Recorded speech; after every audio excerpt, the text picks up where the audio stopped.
the Colored Brain Communication Inventory. Discover your how and find the root cause of why trust breaks down. Find the genetic process that your brain uses to get clarity.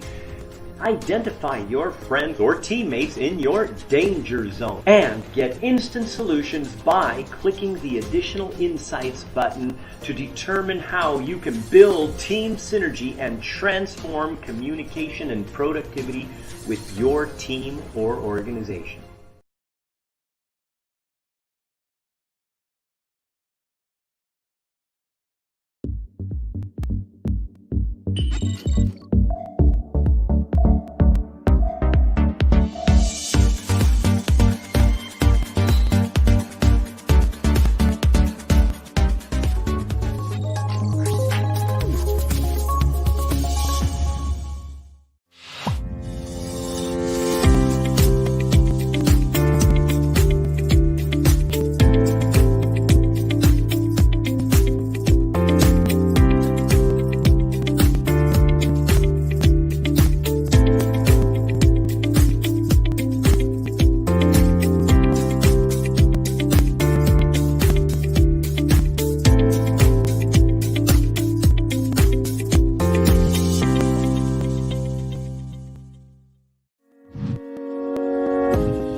are ready to go, and this is finally day 5, the end of the Reboot 2020. And Lily, do we have an amazing day today, or what? Yes, today is the last day, and it is the greatest and grandest event that we have organized. Before we do that, we want to wish everybody welcome. Good morning, good afternoon, good evening, depending on whichever time zone that you are in. Certainly, we are very honored to have this, to grace this event, and here we are on day 5. Day Dun, dun, 5! dun. Okay, the end of the day today, we got Marshall Goldsmith, Ron Kaufman, Andrea Zoya, Rhiannon Rees, Jonathan Lau, all joining us today for the at the end of the day for the session. But we also have the DC panel composed of Lily. Okay, so the DC panel, we have 5 great speakers. Well, the first one is myself. Yeah. And then we also have Dr. Sanjeev Dixit. Yeah, and we also have Dr. Hanan Salim. And we have Johan Erwan and El Razif. And the event will be moderated by Janet Young. Yay! Awesome. Absolutely, what an awesome team. And on top of that, at what is it? 6 o'clock, 5 o'clock, 6 o'clock. We 5 o'clock we have Rhiannon Rees that's also going to be coming on, right? Yes. Okay. And at 6 o'clock we've got the DC Awards. Okay. So this is where every year we award the DC tracing consultants for the excellent work that they've been doing around the world. And this is going to be about 1 hour that we're going to spend giving them awards online. And normally we do it here at Bali, but we're not doing that because the whole coronavirus thing, in case you haven't heard. Yeah, this year is special. Everything is online, so I'm not sure how is it like to receive. What is it like to give away awards online and the recipient receiving it online too. Like, hey, here you go. Yeah, and wow. Yeah, and there are 14 awards to be given away. Yay! Yay! Hey, Lily, let's try to do the handshake, okay? Okay, ready? Try to do the handshake. Do it. Put your hand out. Yeah. There you go. Okay, a little bit closer. There you go. Right, a little more. Up, higher. Now in more. No, the other one. See, where's your hand? So you just gotta touch my hand. Can you see my hand? Yeah. Now put your hand closer to my hand. Okay. Because I can't reach your hand. You gotta put it in. I can reach you too. Like that. All right. Okay. Awesome. All right. So that is the virtual handshake. So now what we're gonna do is who's the first speaker? Oh my gosh! It's me. I am going to be this first speaker today, and we're going to be talking about gamifying behavior, which is really, really awesome because we're going to be talking about how it all kind of combines with performance measurement and management and all kinds of fun stuff. Okay, so today is going to be a super, super, super fun day because it's all about gamification. Exactly, and we have also arranged for 3 other speakers who are equally good, and we have Siwa, who is going to share with you on some of his quiz game. It's going to be fun if you attend his session. Yeah. And then we have Daryl Tan, who will share with you how to level up your sales team during crisis and how do you also gamify it. Yeah. And of course, at 5 p.m., we have Rhiannon Rees, who will be sharing your opportunities lies in the direction that you are not looking. So where is it that you are not looking now, right? Yeah. These are not the opportunities you're looking for. Never mind. It's a geek thing. It's okay. Only fellow geeks actually understand that. All right. Okay. So today is going to be an awesome day, and you gotta definitely stick around because panels, the gamification elements. I mean, gamification in itself is a very new thing, and people still think that the gamification is all about like playing games online and getting people in a company to play online games. It is not that. Gamification is not that at all. Exactly. Exactly. And this is one of the things that we're going to be talking about, and we're going to be talking about how what it actually is, and what and you know the application to actual work in itself. Okay, and of course the psychology behind it.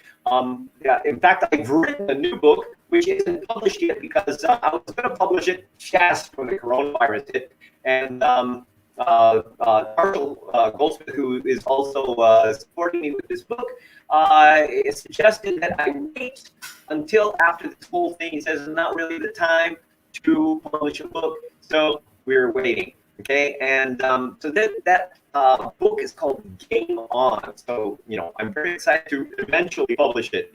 But it has been a product of some serious research, and today, of course, we'll only be able to touch on a small portion of that. But it is still going to, we're still going to give you some serious value on real applications to building organizational culture, building behavior change through gamification. Okay, right.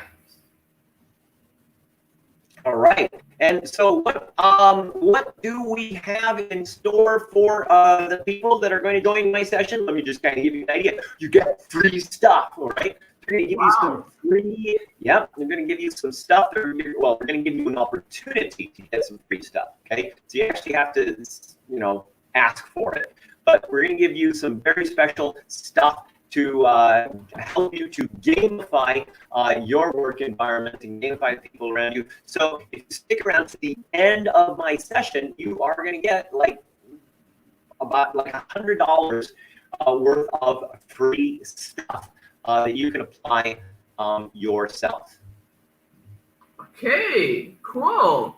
So Arthur, are you ready? Let me just give you a quick intro about you, and then you can move on. Are we okay?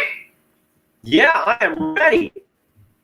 Okay, ladies and gentlemen, this is the hour that you've been waiting for, and the next session is none other than Mr. Arthur Kamazi, who is the founder of Directive Communication International, and he is the developer and creator of Directive Communication Psychology. And inside the modules, you have so many other things like color brain communication, you have emotional drives, you have postures, and his new things. And every now and then he will come up with new toys, new products, and this is the guy. He is the cool guy, and right, he is my mentor who has nurtured me, and he has groomed me, and this is the guy that whom I look up to, whom I respect. And at this moment, right, under Global Gurus, he is ranked number 4 for organizational culture. And in the leadership category, he is ranked number 10. And for all you know, right, Arthur Kamazi has been very consistent in his ranking for the last 5 years at least in the top 10. Top 10, right? So here we are. We have the most awesome guy now who's going to present to you his session. Dun, dun, dun. Yay! All right, thank you so much, Lily. Okay, so we're gonna do the slide thing. All right, so let me just kind of give you a little bit on the slides. All right, so we're going to kind of show you a little. I don't have too much text on the slides. I do want a few, but not much. So here's what we are going to be talking about. We're going to be literally talking about how to gamify behavior change. Gamify behavior change. All right. Now, why do we want to gamify behavior change? I mean, why not gamify KPIs, right? I mean, KPIs are the ultimate goal of an organization. You have to meet your KPIs. Okay, so here's the thing. All right, we are in the post-Facebook era, PFD era. All right, what does that mean? It basically means that right now, everybody is like interested in getting things now. You know how like you send a WhatsApp message, it's like, oh my gosh, they're not replying. You know, or you send a messenger message, or you send, I mean, you're constantly expecting instant gratification. You put a post on Facebook, you put a post on Instagram, you put, a post on, whatever favorite thing you also do, and you want to see how many people like it, you want to see comments. So you are getting this emotional gratification that is, well, basically rather quick. And see, it used to be that, oh, it's okay to, just wait until you have your annual review and see how your KPIs are, maybe quarterly review. Have you done your KPIs? Well, unfortunately, the whole KPI thing takes too long in this era. Why? Well, think about it. If you are driving a car, all right? Let's say you're driving a car. Now, let's say your car, as you know, if you remember when you first started driving, for those of you that actually drive, all right, it's not like you can just hold the steering wheel straight and the car will go straight, right? You've got to kind of move it a little bit and, kind of keep making corrections in order to get to where you want to go, right? Well, the feedback in driving a car is that your car starts going off to the side and you don't want to hit people, right? So you make the correction. But if you're doing KPIs and you don't have the consistent is the key word, feedback, well, then what ends up happening is that people end up, well, basically hitting the curve without even realizing it, and then until the end, you basically have a problem. Why? Because at the end, when you're showing you didn't meet your KPIs, why didn't you meet your KPIs, and then you've got all of that stuff, and then of course you feel bad. But meanwhile, if you actually think about it, when people are looking to get those reviews, getting those KPI feedback, whether it's quarterly or every half a year or annually, you're getting feedback for the past 3 months, and you don't really start really kind of getting excited about doing something extraordinary until like a month before your review. You ever notice that? And that's not necessarily practical. So what we want to do is we want to measure behaviors instead of KPIs. So how do we work on that? Well, first of all, you have to identify the right performance behaviors. And how do we do that? Well, essentially, we are reverse engineering the behaviors, right? So let's say you want to make more sales, all right? So you're making more sales. More sales means that what are the behaviors? What are the perspectives? What are the actions? What are the attitudes that are going to actually help you to get more sales, right? So when you take a KPI, whatever that KPI may be, okay, it could be 0 defects. It could be no customer service complaints. It could be whatever it is, whatever the KPI is, right? And then you reverse engineer the behaviors required in order to meet those KPIs. Why? Well, because, see, the KPI is later, but the behaviors consistently exhibited in a regular, consistent fashion will eventually, regardless of who you are, help you to achieve those KPIs. And those behaviors include attitudes and perspectives, and of course, different types of actions, right? So, first of all, here's a couple of steps. Now, this one, we need a little bit more more vision on this. So let me just kind of give you a little bit of what's this. Okay. First of all, what are some of the behaviors that are preventing quality communication? For example, all right. So let's say you want to have high performance communication, or in general, you want to have high performance and you want to have low wastage, which require communication, all kinds of things that actually meet the bottom line. So then you would go ahead and identify what are some of the things that are preventing you from happening. So you want to make sure that you also identify the negative behaviors that prevent you from achieving the KPI besides the positive behaviors. Why? Well, because you want to gamify the things that are going to actually get you there, but you also want to bring people's attention to the fact that this is what you don't do, right? So we want this, we don't want this. So if you know both sides, now you understand, okay, now how do you, but then you gotta measure the whole thing, and you gotta make sure that everybody's kind of cool on it, all right? And so now we're getting a conscious, okay, or consensus of, and the ability to define the behaviors. All right, so let's say, for example, we want to connect emotionally, right? So we had talked about previously in the culture section of creating the ideal working environment.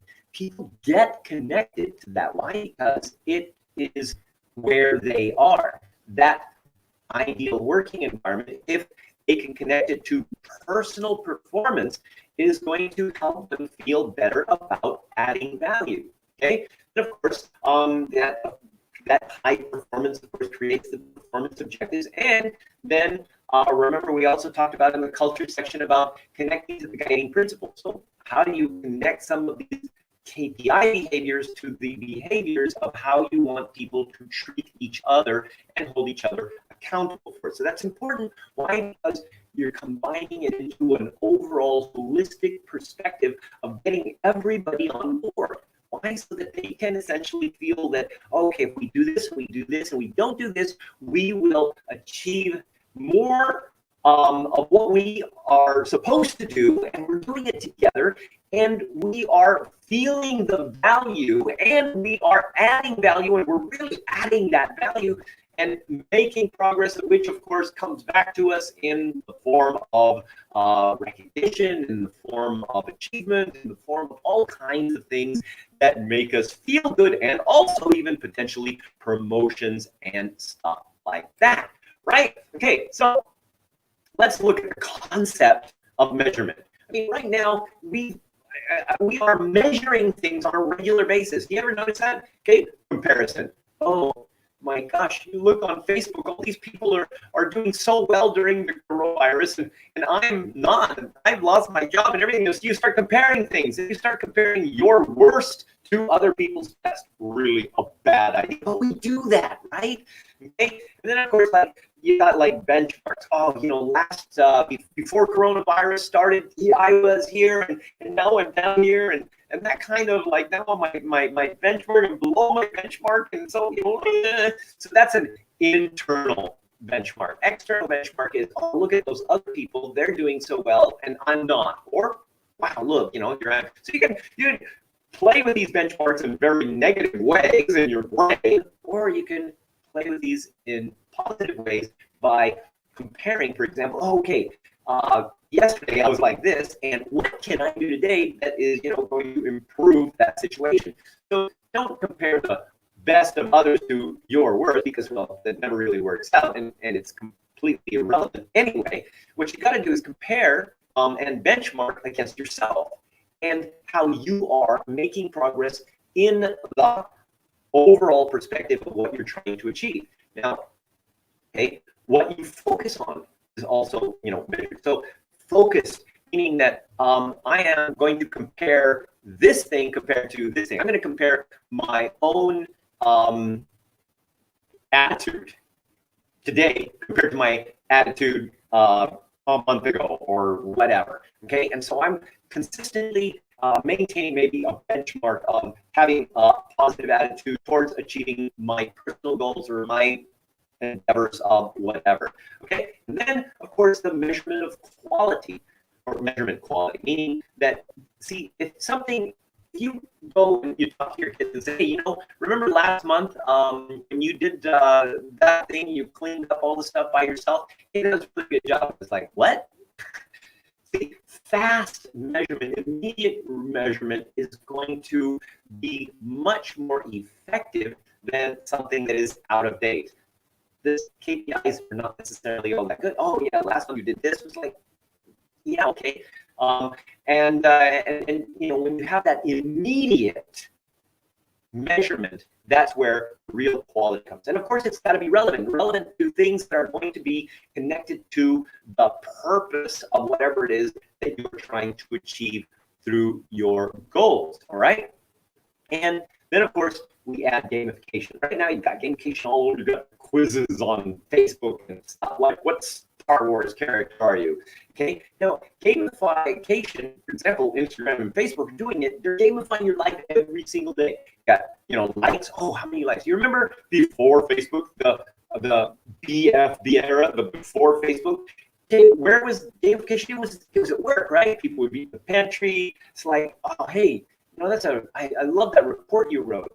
Oh, thanks, man. Okay, right? Okay, and then somebody said, hey, did you see your report, that John wrote? Share. Okay, comments, of course. Wow, I really love the graphics. Okay, so you had all of these things in a pantry type of situation, informal. So you're getting all the emotional gratification from an actual physical workplace. Now, of course, with Facebook, you're getting it online. You're getting it, and the Instagram, all of these things, you're getting emotional gratification online, which is why now leaders actually have to step up a little bit, because their potential to get people excited is competing with social media. Why, if I don't like what my boss is doing or not doing, hey, no problem. I'm just going to pull out my phone, I'm going to post a picture of a kitten, and I'm going to get 100 likes in 20 minutes. Ha, I'm feeling good. I don't need my boss's attention, right? So you are competing as a leader, okay? And then, of course, there's different kinds of levels, right? So we have created levels in society. Oh, I'm a PhD, I'm a master's, I'm a black belt, I'm the CEO. Okay? I am department head. I am whatever it is that you are. And so these levels, okay, are also part of gamification. So we've got measurement, we've got gamification. So all of these things are going to affect performance. So how and things like, for example, how do you know how your behavior is affecting other people? Communication, organizational culture, feedback. Feedback is the key, okay? And this is where, okay, the element of gamification starts to come into play.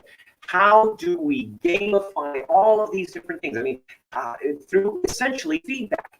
If you take measurement and you make it fun, now you have gamified something. But here's the thing, see, we've got the measurement already. I mean, we have performance measurement, right? We have performance management. And if you're getting the feedback, isn't it a lot easier to do performance management when you are getting regular and consistent feedback? And that's the key. You have to have a consistent form of feedback that is consistently giving you something, and you got to make it fun, which brings us to the definition of work gamification. Work gamification is not playing games. Okay? Work gamification is creating a system that takes existing objectives or processes and makes people motivated to do it through fun. That's what gamification essentially is. All right? It is not about playing games. It is not about, having apps and stuff like that. It is literally a psychology of making things that you need to do or the processes of how to do them, making them fun. All right? So let's look at the gamification value perception index. All right? So gamification value perception index is important because, see, here's the thing. At one point in the history of the world, okay, human beings lived in caves, and they essentially needed to survive. And they lived in communities. They had to live in communities because by yourself, your chances of survival were pretty slim. Okay? So knowing that people needed to live in communities, and of course the worst thing it could be, they didn't kill you if you didn't add value to the group. They simply banished you. We don't want you in the tribe. Go away. So instinctually, as human beings, we need to add value. We need to add value. Now, here's the thing. we don't need to add the best value. In reality, to stay part of the tribe, you just need to add enough value to not get thrown out. All right? So we often have this element of instinct where we need to feel that we're adding value, but we don't always have to add lots of value. So here's the gamification perception index. First of all, there's 4 elements. Number 1, okay, there is the element of feeling valued. So either you feel valuable or you feel undervalued. Okay, the other one is the measurement of contribution and then the comparison. So if you are in the emotion of feeling undervalued, you've got the measurement of contribution.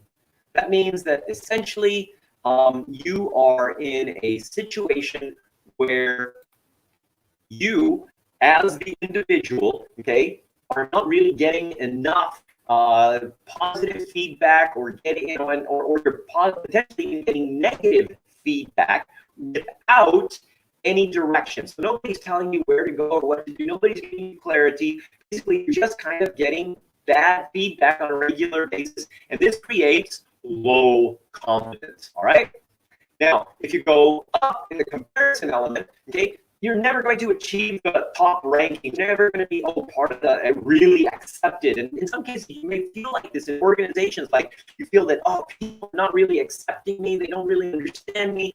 And so therefore, you're not really kind of in the group, so to speak. And so you end up giving up, whatever, I'm not going to be good enough. I'll just be average. And so then you give the value that is good enough to just stay part of it, and you don't excel.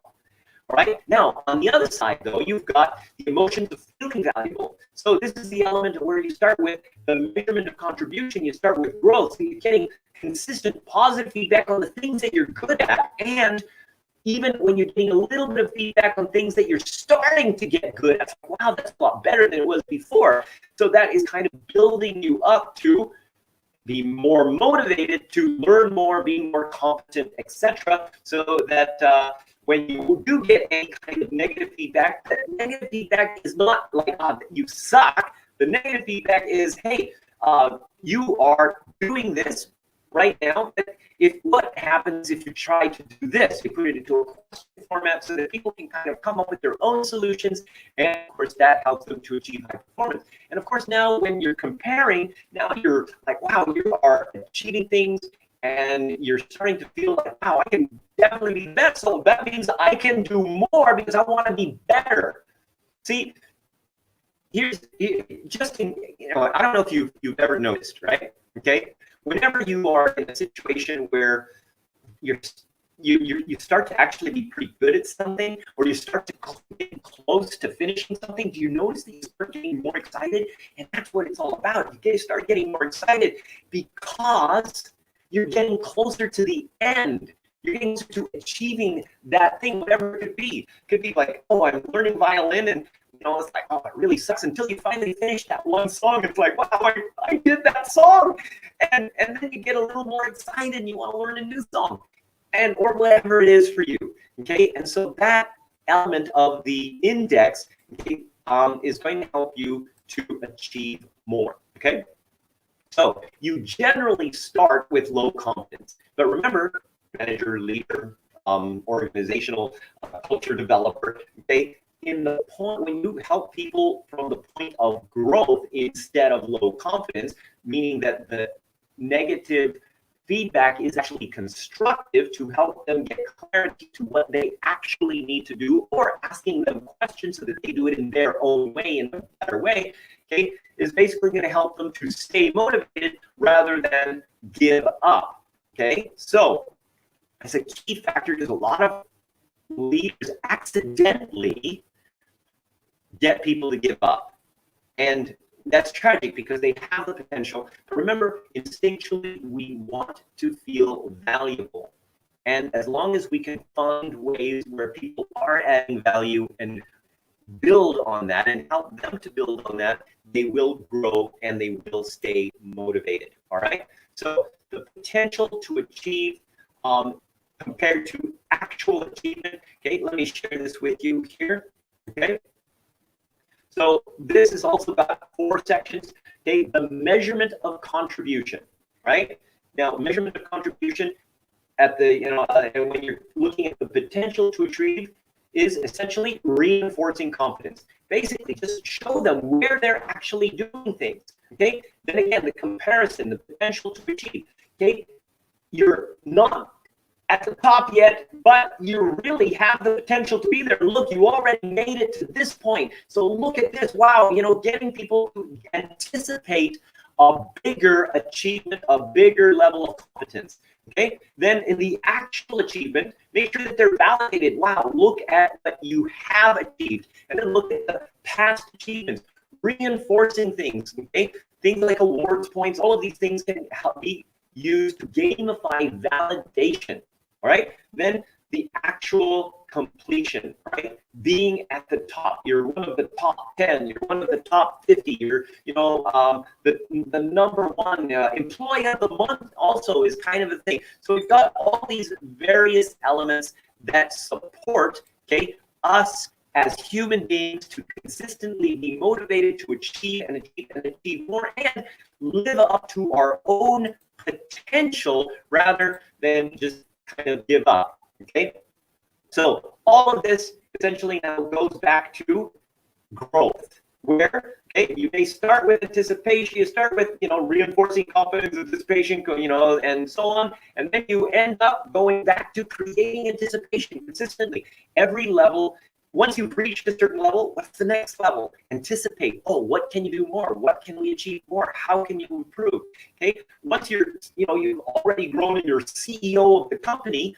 Wow. Okay, that's great. Is there more? There is. Maybe now it's a spin-off. You can be the CEO of your own spin-off that you created, or maybe you can go to a bigger company. There's all kinds of levels of anticipation that you can create. Every time you build on one, you consistently build up to the next level in order to gamify that element of performance. Okay.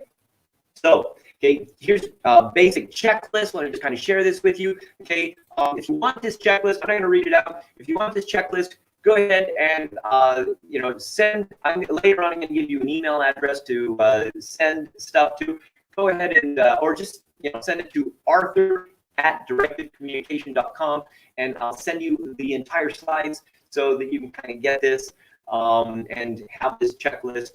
Meanwhile, you can read it, but that's not really the focus. So let us move on, okay? And here is the index, okay? So at the very bottom, okay, disengagement. So when you add points, okay, all the way up to the gamification index, okay, you go all the way up to sustainable engagement. So where are you right now? Okay, are you in disengagement? Are you with skills? Do you have confidence? Okay, do you have competency? Okay, those are still kind of in the middle. Competency and skills are still only at the middle.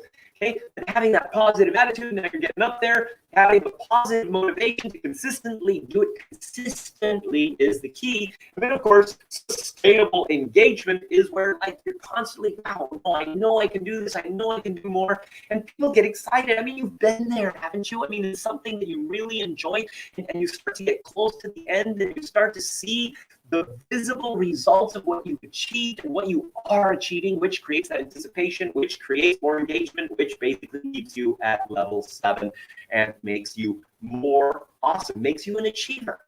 Okay, so this is where we can gamify the behavior change. Now, okay, we want to connect everybody online. So I'm going to share with you a couple of tools that we use. Now, we've talked about the organizational culture tool, okay, and this one, okay, I'm going to share with you later on. I'm going to share some links with you where not only can you get this tool for free, but you can actually get consultants if you are an organization to actually give you a complete assessment and a strategy session to help you achieve a better organizational culture. Okay, and we're doing this basically because of COVID-19, because there's a lot of companies that are having a difficult time, and because of but we know it's temporary, right? Okay, so from a business perspective, we're not completely altruistic. We're helping you now, and later on, when the organization is doing great and their culture is awesome and they're more productive, and because of something that we did, they'll remember us. Why? Because we help them when they're down. It's the same concept as when you help people, they remember you, right? I mean, and so this tool really helps you to let me explain the gamification element of this tool. Okay, this determines a benchmark. And in order to be able to know where you're going, you need to have a benchmark of where you want to go, right? So when you are going on a journey, okay, you need to know where you're starting from. I mean, Google Maps, it always asks you point of origin. Where are you now? From and then to. So you need to know where you are now so that you can go there. And so then this gets people an understanding of, oh, okay, here we are, which now gives them kind of guidelines on what they need to work on. But here's the thing, because this tool compares where your benchmark to where you are a month later, now you can see, wow, we've improved on this part and we've improved on this part. And people get excited because as a culture, they have all contributed to improving. So it's a group appreciation. We as an organization have all worked together to evolve our culture. So that element of connection and connecting our success as an organizational culture because of what we're doing. If you haven't seen the session I did on culture yesterday, or the one that Dr. Sanjeev did, or for that matter, all the other guys that were talking about culture, okay, well, anyway, you can get the recordings when you upgrade. So first, okay, that's one. Now, the other one is Squadly. Now, I briefly talked about Squadly. Squadly gamifies behavior. So it uses emoji, positive and negative emoji, and awards. That's it. And then like a 140 character text of what it relates to, but it connects everything to behaviors. So if you get a positive emoji of delighted, for example, that is an emotion, and it is connected to what specific type of behavior. Oh, okay. Well, you have shown innovative behaviors. Okay, so we can give you +3 because you did this thing, and you just kind of make a little text, and it's connected to innovation. Now, each behavior has its own list. And of course, there's the overall list if you're, but each behavior has its own list. So that means that, sometimes there's like a group of people that they always end up kind of getting in the top 10 or top 20 of whatever it is. And that kind of gets a little bit demotivating. So the opportunity here is to find people that are good even in one list. It's like, wow, I made the innovation list, so maybe I can make the customer service list or the leadership list, and I can get more points on those because I'm already like in the top 10 for this one. So you continue to be motivated to do more because you're already at least achieving something, and you're getting recognized for something. So even if you're on one of the lists, the opportunity or the potential to get on the other list, well, is kind of motivating you because you're there. And this this came about because at one point there's this software that we use for our marketing, and it's absolutely best software that I have ever tried, and we use it for all of our internet marketing. And one of the things that happened is that when they launched it, I was very excited because we had been using it already as a beta user for 2 years. And so they said, Ian, if you really believe in our software, go ahead and be our affiliate, and you get all these prizes and everything else, and the top 20 people get prizes. Okay, so I'm competing against all these internet marketing gurus and everything else, Frank Kern and Mike Filsame and all of these guys, right? And so when they launched it, the very first day, okay, I sent out some stuff and talked about this to all the people that I know, and also had businesses. And I was number 19 on a list of 20. But I was number 19 on a list of 20 with all of these like super internet marketers. And I'm like, oh, and just that little one thing got me so excited. Now, After that, I wasn't on the list anymore because they used to be a lot more sales than I did. But that wasn't the point. The point is that made me so motivated. I was so excited, and I did my absolute best to sell somebody else's product because I felt valuable. I was like, wow, I got on this list with these people. It's like, wow. So it's the same kind of thing. Even though you may not get to the list or stay on the list, the fact that you even make one of those lists keeps you motivated and gets you excited to try more things. And again, if you want to learn more about Squadly, okay, you can actually get it for free at squadly.com. Now, the other thing is closing perception gaps, right? Now, you know that you've got management, right? And sometimes managers think, wow, we are, to be a good leader, I have to be very supportive. And they think they're being supportive, but maybe their staff sometimes ends up thinking, oh my gosh, my manager is a control freak. But the manager thinks they're being supportive, but the staff doesn't tell them that they think he's a control freak because he's the manager. And so he keeps thinking he's doing the right thing because there's no feedback. So this is called the management mirror. And this particular slide basically helps people to achieve higher levels of congruency with themselves. Why? Because if I think that I want to be supportive and I don't know that people interpret my type of support as control freakness, okay, that means that I will improve, I won't change. Why? Because I'm not getting the feedback. So this opportunity here allows managers to get the feedback of their perception gaps, how they see themselves compared to, well, basically how other people see them. And that in itself is huge. Why? Because you as an individual don't necessarily see what other people see. So that is a key factor in observing. And okay, remember, staying at till the end, I'm going to give you a free date management mirror test. All right. So next one, colored brain communication inventory.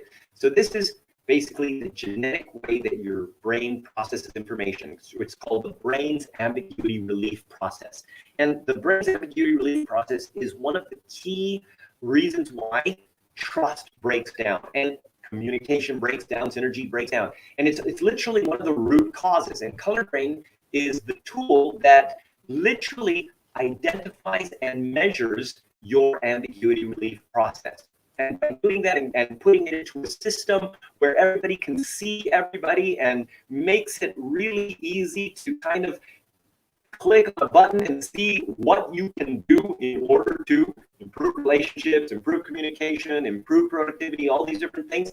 Okay?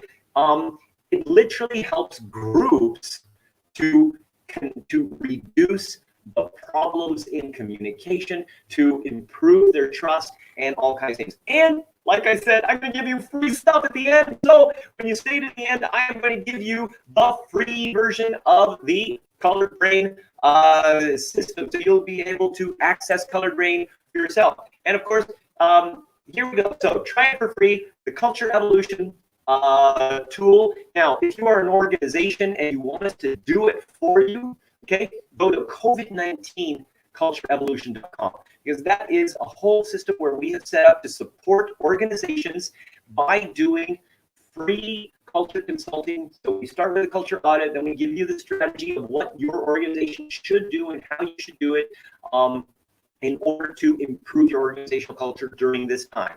Okay? And it's all free, all right? So if you're an organization, go to there, and if you're not, and you want to just try it, go ahead and get your personal perspective on your organizational culture at cultureevolution.com. Okay, Squadly.com. Also, get the app for free. Okay, so you can just download it, Apple version and the Android version. But you've got the dashboard, which has a lot more robustness, and you can actually keep track of everybody's behavior from the entire year. Okay. And of course, coloredbrain.com. Okay, you can go there, and we're going to set you up with free Colored Brain. We're also going to set you up with free management mirror, which is at emotionaldrive.net. So here's what you need to do, okay, to get these codes, because the CBCI and the Emotional Drive tool, they require codes, okay, in order to get the free version, right? So what you want is to, we're gonna literally give you this for free, but you gotta send us an email to support@directivecommunication.com and basically say, you know, I'm from Reboot, and I want my free codes so that I can get the free colored man communication inventory, or CCI, and the free emotional drive. And basically, that is all I have for you today. Okay, so do we have any questions from the audience?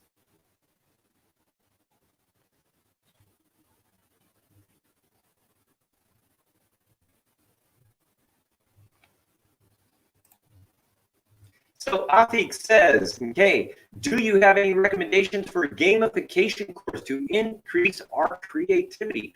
Well, okay, the directive communication work gamification certification does actually have this whole thing. It is an internationally accredited certification in work gamification, and it is not online at the moment, but you can also go ahead and connect with us at support@directivecommunication.com, and we can send you the information if that is something interesting for you. Okay, and okay, Li Win says, hey, how to gamify mundane routine job? Well, again, you're going to have to get at least your team to kind of go with it, because you can't really, well, actually you could gamify stuff for yourself, but at the end of the day, you still want to be able to connect with the ultimate goal of achieving goals together as an organization. Like, for example, here are, we gamify like our kids stuff, and I don't have all of the different notes, but here, for example, are some of the notes, okay, that we give our kids. So these are designed to pay them for different attitudes, different behaviors, different chores, different things that they do, and then they can buy like things like game time and stuff with this currency. So things that are not necessarily learning things that they want to do that are fun, they have to buy through basically doing things that are learning and are related to attitude. Okay, so we gamify their ability to get what they want as well, and you know, just being creative and having a really good time working with your kids is going to be also something that can essentially make an impact in their ultimate success at school and as human beings. Okay, thank you very much, Arthur, for the 2 questions. And is there anyone else who would like to have any more questions to ask Arthur? And here he is answering you live from Avalon, Bali. Right, and if you have any, after this event, and if you still want to contact him, that's his email at support@directivecommunication.com. And since he says that he's going to give you a free gift, don't forget, just send him an email and you will get your gift. All right. Okay, so remember that for the free codes, okay, send it to this email, support@directivecommunication.com. So that way you are going to get set up. You'll get all of the free codes that we talked about, so that you can take these tools and use them in your organization or for your team. Okay, thank you very much. Okay. Ladies and gentlemen, give an applause to Mr. Arthur Kamazi. Yay! Dun, dun, dun. All right, so I really hope you enjoyed the session.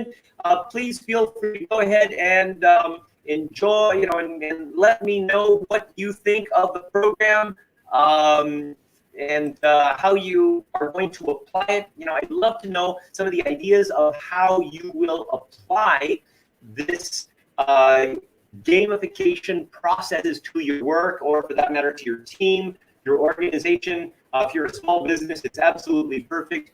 We've had some great success with some of our DC trainers using this gamification process in their work environment where they have seen some serious improvements in their bottom line.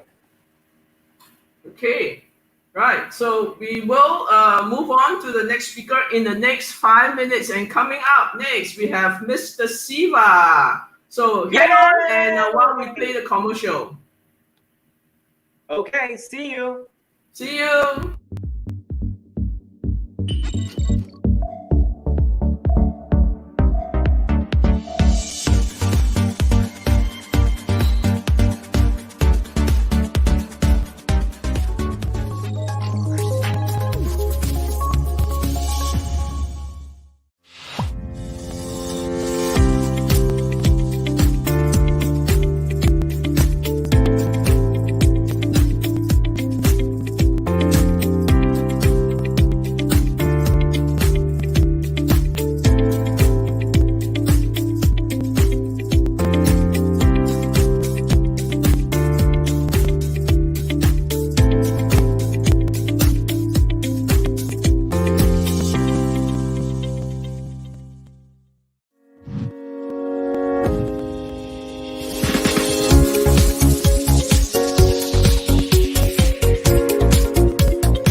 The Colored Brain Communication Inventory.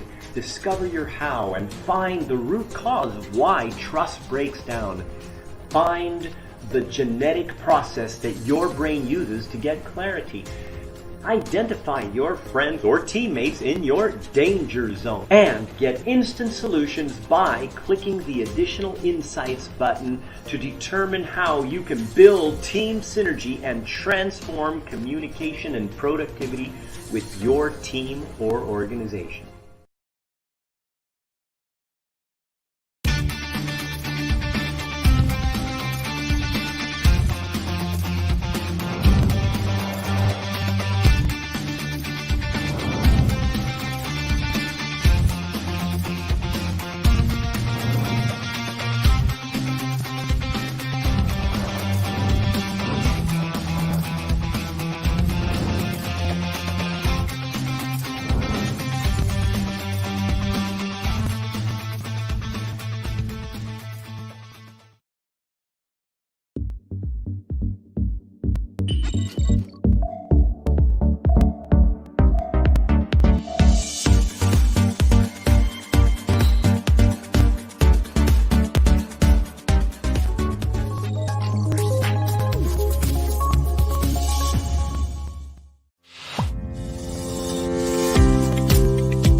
here we are once again.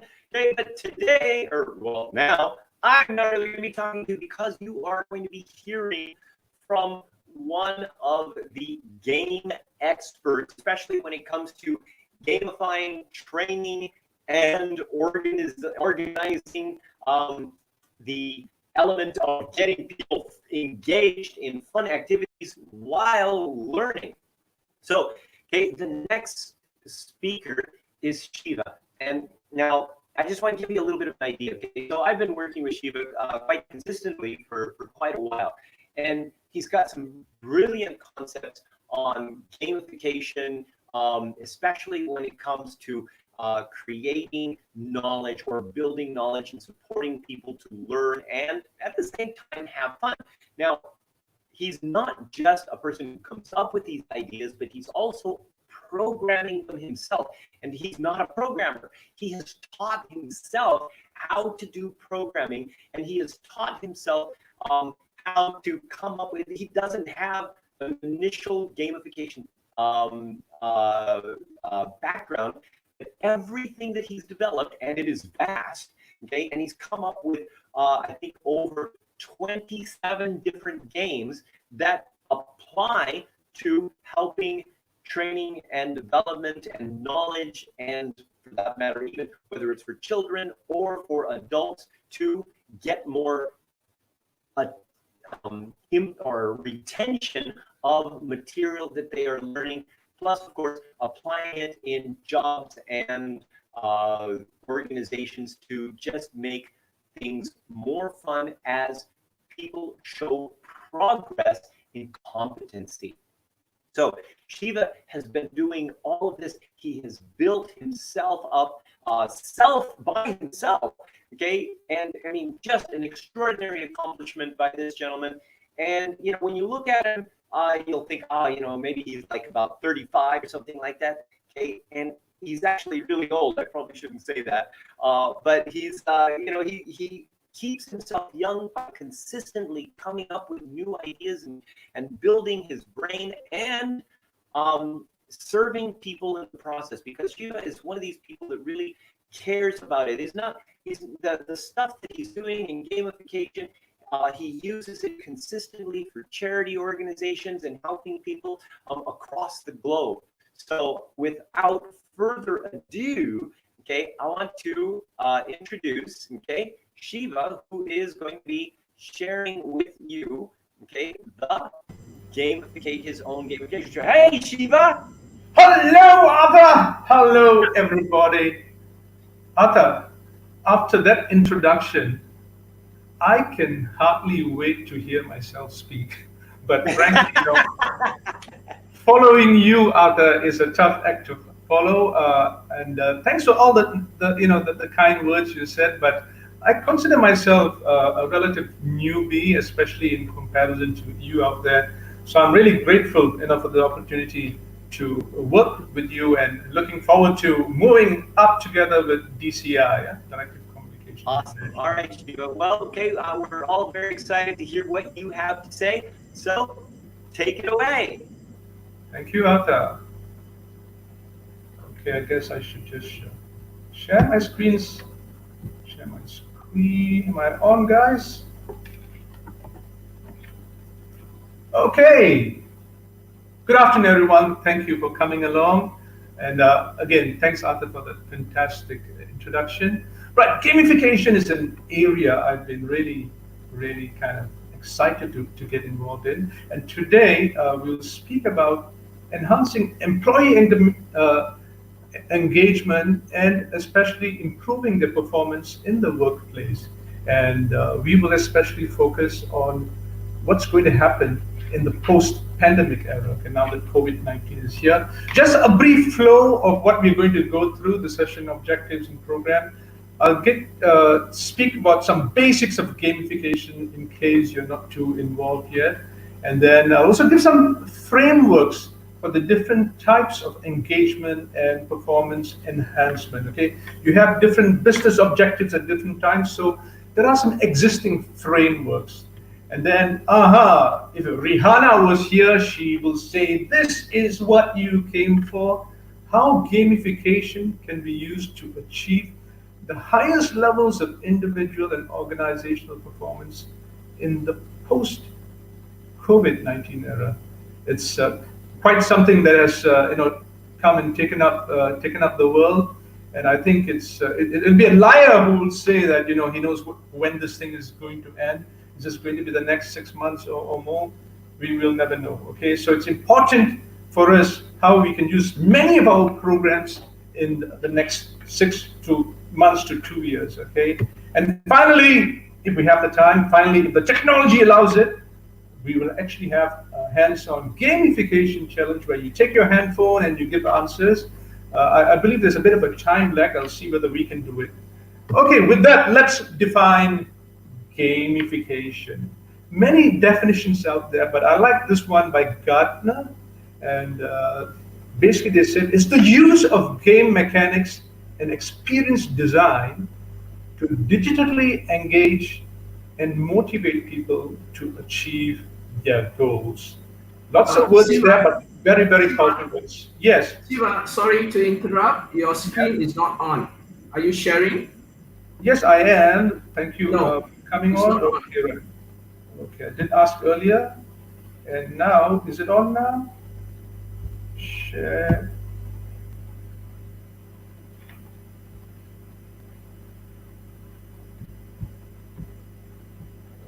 Okay, PowerPoint slideshow.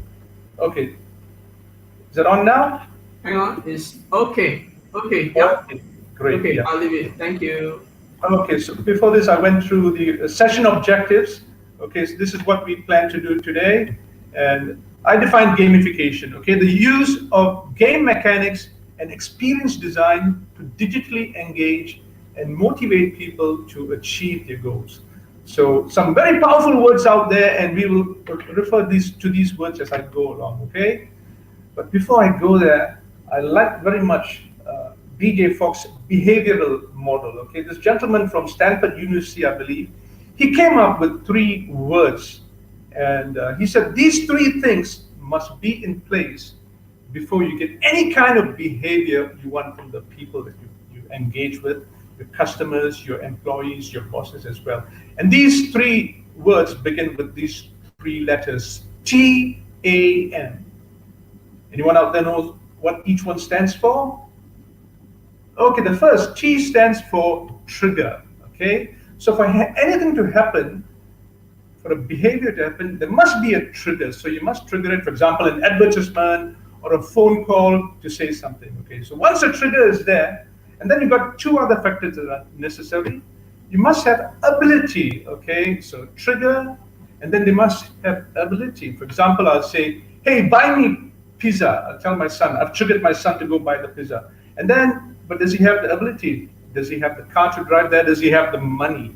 And finally, he must have the motivation to do so as well. So these 3 things must come together. Motivation, it will be like, okay, I love my dad, and he is hungry, I'll go out there and get it. So once he has all these 3 attributes come, then the behavior can take place. I actually like this story I read about when Harry met Sally, okay? I'm a little older than I seem to, as Arthur said, but so in that movie, Harry met Sally. Harry calls Sally and she's at home, okay? So he calls her, she doesn't answer the phone. Finally, he leaves a phone message, and the message says, hey, Sally, only 1 of 3 things are happening. 1, maybe you're not in the house and you can't hear my phone call ringing. Number 2, you are in the house, but you're probably stuck under a cupboard and you can't move the cupboard and you can't come to the phone. And finally, you may be hearing my phone ringing, you can come to the phone, but you don't like me, you don't want to come to the phone. Therein you have TAM, okay? So the first scenario, she's not at home, she can't hear the trigger. The second one, she hears the trigger, she's at home, she has the motivation, but she's stuck under a cupboard, she doesn't have the ability to come out and behave like he wants to. And finally, the third example, she's right there sitting beside the phone, she hears the trigger, she has the ability to answer, but she's not motivated, she's upset with him for some reason. So TAM. So when you have this, this folk behavioral model and you understand it, and when you design games, I think it's really powerful. Let's come on to the global games market, okay? Now, the global games market, this includes video games, console games, and whatnot. Just briefly, 152 billion US dollars in 2019. But this is not the market we are interested in today. In perspective of the DC Psychology Reboot 2020, we are all talking about organizations and personal improvement. For that reason, looking at three categories. One is about changing behaviors, gamification to change behaviors. The other one is to develop skills and impart learning. So you've got different frameworks for each of this. So you have an employee, sometimes you want to change his behavior, sometimes he's behaving well most of the time, but he needs to learn a new skill. And finally, you want to drive innovation across the board, across your organization. So these are the three different areas we're going to focus on when we speak about gamification this next 20 minutes or so.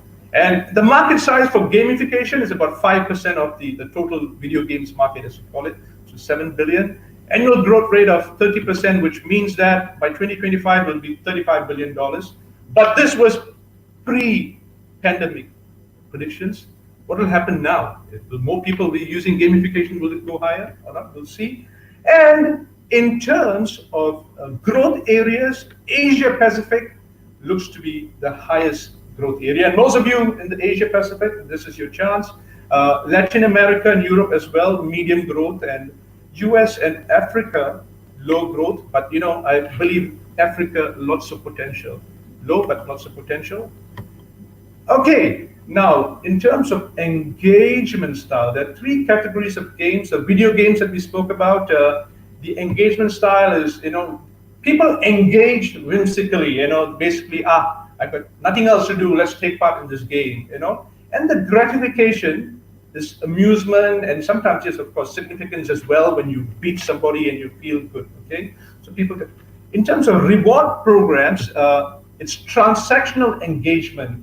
You actually do something like you buy something, or you go and fill up petrol so many times, you transact, and then you get a reward there, and that gratification is sometimes a prize or a discount coupon. So that's the most important one, though, I believe, is gamification.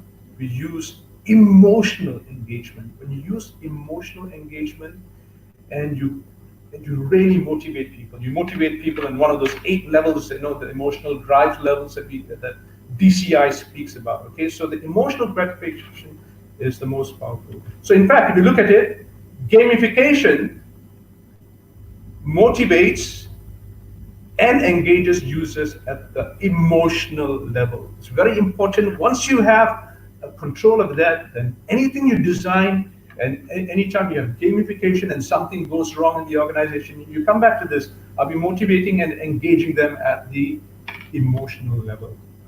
Okay, typical elements of game playing, things that you have in games. You have things like points, badges, a storyline. Get about points. Okay, points is important because it helps to encourage people to know where they are at. Without points, people don't know they're in a game, okay? And it kind of tells them in the journey. Now, badges is something you give for specific reason. Things like, I may have 8 questions, but 1 question on environment.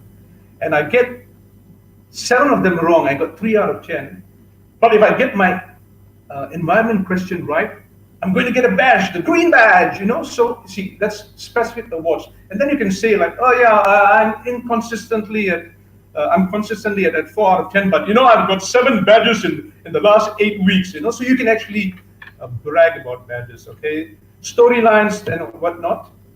Now, more elements here. Look at these elements. And now with social media, 3 of these elements are social media elements. Can you pick them out?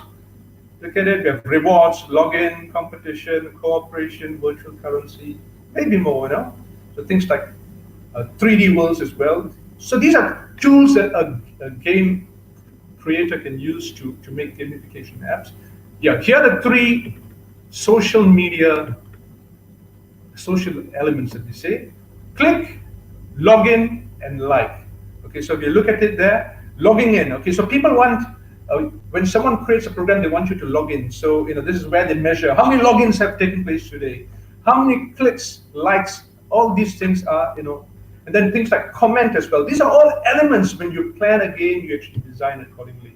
Okay, player types in terms of psychology of the player. Richard Bartle, about 25 years ago, came up with 4 player types. He called them killers, achievers, socialites, and explorers. Killers are people who really want to take place, kill the opposition, and get it. No? Achievers, wow, they like to have a sense of achievement, sense of gratification will come together. And by population-wise, actually, most of the people who game are socializers, 80%, achievers and explorers are 10% each. The killer is like 1%, okay, very few. But, Bartle's player types has had criticism, and this is what the world now needs. It is the directive communication psychology models that we can use, okay? So when we are designing the game we can ask ourselves questions like, what is his or her brain color? Okay, the majority of the players, then we can design accordingly. Those of you who don't know about brain color, speak to Arthur about it, speak to Lily about it, and we are all born with a certain brain kind of ambiguity relief process, and that is our brain color, 1 of 4. Then we also have things like emotional drive, the 8 emotional drives, things like, what is your sense of security and control? What is your emotional drive for achievement? What's your emotional drive for diversity and change? Things like this. So someone higher. And finally, we also have, is he a lizard, observer, or hero? Okay, these are 3 characters in the model of the kind of people. Lizards are people who just always reacting without thinking. You don't want to be like a lizard. Observers, intelligent people, they know what to do, but they are always like not doing it.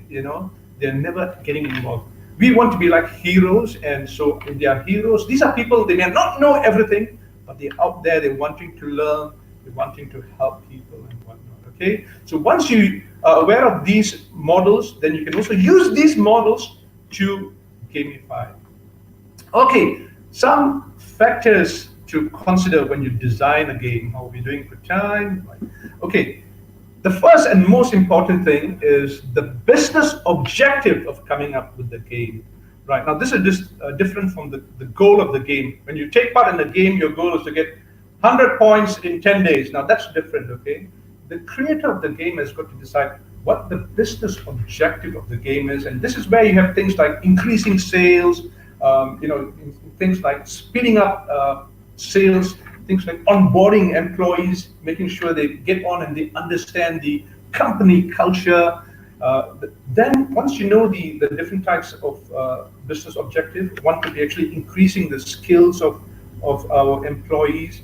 Do we have any others? Yeah, reducing accidents, improving safety at workplace. So these are all the business objectives of the game. Okay, so when people play the game, you kind of say, I'm designing the game. I want accidents at the workplace to reduce by 40%. So that is the business objective. Now, once we have the objective, we then ask, what are the behavioral changes needed to make that objective?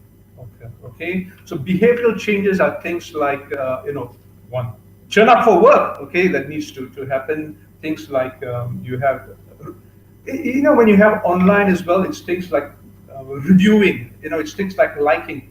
The behavioral changes usually end with ing. Things that you want to do. You want posting. You want people to post. So things like following up. Things like collaborating and working together in the organization. So these are the behavioral changes needed. So once you see these are the things you want to put, these are the behavioral changes that can achieve that business objective.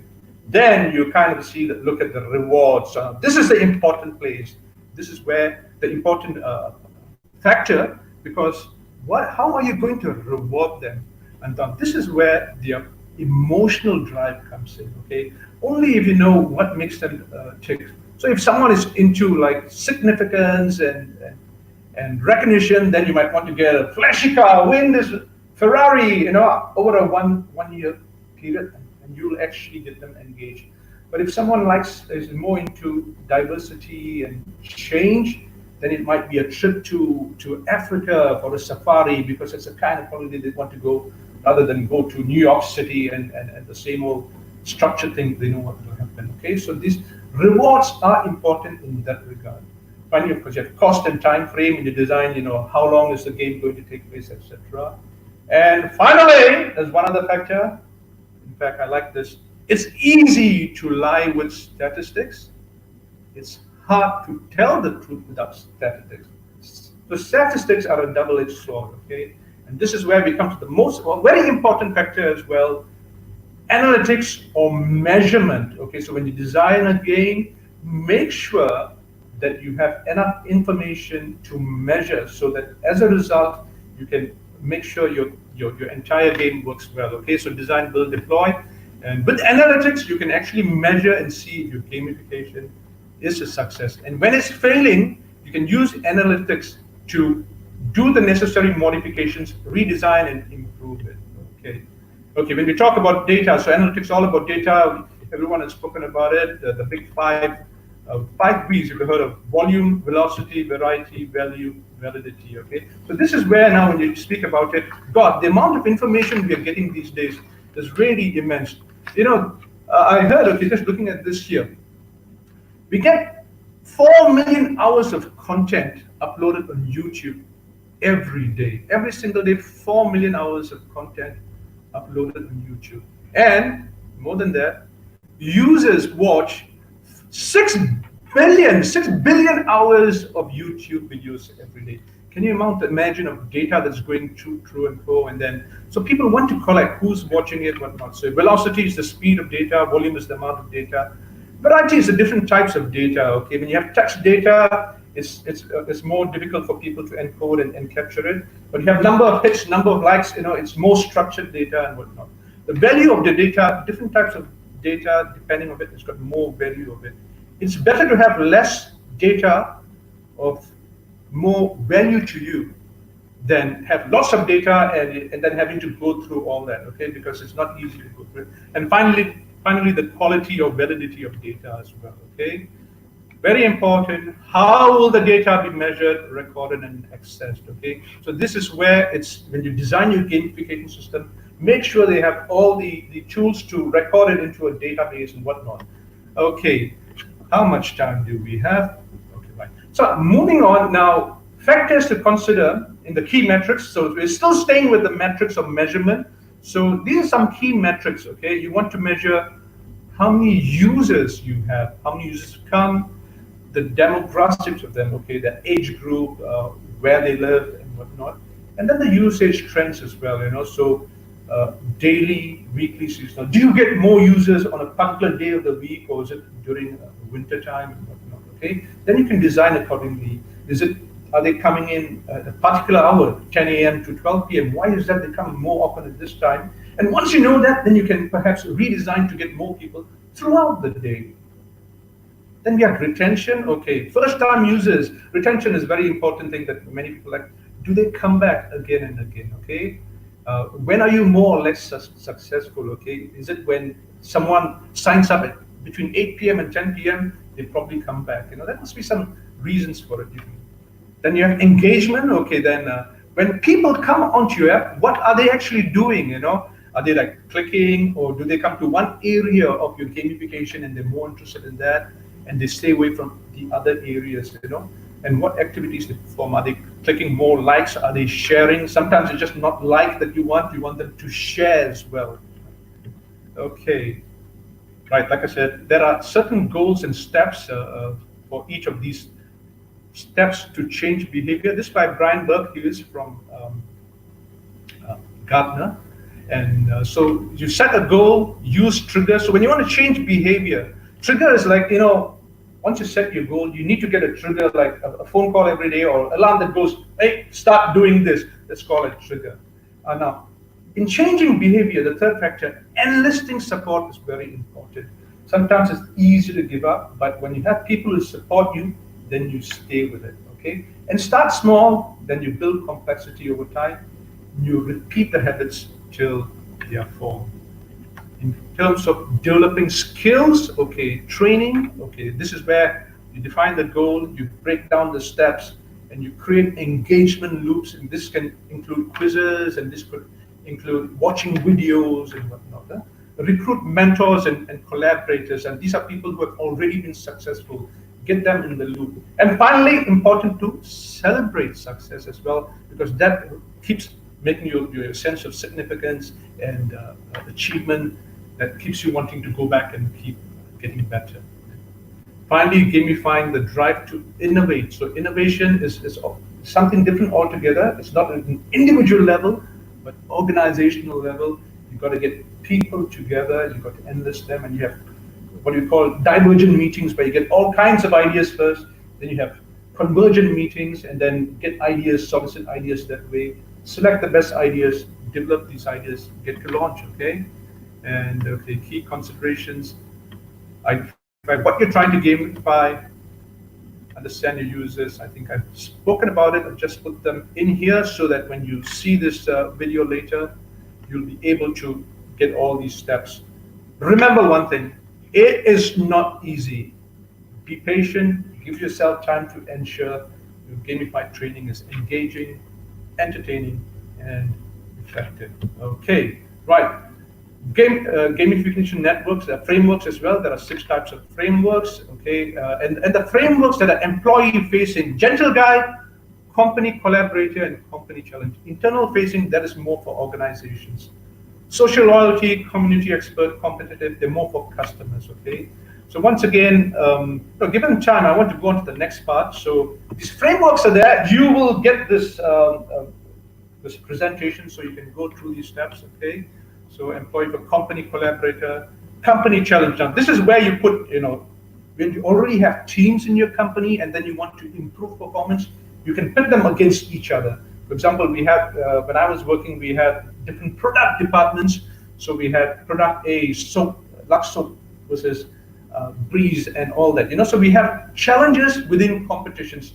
And so you give them rewards and put them up on leaderboard. They actually see the success. They get excited, and you can drive it that way. Examples of gamification that really worked, okay, things like to change behaviors. There's Direct TV about 7 years ago. This is a company that's involved in broadcasting and whatnot. And they had a lot of IT people.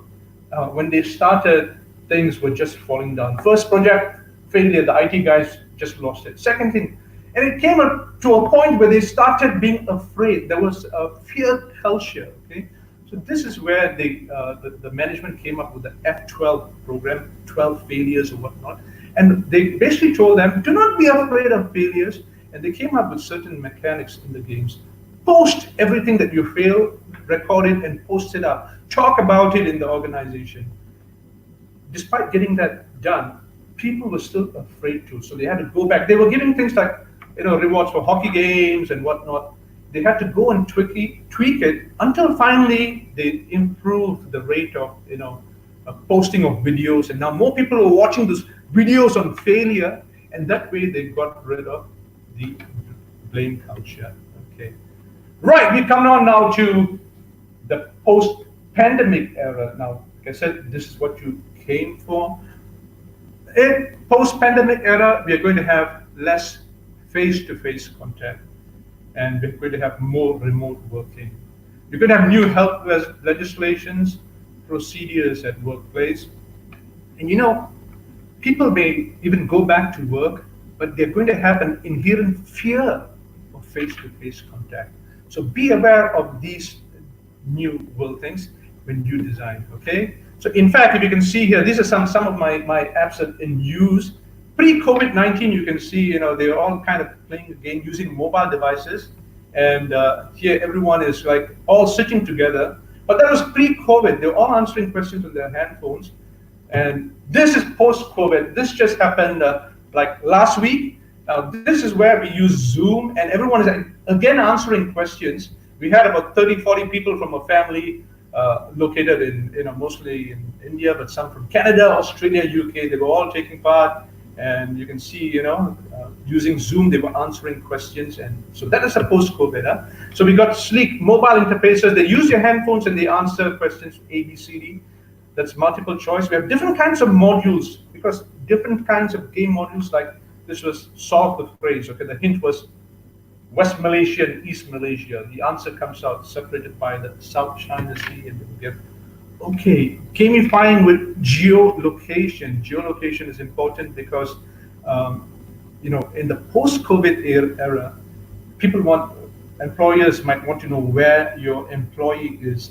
And every phone now, most smartphones, even 300 ringgit phones or $100 phones, have geolocation built into it. And you can actually, in fact, this is from one of my apps. You can see here, you can actually check where their location is, latitude, longitude, which part of the world they are. 2.96 spaces. These are preset locations. As you come closer to that, certain cards, doesn't have to be playing cards. It can be like machines in your workplace. They pop up. You have to answer questions. It's like Pokemon Go technology, adapted for community and workplace equipment. In fact, here this is actual tracking of the person as they're moving along. Yeah?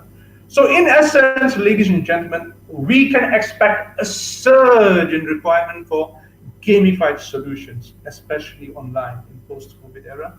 Now we spoke about 35 billion in 2025. In value terms, I'm not too sure because you just don't know how the economy is going to go and all that.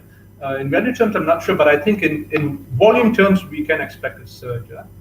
So what is the best thing you can do in the post-COVID-19 era? The answer is centered around you. Okay, so it's you. Remember, the environment, so many things happen all around you, but it is you who can decide. I can tell you, ladies and gentlemen, you need to become a superhero in your workplace, okay? We're speaking about gamification. You might not be a gamification expert, but there are one or two things you can do, and I would like to tell you this secret, okay?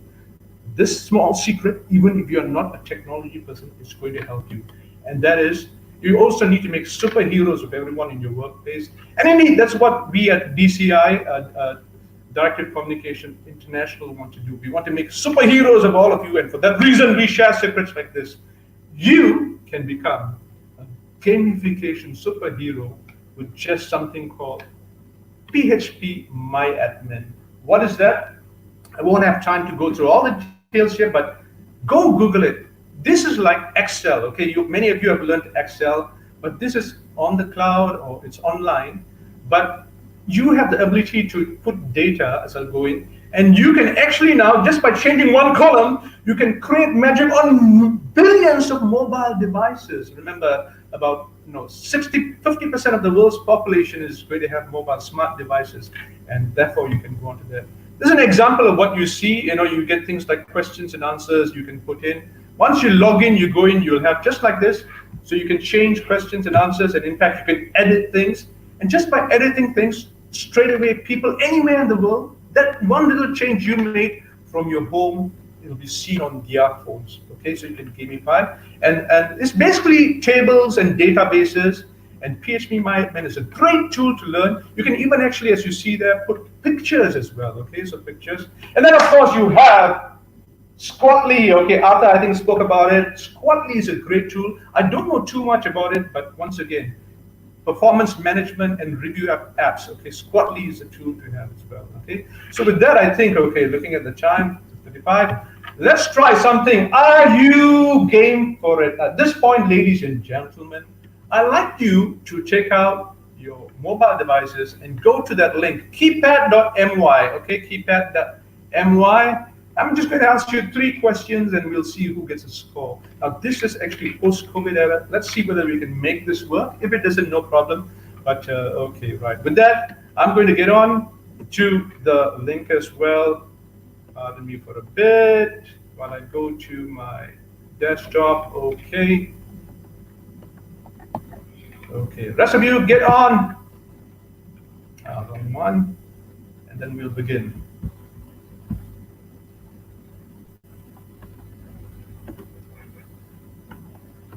Okay, what you need to do is get on there and just use any name, okay? Use any name. Gamification.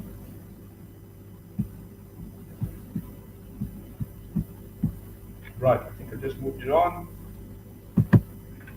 Okay, right. Let's see if any of you are on. Again, I'll just give you the link. Okay. Log in with any nickname at keypad.my, and that will let us know whether you are in. Oh, one response. One of you has got in already. Okay, just press any button there as well. And in fact, okay, how many can we get on? Right, let's see. On this screen, we should be able to tell. Ah, there we go. 3 of you. J-Lo is in. Anne is in. Obama is in. KK, you are in as well. Okay. We got 4 logins. And then we'll just have 3 quick questions or 2 quick questions. Lily, we okay with time, Lily? We should be okay. 5 logins there. Okay, get on, get on, get on. Okay, so if you press a button, you can see it comes up there. Okay. Right. With this now, I'm going to start our quiz for these 5 players, and here we go now. Your first question is as follows. Question number 1. Okay, we should ensure our gamified apps engage users at which level? Is it A, the intellectual level, B, the emotional level, C, the transactional level, or D, the whimsical level? I have 1 response in so far. Let's start my 10-second counter. 3 responses in. I've been told we got a 10 to 15 second gap. Right, 3 responses. Okay, time's up. I'll give another 5 seconds in case we're getting any more responses. And with that, 4 responses in. Let's see the distribution. 75% have gone for transactional, 25% have gone for intellectual.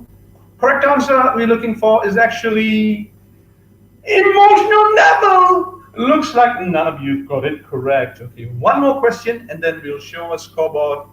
And right, moving on to question number 2. Right, how about this question, right? Who of the following was born first? Okay, a bit of general trivia. You engage people with different kind of content. Was it Justin Bieber, William Shakespeare, Isaac Newton, or Selena Gomez? Okay, put in your responses, folks. Okay, and I'll start your 10-second countdown now.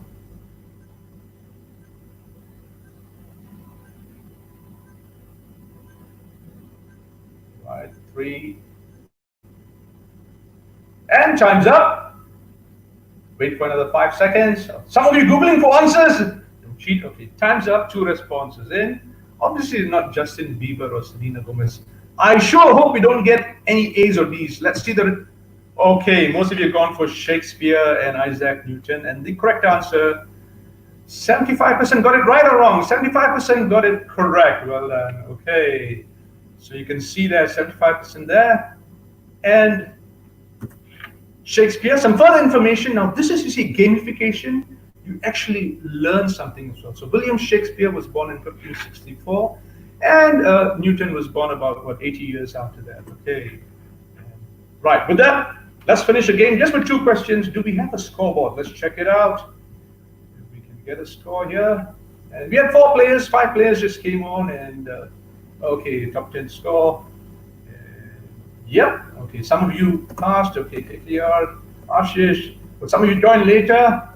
J-Lo. And let's see our top 10 scores. Adrian, 15 points. Obama, 15 points. And our winner champion, M on 19 points. Okay, and do contact us, whoever you are, and show us your mobile device. It will show that link there. Okay. Right. With that, I'm done, Lily, and over to you and the team there. I'm ready for questions, Arthur. Over to you, Arthur. Thank you.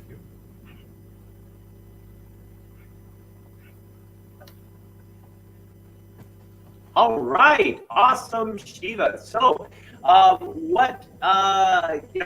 much fun is that? I mean, at the end of the day, okay, did you guys have fun? I mean, that's really the question, right? And did you learn something? So, Shiva, that was absolutely amazing. And does anybody have any questions on how you would be able to apply this for your teams, your friends? Okay, anyone else? So just go ahead and let's get some questions going.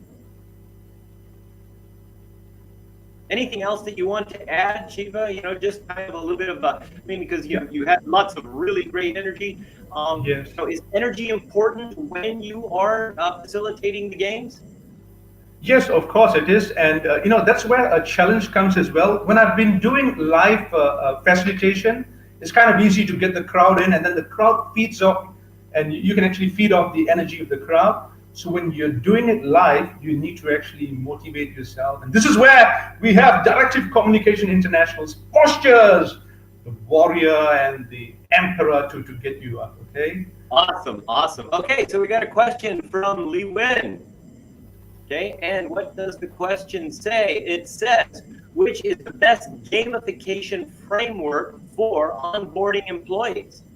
Right, thank you, Lehman. Yeah, we spoke about 6 different frameworks for different types of behavioral change or business objectives. Now, when you want to onboard employees, you're looking at an internal facing framework, and this is where the gentle guide is the best one, because the gentle guide is, you come up with it, and when people do mistakes, you can go into a loop, and you can actually have notifications coming up and telling them, okay, this is what you did wrong, and going over together. So the gentle guide is an internal framework which is best for onboarding employees.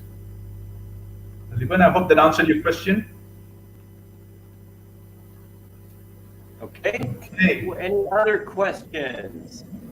Okay, we got a comment here from Umesh, relevant and very useful topic. Okay, practical tips which we can practice easily. Awesome. Thanks, Umesh. Thanks. And yeah, like I said, Arthur, the bottom line is exciting areas. Sky's the limit, what you can do. And thanks, Arthur, we're working together on something as well. Let's see how we can take it further, how we can change the world with our... There you go. Absolutely. And that's what it's all about. Responsibility and contribution. Yeah. Okay, here's one from Maryland. Did you design games for improving salesmanship in the current global situation? Thank you, There's a good market. Very good question. Very good question. I per se, I do not, because I'm a green brain. I'm high on diversity and change. I'm doing many, many different things. So, but I work with people who can help actually deliver the specifics for you. So a company, and we here at DCI International can put together something and recommend you as well. And I'd be happy to take it up with you, Madeline. So there are some experts out there, Salesforce and whatnot, some engines, SaaS, software as a service, and PaaS, platform as a service suppliers out there, where you can just key in your particular niche requirements and they can actually come up with a gamified framework for you.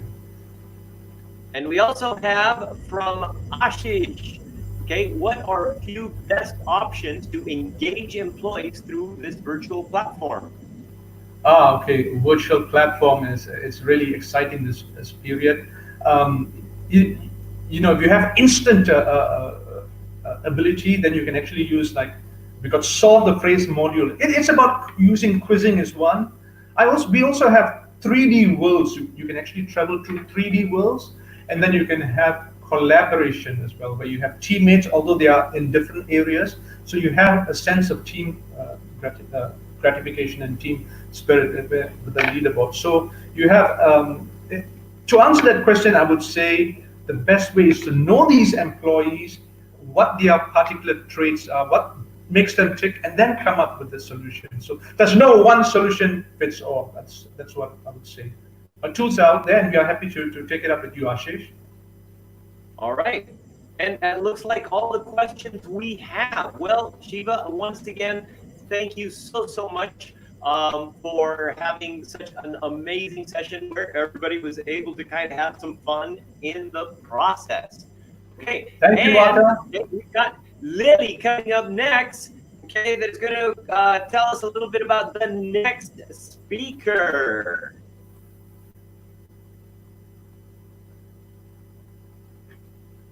She's going to tell us about Daryl Tan, who is going to be the next speaker. But before we do that, let's go ahead and get into some commercials.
The Colored Brain Communication Inventory. Discover your how and find the root cause of why trust breaks down. Find the genetic process that your brain uses to get clarity. Identify your friends or teammates in your danger zone and get instant solutions by clicking the Additional Insights button to determine how you can build team synergy and transform communication and productivity with your team or organization. Hi, this is Arthur Carmazzi, best-selling author and currently ranked as one of the world's top 10 thought leaders in organizational culture and leadership. So everybody's going to be using DC psychology to explain the solutions to overcoming the COVID-19 situation. But what is DC psychology? So we're going to share with you a whole bunch of little excerpts from the video of why you need DC psychology and how it works and what it is. So this is an infographic video, and let's get to part one.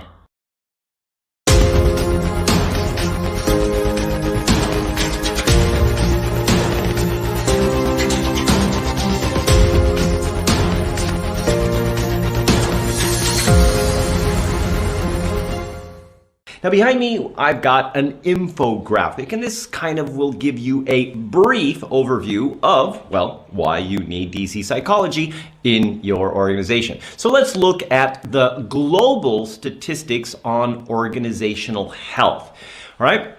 So these statistics are around the elements of human capital, but affect how human capital is affecting everything else: innovation, profitability, expansion, having competitive edge, sales, everything, literally.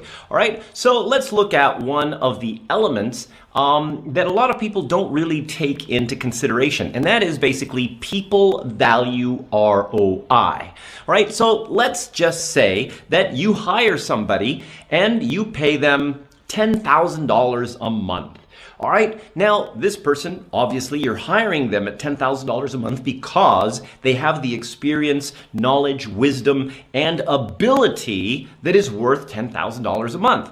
Well, apparently, most people in an organization, okay, are actually performing at 68% of their actual potential. Now, in the beginning, of course, when people first start working, they don't really know the organization, they don't know the systems very well, so they're not going to be as competent, even though they may have the skills. Now, once they get the skills, if they understand the organization, if they're excited and still as passionate as they were when they first started, they're probably going to give you 100%.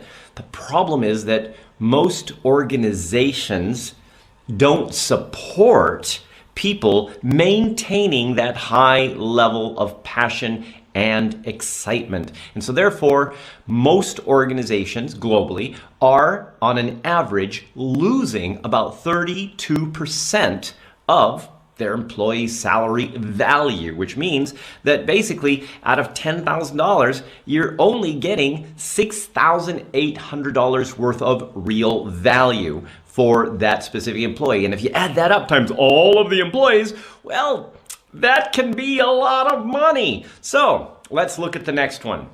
Skill implementation. All right, so only 13% of employees are actually applying the full scope of their skills to solve problems and achieve results. Now, how does that work? Well, okay, let's look at this. Okay, you may have a skill.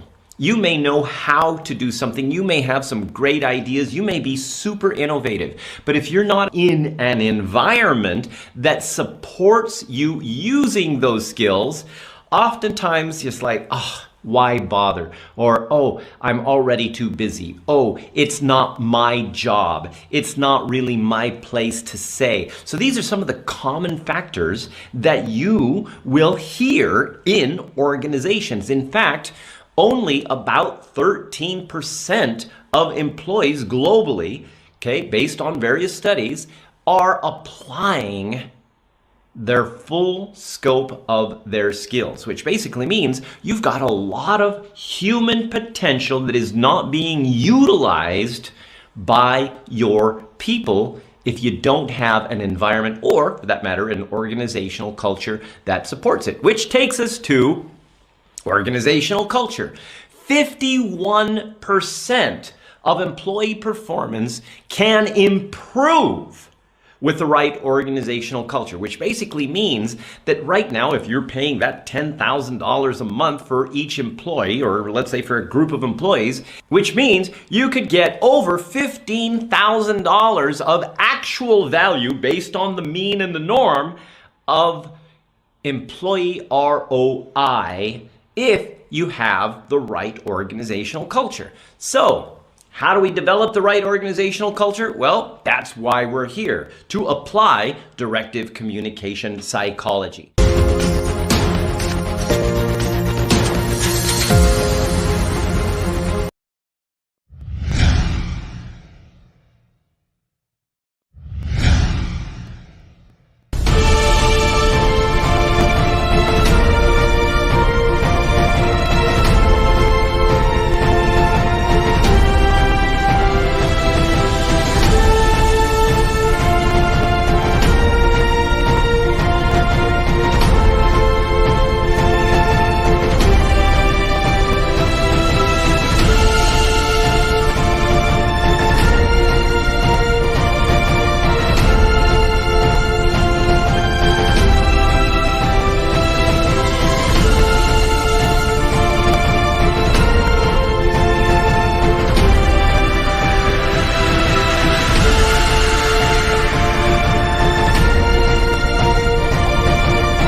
The Colored Brain Communication Inventory.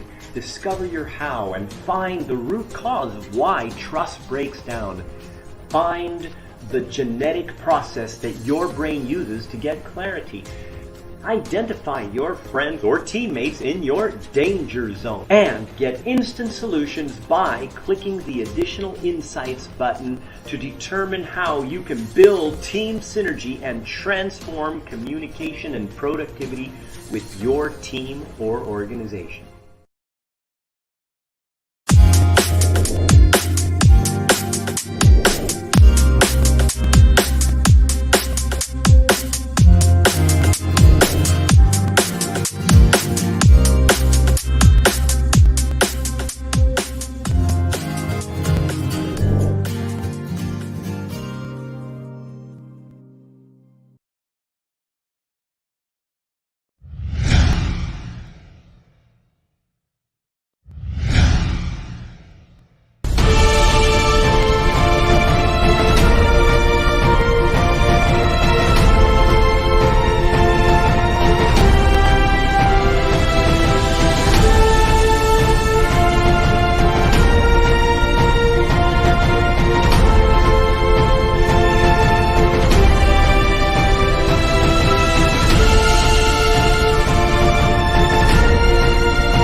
Hello, everybody. Welcome back.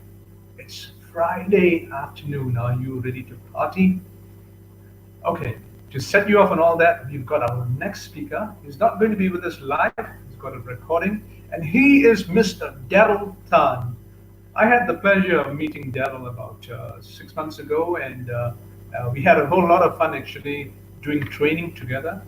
I can tell you, Daryl is a tough guy to negotiate with. Daryl, remember the marketing game we played? Okay, but let me tell you about Daryl now before he gets on. Daryl started his career as a sales associate, and he basically did very well, got promoted to sales supervisor. And because he likes to help people so much, he eventually was given the opportunity to become a sales trainer. So one thing led to another, and he's really become good at the retail business and how it works. And indeed, he was invited to speak at the Malaysian Retail Chain Association on the subject of gamifying work process for high performance sales. Very, very subjective, very, very specialist area. I think Marilyn had a question earlier. We must get you in touch with Marilyn, okay? And once again, this is his expertise. On his personal side, he very much connects with people and is a very giving person. So let's see what he has to offer us. Over to you, Daryl Tan.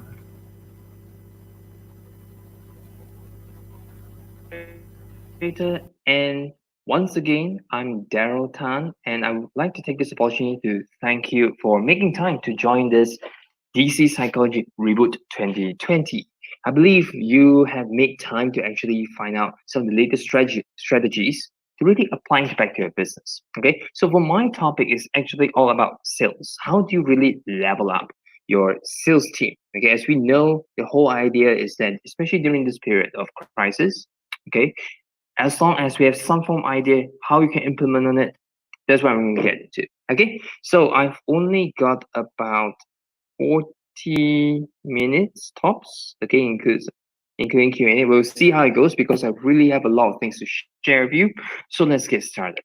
Okay, now how to level up your sales team, especially during crisis. Now, I want to circle a little bit about this crisis. Beginning of this year, I believe many of us we would see this particular situation, this COVID-19, how you view it as a crisis. Now, before that, I'd like to ask a favor from you. Okay, ask yourself, when you first heard about such thing happen to your business, what was your first reaction? Was it fear? Was it like, it has never happened before? And there's a lot of uncertainty. What was the emotion that you've gone through? Now, I know that many of us, especially as a leader, it is easy for us to switch it from a very negative way to a positive or at least a hopeful situation or look at it as an opportunity. But for now, let's acknowledge this part first. Reason is, as you go through or embrace this kind of emotion, this could be the exact feeling that your sales team is facing. Now, just a little sharing on what happened recently. Now, I have actually talked to this automobile industry. I mean, a lot of these salespeople that I talked to, interestingly, when I asked them about this particular crisis, how they view this MCO, which is movement control order. In Malaysia, we have this term where literally everybody got locked down in their home, so to prevent the spread of the virus. So anyway, what happened was that many of the salespeople just told me how positive it would be because now there's a lot of government stimulation and people are willing to spend, so on and so forth.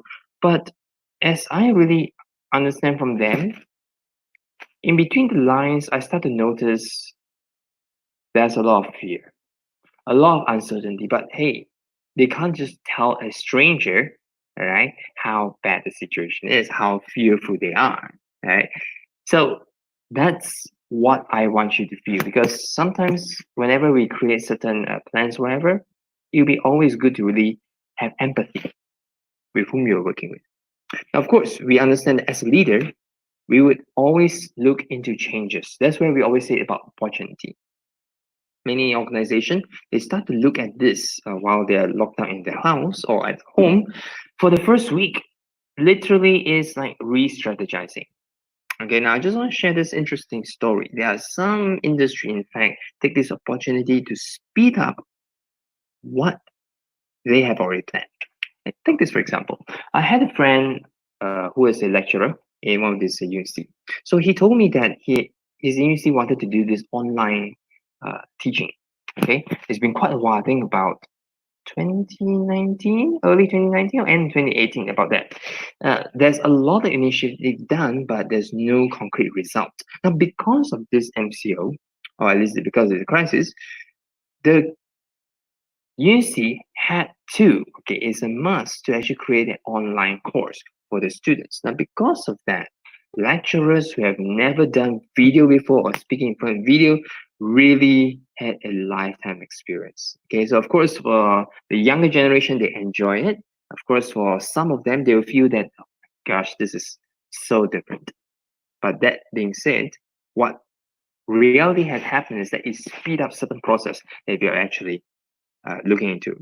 Okay, so what I want you to actually notice is that as I speak this story, you will start to notice on how the emotion feels like. When you start thinking about the crisis, okay, a lot of us had started with a negative emotion, whether it's fear, confused, or uncertainty. Now, of course, as a leader, it is important that we shift our focus from being hopeful, being a little bit fun. Okay? And even some feel that is an opportunity to spend quality time with the family, which is pretty true. Okay, so it really depends on how you look at it. But the purpose of this talk is not all about telling you the emotions part, but rather I want you to remember that feeling, because how to level up your sales team, especially during crisis, is not just during this period, even after post-crisis, okay, or even under normal condition, you can still use these strategies, okay. And as I mentioned, one of the very important elements from here is empathy. The moment you really feel how your sales team really feel, it'll be easy for you to actually trigger the certain emotion for them to do what you want them to do. Okay, by the way, let me clarify, this is not manipulative. Basically, it's really to understand why they do, and we're simply rewarding them when they do something. Okay, so the whole session, it's really about guiding you how to really turn this whole process, instead of being so stressful, instead of being so nervous or a lot of uncertainty, fearful, into a more fun way. Yeah, so let's get started. I think it's fair enough you need to know a little bit about my side. I'm Daryl. Okay, I'm from Malaysia. Yeah, I've been in the retail industry for over 10 years now. Of course, in sales job, I've actually been in the market for about 4 years. Okay, and typically in B2C, business to consumer. Now, I'm also a certified directive communication psychology trainer. Okay, it's a psychology-based training license program. It's really cool. If you have time, you can check it out later. I'm also a certified gamification consultant. How do you really turn a mundane routine job into a game? That's what we're talking about. And if you're from Malaysia, you may have heard of this term, HRDF, or Human Resource Development Fund Certified Trainer. Okay, so for those who are not too familiar, basically it's a certification where trainers with this certificate get certain funding from the government side. Okay, because some of this company, they have funding from the government. Okay, before I go into so detail, I just want to circle back a bit. Okay, circle back a bit on the term gamification. Maybe you can tell me, when the word gamification, what was the first thing that comes to your mind? Was it like holding a game console and play with the game there? Or download the app, or download a certain software in your computer and just upload on a daily basis? Or is it you play a game, then you learn something through the whole process. Is that gamification? Not really. Okay. I mean, if you really want to understand what this gamification is, simply means this: whatever you're doing, the moment you add some gaming element to it and some fun, that's gamification. In fact, you may have used gamification without you knowing yourself. Okay. I'm just going to give some example. So I'm sure some of the industry you would have done, we call it like incentive, like tier based. Okay. So for example, maybe uh, if this particular store or this particular salesperson manage to achieve this particular sales number, okay, they get certain commission. If they achieve the next level, you get another commission. This is what we call as gamification. You do the leveling process. Okay, so I will actually explain more in detail later. So let's continue on. The fundamental of gamification elements is basically element. Now I know there are a lot of things outside, but I just want to summarize as the five main things, which is a so-called process. Okay, so let's go into it. Objectives. Okay, now when it comes to objectives, I think it's pretty easy for us to relate to this term SMART. Okay, setting the right objectives. For those who are not too familiar, SMART simply means being specific. Okay, any goals you set must be specific, must be measurable, able to measure, must be achievable, must be realistic, and most importantly, must be timely. There must be certain timing. Okay, but I'm not going to go through in detail how you're going to use this, but rather I'm just going to share a little story about that. As I mentioned before, I've talked to this automobile industry, and what I understand is that they notice during this MCO period or during this crisis, a lot of people are pretty much like holding the cash. So the question is that what will really trigger that emotion of a consumer so that they will buy a buy a car? Okay, now bear in mind this is not just any car, but it's a premium brand car. Okay, so it's not everybody able to simply fork that way. So they thought about what they exactly sell, because a typical manager or a typical sales team will actually tell you that whatever you have, just sell it. Sell as much as you can. Great. Now, some of the sales manager would have a different plan. Like this story, what happened is that they noticed the second-hand, or should I say, a pre-owned demo units, test drive units, those with mileages, they can go a little bit lower, sacrifice a little bit of the margin, and focus on advertising throughout the whole nation. So people, regardless where they stay, they get to see it and they get to call in to the salespeople.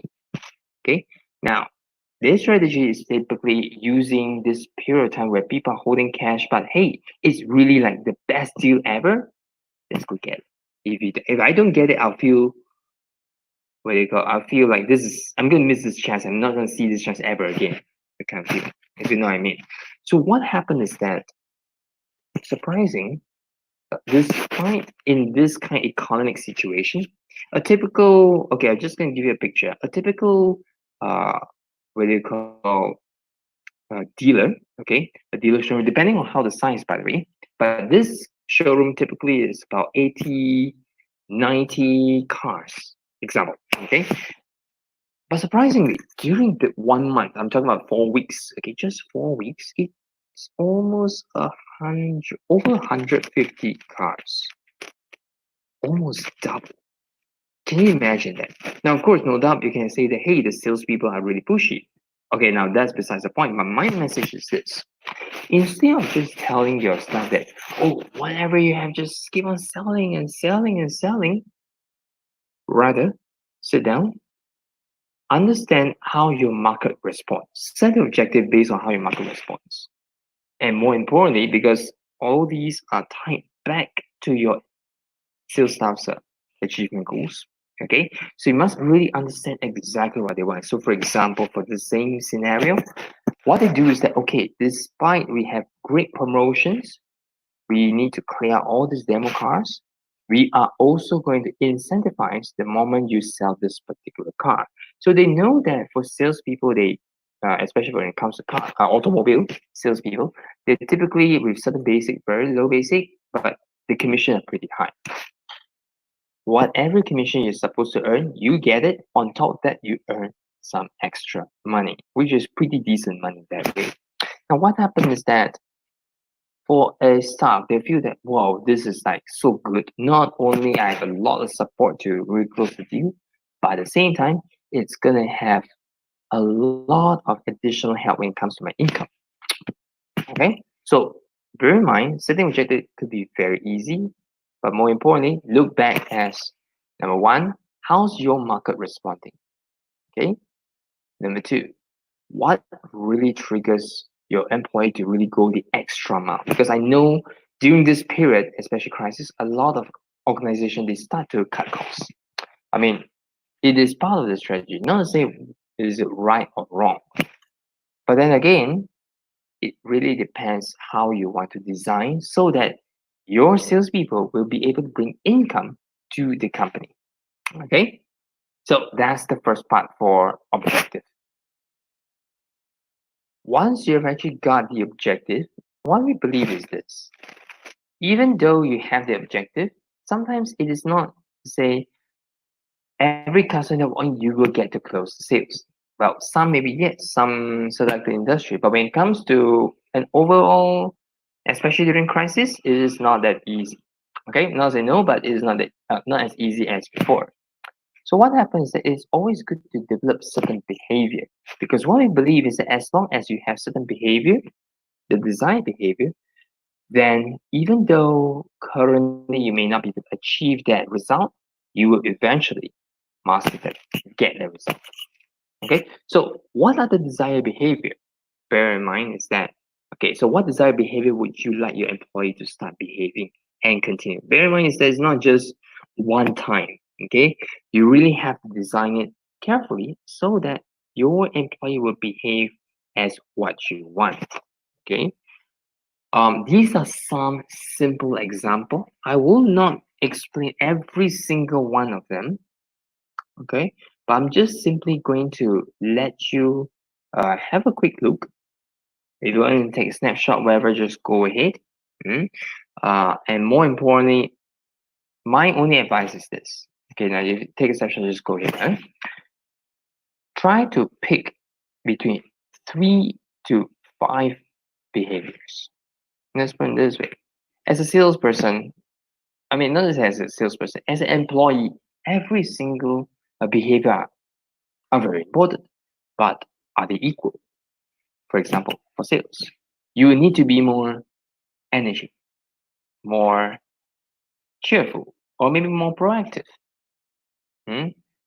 Trust, what they call creative, and so on. There's a lot. But maybe you start to notice that, hey, in sales, maybe some of the trend has started to see as the salespeople will not last more than 2 years. Then perhaps loyalty is one of the important behavior that you want. Okay, design. When you have in mind, you don't have to jump so far. Set the objective, what exactly you want them to sell within the next 30 days. Okay, then list down the 5 behaviors that you want your sales team to actually develop and continue. Bear in mind is that maybe different people may need different types of behavior to really bring up the best of them. So it's always good to actually customize, but we understand sometimes there's too many things on hand. You can do as a group. Okay, just a little tip. But then again, it is all come back to how the whole working culture looks like. I'm just gonna share one of this experience I have. I had talked to one of this salesperson, and it really looks like he got isolated from the team, retail by the way. So as you know, it is a normal retail shop, not too big. Like I mean, example, you're selling a cosmetic products or maybe toiletries, something like that. What you notice, what I want you to imagine is there's about 4 people in there, but one of them is like doing his own thing while the other 3 like really gel together. Not say they don't do the work, they still do, but somehow it just doesn't gel well. Okay, now I want you to imagine is that even if that one person who got isolated is a really great salesperson, with that kind of working culture, do you really think that this person will stay on? And sometimes even if you really ask him or her, they may just tell you, oh, everything's fine. Agree? So what happens is that you may want to look into how is your working culture looks like. Now, I've actually attached the link right here. Okay, just go to culture, CULTURE, evolution, EVOLUTION.com. Okay, or you can just type cultureevolution.com in the Google search. You will have actually found this particular page. Now, when it does something like this is how exactly it looks like. Okay, basically, it's called the Organizational Culture Evolution Assessment Navigator, or OCEAN, a culture benchmarking. Because, okay, I'm going to just talk a little bit on how it really impacts a person's performance. Now, imagine, okay, you are the HR. Okay, I want you to notice on the green, on the little YouTube-like file, okay, the green one, average culture, yes. So imagine if you hired 100 people working in an average culture, the salary you pay for 100 people is equivalent to the the productivity of a 100 people, which is pretty much break even. And in fact, this is what everyone wants it. But then again, if you're looking into a very poor culture, what happens is that people will not be able to really bring out the best of them, right? And thus, even if you pay 100 people, you only get a 68. I mean, the work productivity of 68 people. That's about 32% less effective. Imagine that. People start being jealous one another, of its politics and so on. Okay, if you want to know more detail, you can actually go further down. Okay, and lastly, before I just continue, high performing culture. High performing culture simply means there's a lot of connection between the employee and the organization. And in fact, imagine you pay 100 people, you get the productivity or the result of 151 people. That's a lot. Okay, so if this is I mean, by the way, it's free. Okay, it is really free. Just go into this website, and I strongly encourage you to watch this video so you have a better idea what it's all about. And all you need to do is just key in the your email address, your name, and then you get to access it. But if you really want to test out how the whole working culture looks like, then there's a paid version where you get to use certain number of certain number of this assessment. Then you will actually have a better idea what is exactly happening in in your company. Because in many cases, when you ask a senior management team, they will tell you very great. But when you talk to the executive level, or maybe those new hires at the lower level, you will start to notice it's a totally different view. Okay, so check it out. Okay, now you have already got a very important objective, followed by the desired behavior. Next, why do we do what we do? This is what we call as emotional drive. I want you to understand that each one of us, okay, whatever we do, no matter how logical it sounds, we are using our emotion to justify it. Okay, you must understand that every single thing, especially in sales, I think you will understand that every single purchase is an emotional decision. Okay, that's why some of them they will always show, oh, I'll give you an extra discount, giving this free, you have to get it, or if not, you'll regret and so on. I mean that's one part of the strategy. I'm not going to touch too much on that. But why I'm saying that is going to bring it as an emotional moment. Okay, I'm not talking about being lovey-dovey or maybe those touching tears. No, I'm not talking about that. I'm talking about this. Now, according to Arthur Kamasi, the founder of DC Psychology, okay, there are total 8 different emotional drivers. Now, this one, if possible, just take a snapshot on it. I'm going to roughly explain what it means. So at least end of this session, you will know how to use this as a key driver for your sales team. Okay, sounds good? Okay, first of all, love and belonging. So this simply refers to the drive of being loved or lovable. This is very true, especially when it comes to family. If you happen to talk to someone, talk about I work because of my family. This is one good example. Security and control, pretty much very straightforward. So as long as it's secure, I don't want to grow. I don't want to grow up. As long as it doesn't go down, I'm pretty good. So that's what we call high security and control. Okay? And also, by the way, for some people who really wants everything, like every single information in their hand and so on, to really be controlled, that's also one part of the emotional drive. Diversity. Diversity simply means there's many what they call variety when it comes to the things that you do. Take this for example. For some salespeople, especially when it comes to retail, instead of like just staying at the store, okay, so instead of just staying in the store, you can actually join different ways. Whether is it like, okay, this week I work in this store, next week I work in another store, something like that. Or whenever there's an opportunity to go for road shows or events, you join, okay, because you just feel like it's too boring if you don't do anything. There's diversity. Recognition significance, pretty much you acknowledge them, you praise them. That's what it's all about. Very common. Okay, I want you to take note. For salespeople, recognition and significance are very important. Not half-assed true, but pretty much on a general basis. Same as achievement. Achievement typically means the feeling to complete something. Now, bear in mind, it doesn't mean have to complete as a perfect thing. Okay, so long as you complete something. I'm sure you have actually experienced something like procrastination and so on, because the moment you do something, maybe you go to social media, okay, or maybe you go to do some other task while not finishing the main task, but you feel that kind of sense of achievement. So that's what it's all about, okay? Or another thing is the moment you achieve something, maybe you might manage to close a very high ticket deal. That's a great achievement. Challenge and growth. Challenge and growth simply means on how you really grow yourself. Okay, for some people, they love to learn new things. They always want to keep themselves updated. Challenge and growth. Excellence. Excellence simply means, in simple terms, perfectionist. To them, okay, different people may have different standards, but for them, it's like I want at least that standard.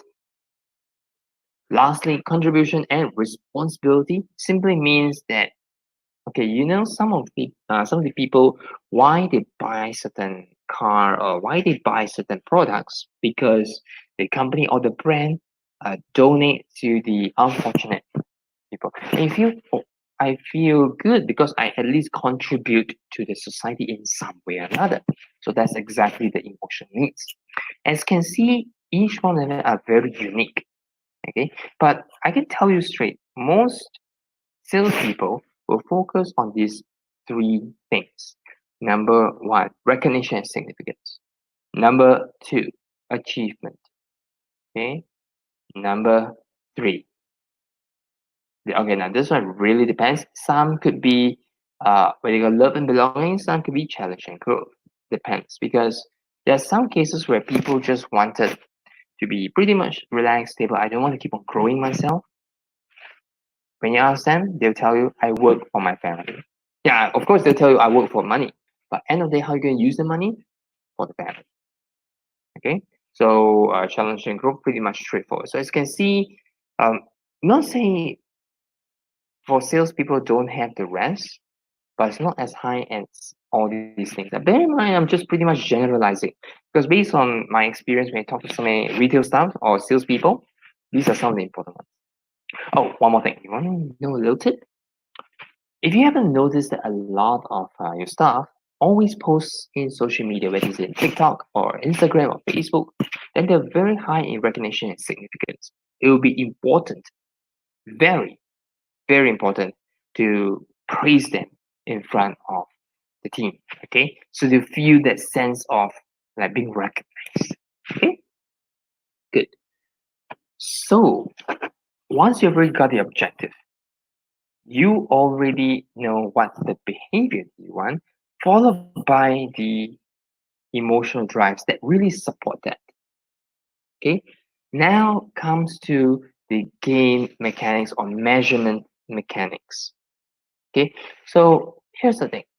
there are so many ways. Okay, now I'll just spell out exactly what it's all about. But at least when it comes to really implementing it, you will need to work on something like that. Okay, but let's look into it. The most common way on how to really gamify it is by looking at, or measure is looking at the sales number or quantity sold. Okay, depending what industry you are, is either or. Okay, so there's already a type of measuring mechanics, or should I say game mechanics. But then again, there's a lot of what do you call, a lot of uncertainty behind. Okay, next, theme terms. Now I'm not sure have you heard before, because I remember last time when I was with one of the sports brand company, we always use terms about sports related. Okay, for example, we talk about, hey, so what was the name again? Yeah. So for example, I finished the deck and so on. Yeah. So it's pretty much the presentation deck. Some people may use this term, other people may use other terms. Or, hey, let's go to the pool. Okay, there's really some stress. So they may have different theme into what they're referring as. Yeah, pretty much the one that I had was, because it's sports based, a lot of terms that they use are sports terms. So next, I think the common one that you may heard of is about point system, and I believe you have used this on customers, right? For example, the more they spend, the more points they get to earn, and they get to change whatever things they want or exchange, something like that. Some organizations do have this system where the moment they close a certain deal or they close certain item, you add certain points, you add certain points. So that points could be equivalent to a certain amount of money. And who knows, of 1 month, that one particular one day, just that one day, 24 hours, your points may be like double or triple. Up to you. You can make it as creative as possible. That's for point system. Level up. Now, level up is very similar as point system, and many organizations would have used it already. That's why I told you the tier-based target is a very good example. Next, leadership board. So leadership board basically means you get to see who's on top, who's at the bottom, but you have to be careful. Okay, there are many occasions where people who are actually at the bottom, as they continue for the next 2-3 months, provided they also do something, okay, 2-3 months, and they're still at the bottom. How do they feel when they look at the leadership board? Now, no, I'm not saying it's a bad thing. Okay? I'm saying that you may want to consider an alternative for that. And another one, campaign tracker. Okay, how do you really measure is that how the campaign really works. For example, during the time I was with the sports brand, okay, we launched our product. We launched what they call sports running shoe, football shoe. So during this one moment, we focus on the particular newly launched football boot. Okay, now this is like a very special icon to us. So there's a lot of investment when it comes to branding, or when it comes to invitation, a big party, and so on, just to make sure that people know that this is in your shoe. So a football boot, okay. So what happens is that after they invest so much, they also need to measure on how the salespeople are working on it. Okay, so that's why I call it campaign tracker. You can use it as part of the game or measurement mechanics. One more thing. If you want something easy, just a simple ad. Make a simple ad to help motivate your staff. Okay, in sales team in less than 50 seconds. Now, over here, I've actually added this link called the Squadly. What happens is that it's simply an app that the moment you press it, okay, then you will know, hey, who is number one in this particular value or this objective. Bear in mind, objective, if possible, I forgot to talk about that. Objective, if possible, do not use more than 5 objectives. You would just literally confuse the start. So, for example, okay, so this month you're gonna sell 100,000. Okay, let's say this month you have to sell 100,000 ringgit by the end of this month. Okay, so this is actually just one objective. Another objective maybe talk about, okay, so there's still a very important condition. You must sell at least this product at least 2 or something like that. So as you talk, you start to notice that these are some important elements to help you achieve your goals. Okay, but then again, not everybody is very good in sales. Maybe some people are good in this particular sales. Some people are good in serving customer and so on. So you may actually use Squadly. I'm going to show you how it looks like. If you notice how it looks like at the handphone, it says rank number 8. So that means it's actually at number 8 in general. But of course, if you really notice, now because I don't exactly have a demo, but I strongly encourage you to go to this website called squadly.com. Click on the link and you will get to know how the whole thing really works. Okay, it's a very easy app. In fact, we're also looking into organization that use this to replace their paper appraisal. How cool is that? Replace paper appraisal, and literally this data, so long as your company is active, you will get to access this data. Okay. Okay, so I know this has been a very fast journey. Okay, before that, I also want to let you know. Yeah.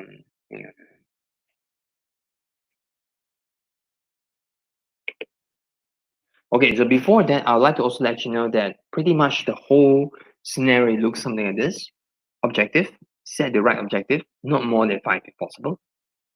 Design behavior. So design behavior, what sort of behavior do you want your salespeople to go with it? So at least they can really level up themselves. Number 3, emotion drive. What exactly really trigger your staff? Bear in mind, different people may have different emotion drive. For example, my case, I have a very high growth and challenge and growth. Okay, but for some people, they may feel that they have high recognition and significance. So it really depends. What really drives them? Then the next was the game mechanics. Okay, so game mechanics basically, how do you want to use it to measure that particular behavior? I'll take this for example. Let's say you talk about teamwork. Okay, teamwork is very easy to explain. Huh? So let's say you talk about okay, let's not talk about teamwork. Let's talk about what's the name again? Yes.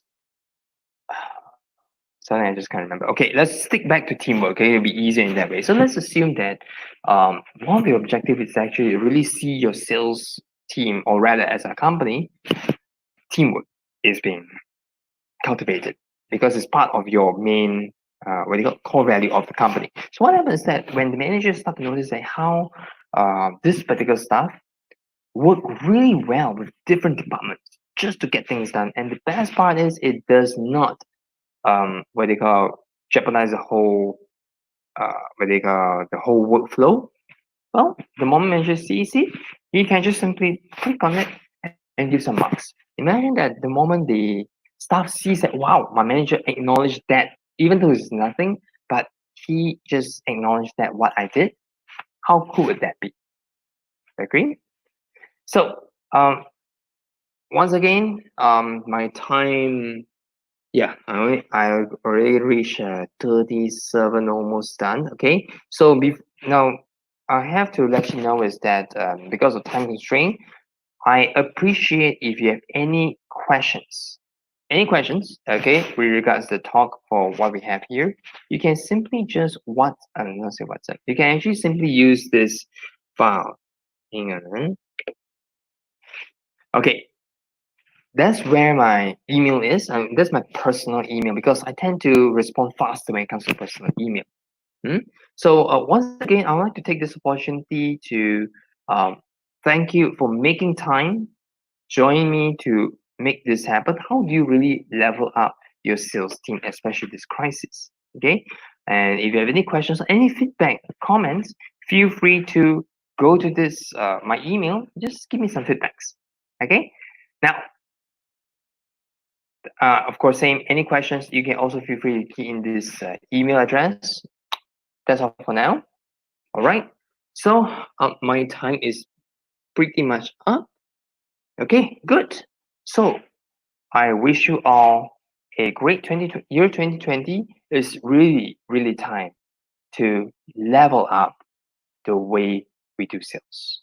Okay, so Once again, I'm Daryl Tan. I'll see you soon. Okay, signing off.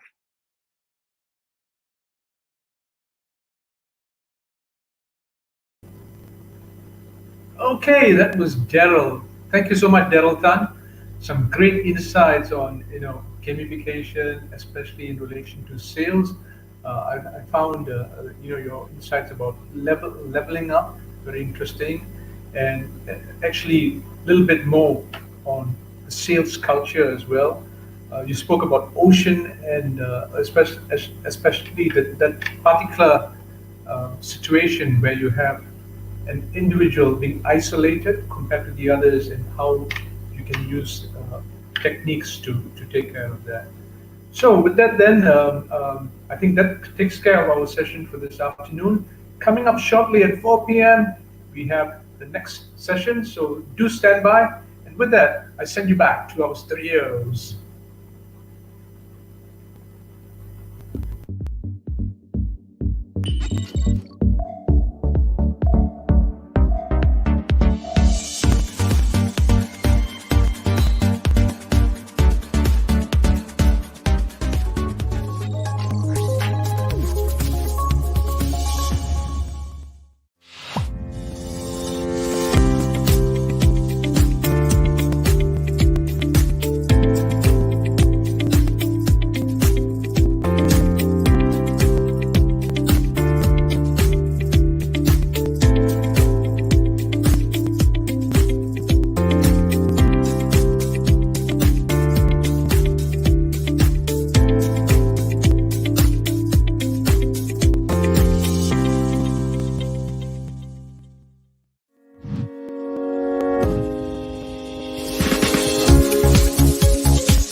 The Colored Brain Communication Inventory.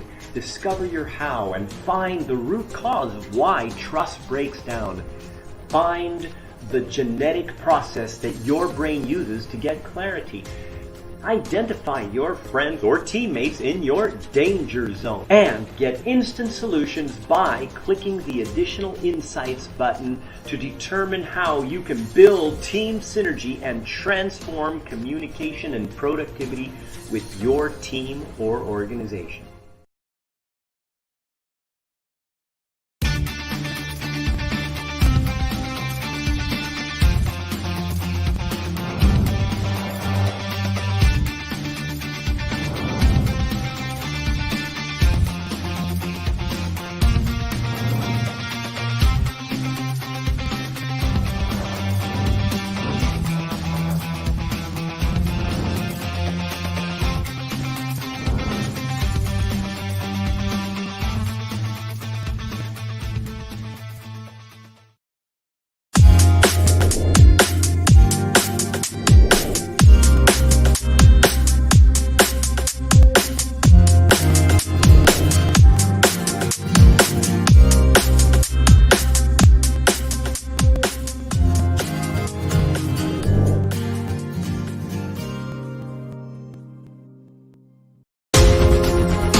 So let's look at the different elements of directive communication psychology.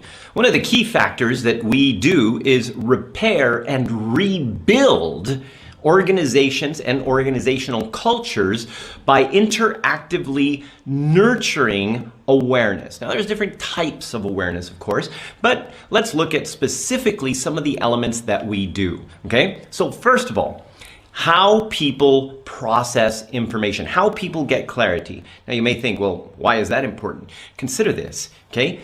You're in a situation where you are reasonably successful doing things in your way, your process. When you look at something, there are certain things that just appear to be common sense. And then there are people around you that completely go against the concept of common sense. And you're thinking, oh my gosh, I'm surrounded by idiots.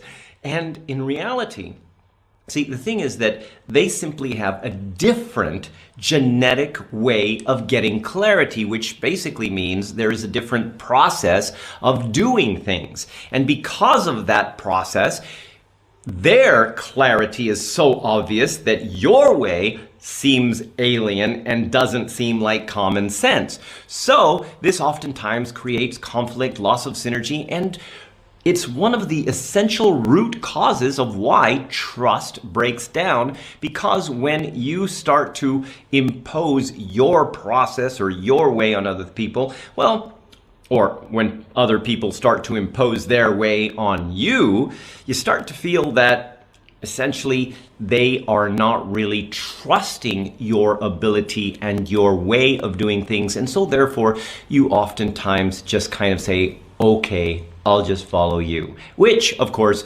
reduces skill implementation and excitement, passion, and for that matter, the motivation to be proactive.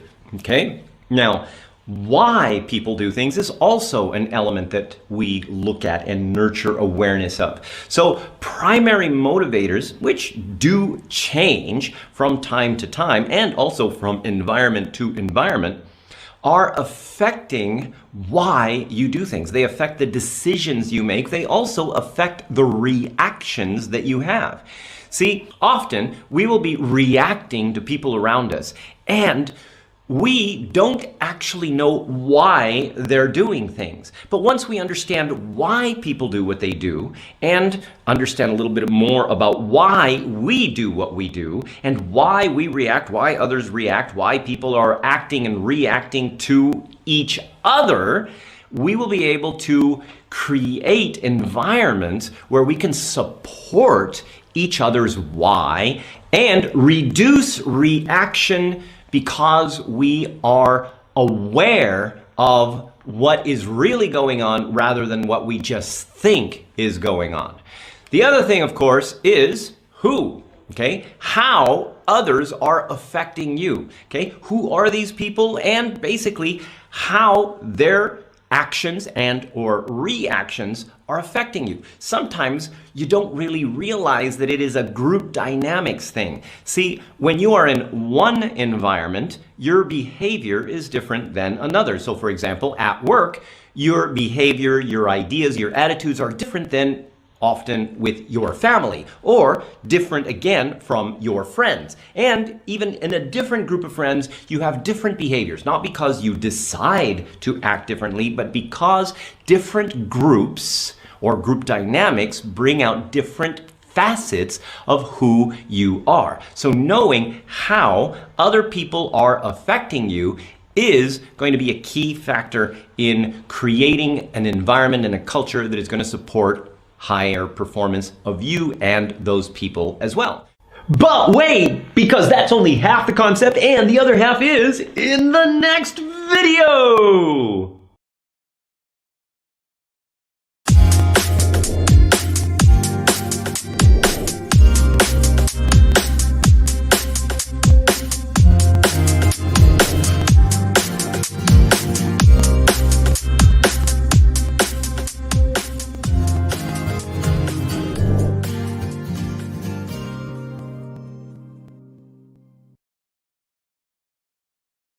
Okay, so now we're going to talk about the other half of where we left off in the previous video.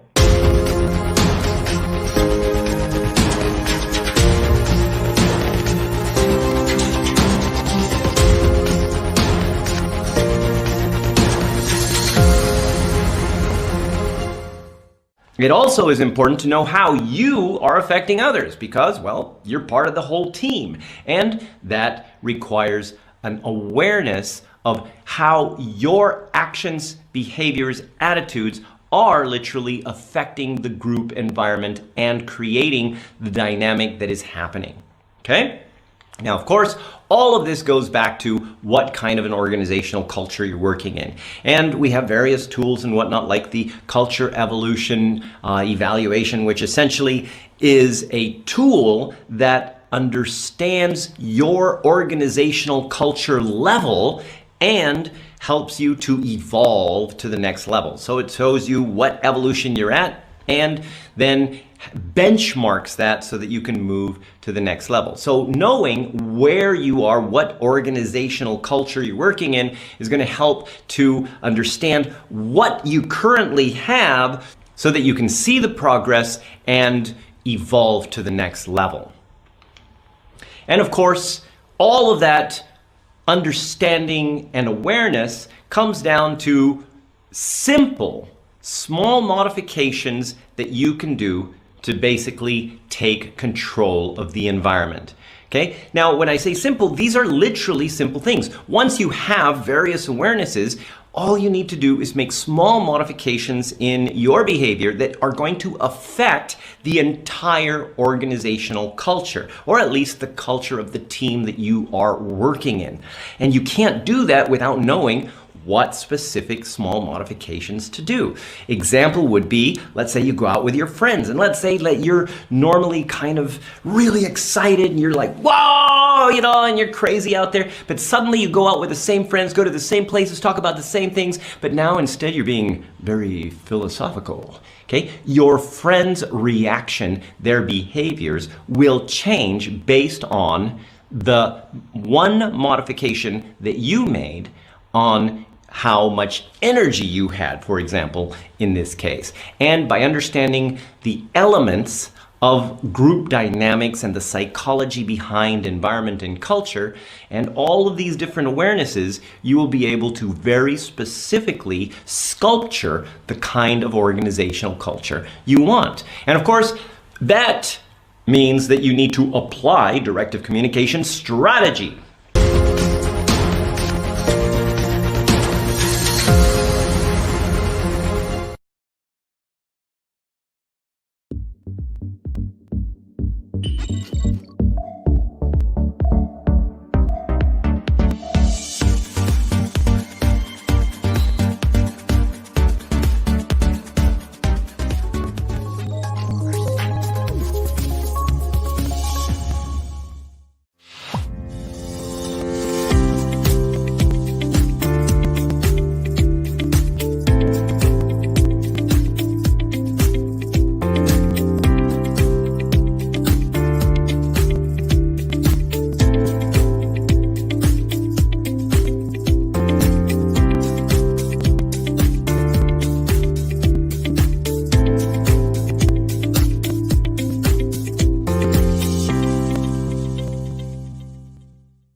So DC psychology is very well known because of the unique stacked games, exercises, and assessments that basically combine everything.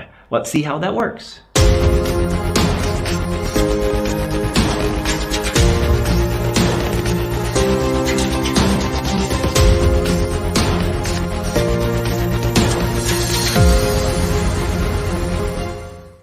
This strategy essentially uses various tools that are specifically designed in order to affect organizational culture, plus creating different elements across the organization. And more importantly, this is not just about awareness and learning. This is all about implementation. So the DC strategy is not a learning strategy, it is an implementation strategy, and the tools help us to connect everyone and implement it so that people really understand how they are affecting other people, how they can achieve higher levels of personal excellence based on what they want, and how they are contributing to the evolution of the organizational culture, and at the same time have fun while doing it. So all of the tools and the strategies combined with the awareness basically take us to the elements of nurtured emotions. Okay, now these nurtured emotions create purpose, they create trust, they create engagement, they create confidence, they create excitement and passion. And of course, those nurtured emotions then lead us to various cultivated behaviors like cooperation, low absenteeism, innovation. I mean, an active innovation, not like, oh, hey, here's an idea. Innovation means taking action and doing something, all right? Communication, and communication isn't like, oh, I can listen to you now. It's like really understanding people at their depth, understanding how they get clarity and how you can communicate with them so that they really get it. Instead of like sometimes when you're talking to people and you say, do you understand? And they say, yes, I do. And then they go and do something completely different. Okay? How to develop leadership. All of these emotions develop leadership. They develop teamwork. And of course, they develop proactive action.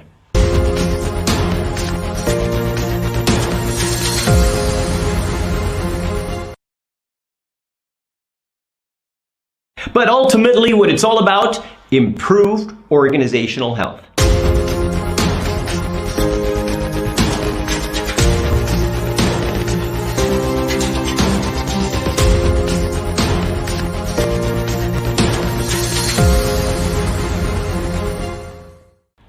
And at the end of the day, the result is improved organizational health, where you have more productivity, more competency, better resource efficiency, higher performance, more cost saving, and ultimately more profit as an organization. So I hope that this simple explanation kind of gives you an idea of what directive communication is and how it's going to help your organization to improve the culture and the individuals within that culture to essentially achieve more than you are currently expecting from your people. Just understanding the fact that your people right now are probably not working up to their potential, okay, is a huge factor. And just bringing them, even if you could just bring them up to a higher level of being the best that they can be. And of course, a lot of that requires trust. It requires a sense of feeling value and directive communication.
Hi, good afternoon.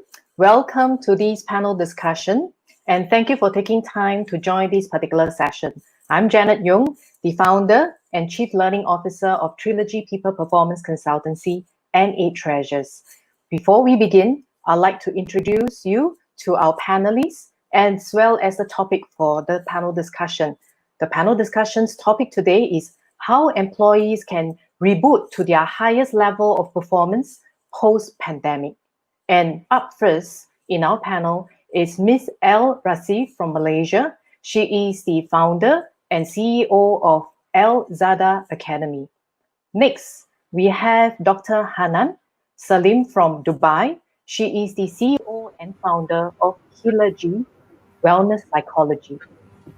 And the next panel on our list is actually Mr. Johan Kamarozaman from Malaysia, who is actually the director of Lip Leadership Academy, Sendiri Berhad. Next is Miss Lidi Lau from Malaysia as well. She is the founder, master trainer of Culture Dynamics. And finally, we have Dr. Sanjeev Disit from Dubai, who is a global human resource leader, culture coach, and ideapreneur. Welcome to all the panelists, and thank you for spending your time to share your insights and experience with us this afternoon. Thank you, Janet.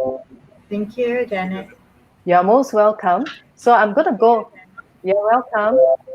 If you're all Thank you right. so much. It's a pleasure being here. Yes, yes. So if you're all right, I'm actually going to start asking the first question. Would that be okay?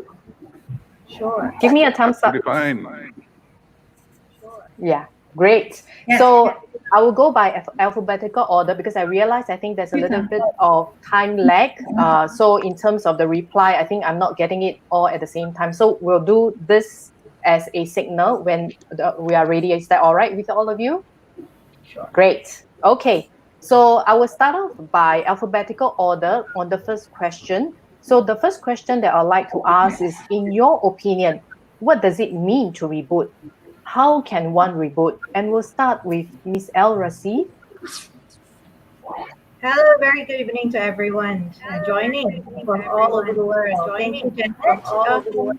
In my opinion, when we talk about rebooting, the very word is the readiness from all of us to start seeing things from a different perspective and to be ready to adapt and acquire new skills, especially with the current climate.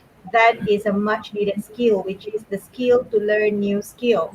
With a changing landscape and how the playing ground is now shifted on so many levels, it is very necessary for everyone to be not just be the bystander of seeing all these changes, but to be an active player on the field to be able to adapt to all these changing rules.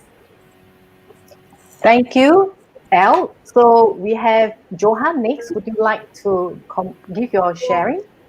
Okay, sure. To me, reboot, one word, reinvention. So how do you actually reinvent yourself in order for you to suit to the most demanding time of the world, which is the what I call the 21st century. So first of all, how do we reboot? First of all, we have to have a deep level of self-awareness. We need to know what's happening in the world right now. We have to aware that there's no longer business as usual, and especially if you are working in something that really concrete, or you are thinking that you are working with big organization, so that's no longer the equivalent to security. So that's first realization. You need to know where the world is heading, be prepared, and always keep yourself updated. And one skill that you need to have is actually be able to predict the future. So that's from me. Thank you very much, Janet. Thank you. Next up, Dr. Hannah, would you like to share your insight?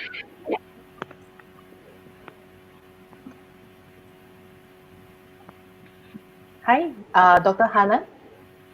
Would you like to share your insights and your opinion on what does it mean to reboot and how can one reboot? Thank you, Janet, and thank you, everyone. Thank you. I'm very excited to be joining a managing panel. To me, Reboot is actually, can you hear me? Yes. Okay, so to me, Reboot is we're always striving to learn. But I think in order to reboot, you have to unlearn and relearn every so often. That gets you out of your comfort zone in order to grow, because what we're looking at of 2020 and beyond is exponential performance. And as we've seen, technology has taken us every year to different heights exponentially. It used to be that we used to take linear steps to get from point A to point B. Now it takes literally one step to get from the same point A to point B. So it's very important that ourselves in our career, in our business, for the future, we have to have this exponential performance. And in order to do that, we need to redo and unlearn, relearn, unlearn, and relearn in order to grow that exponential rate. Thank you, Dr. Hanan. So next, we can hear the insights and sharing actually from Lily. Oh, There's a delay, I guess. Yeah? Yes. Lily, can you hear me? Yes, okay. Thank you, Janet, and hello to everybody, and welcome to this show again. Okay, to answer that question, when as the word reboot, right, the first thing that comes to my mind, we always need to reboot our laptop when we have technical issue, right? What do? Switch off, then turn it on, right? So that's what comes to my mind when we say reboot. So in this pandemic, so how do we reboot ourselves? Well, there are people who are affected. Those who are affected, for example, those who lose their jobs, right? What do? How are they going to overcome? So how can they reboot themselves? That would be one area. And those who have the job and still continue working, the key point is they are working in a new a new normal, as what we have been talking, right? And what Dr. Hanan is like, unlearn, relearn, and all that, right? So that would be a lot of that kind. So in that sense, it's also rebooting ourselves, in the new environment. Yeah. So that would be what I mean with that reboot word. Thank you, Lily. Finally, we have Dr. Sanjeev. Would you care to share your insights as well? Yeah, so all my panelists have given a very new dimension to the word reboot. To me, reboot means control, alt, delete. In a very simple manner, we need to do control, alt, delete of all the cookies of our past experience and remove them from our entire system, which is very important because the relevancy is very critical. What is relevant today and tomorrow is not the experience basis yesterday.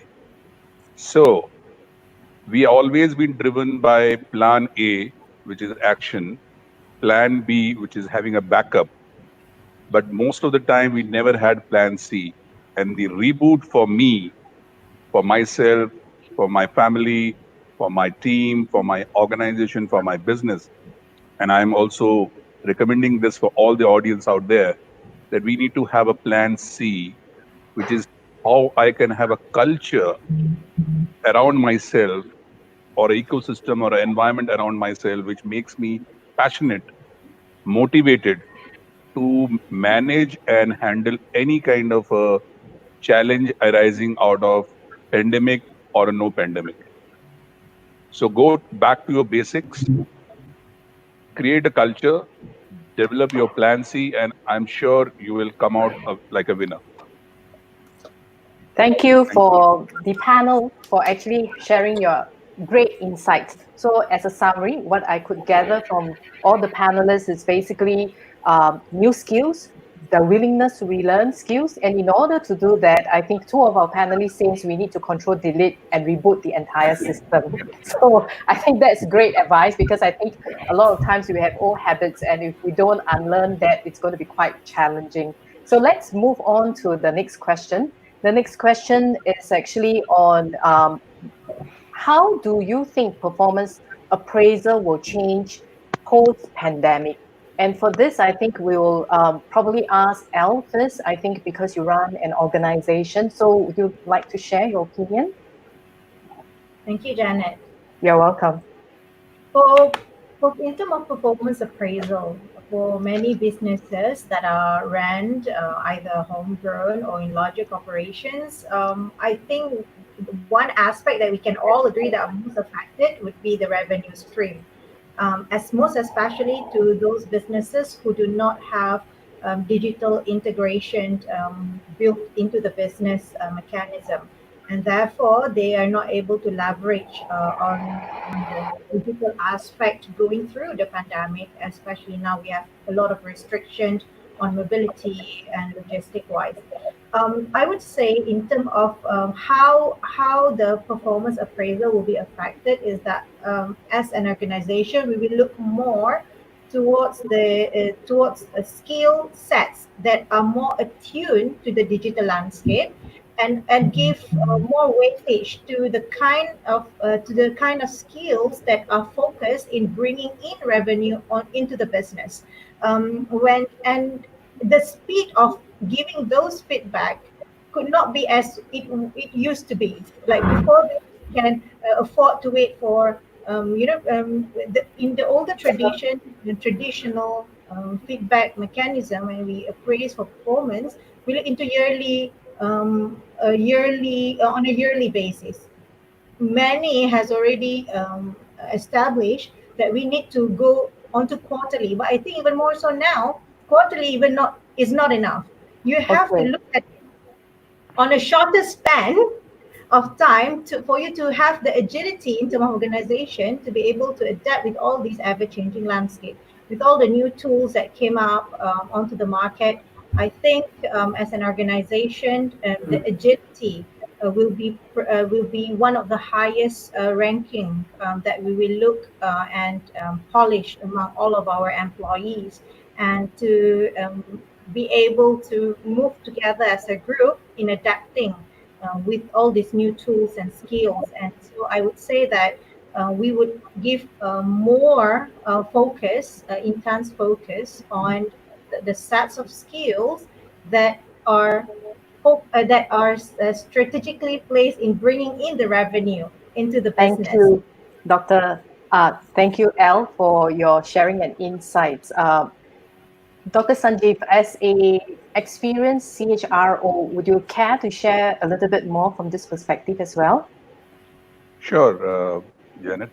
So I think the basic of the performance management is to give the feedback about the performance to the team members.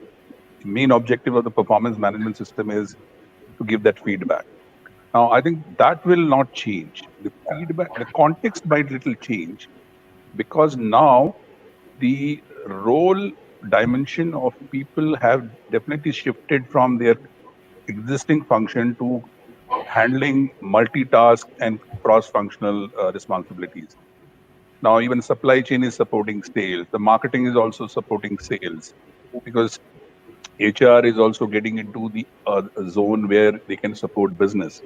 So there is a lot of cross-functional dimension which is coming into the role, and I think that needs to be contextually assessed. And I generally recommend and always believe in an approach called STAR, STAR, where situation, depending upon the situation, you take an action, and the basis the action you get a particular result. So what are the alternate action I'm taking to get alternate results? I think that's what going to be the focus area, because the situation currently we are into is little more of a crisis. So even the how you are achieving your targets and results is also very critical than what you are achieving. Okay. And that's where values will come in terms of the kind of trust, the kind of collaboration, the kind of accountability you are demonstrating while delivering your given targets.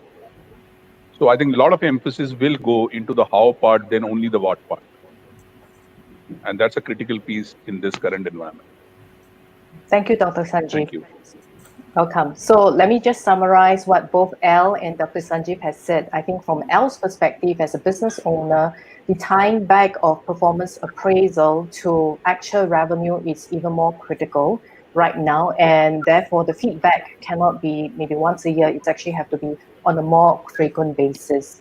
And from a Dr. Sanjeev's point of view, I think I like the part about STAR, which is actually depending on the situation, you take the action so that you can actually have the good results, and the multifunctional skills to pick up would be crucial. So I would like to ask the next question right now on what is the role actually of leadership in anchoring and inspiring the rebooting process for high performance across different setups. And for this, I'd like to ask Johan on this topic on leadership. Okay, the role of leadership. First of all, I always believe that leaders need to be clear. So clarity is the key word. So clarity of purpose, clarity of what's your value are, then only you can have clear direction. So because of if you want to be a leader, you have to give a clear direction so that people will be able to follow you. So in order for you to do that, is actually you need to have a very deep reflection on yourself. So reflecting on yourself is something that you really need to do on a as frequent as possible. If you want to do it daily basis, that's even better. Reflect. Then ask a deeper question to yourself. And at the same time, we need to keep ourselves awake, um, knowing what's happening around, and also have a beginner mindset. Most of the time people fail is because of they believe that they already success and nothing fail like success. So have a beginner mindset, be humble, be authentic, and also stay true to your true north, which is your purpose. Of course, things change, but you don't change your purpose, and always believe in your purpose. And that is how leaders lead. Okay, back to you, Janet. Thank you very much. Thank you, Johan. Dr. Sanjeev, in terms of leading larger organizations as a CHRO, so how do you think actually the role of leadership will change in this particular situation? I think, in my view and in my mind, there is no change in the role of leadership. They need to be, as Johan also mentioned, needs to be very, very authentic. I think most of the time we are not leader, we are managers. Let me put it in a very, very right way. We are only managing the situation. We are only managing the performance. We are only managing the targets. We are not leading. And when it comes to leadership, and when it comes to inspiring leadership, it only takes to inspire yourself first. Okay, as a leader, am I inspired enough to inspire others? Very, very simply put. And for that, you just need to walk the talk. What you're saying, you do, and what you do, you say. In a very, very simple way. So if I say, oh, we need to be agile, what does it mean? It means action. Now, I need to demonstrate agility in my demeanor, in my disposition, in terms of how I take decision vis-a-vis how I was taking decision, in terms of how I am give you solution vis-a-vis how I was giving solution. So primarily what I'm trying to say, the demonstration of behavior which you believe in and which is the ethos of your team is going to, as I said, create that kind of an ecosystem where there is a high level of trust, where there is no blame culture or a no blame approach.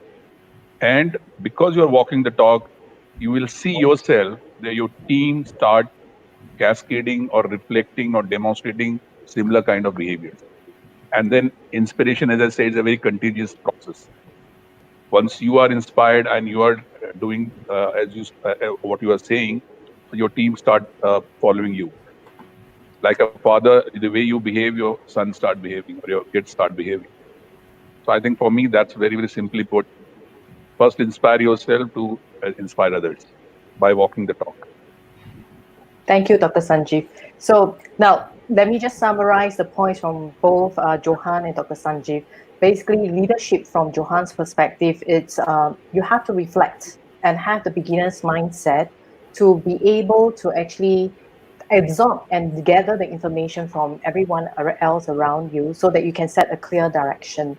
And then Dr. Sanjeev actually followed up to say that in order to have that, you also need to create the trust within the environment itself by having a no blame culture so that you can inspire, at the same time, be able to lead by example for the rest of the team members.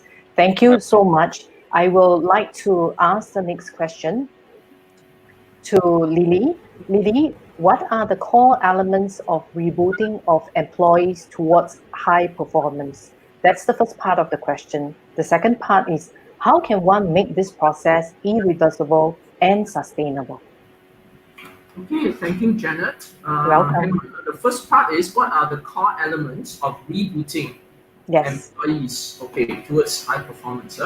As brought up by Dr. Sanjeev and Johan also, right? One of the factor is pertaining to motivation, and that motivation in our DC term is translated into your level of challenge.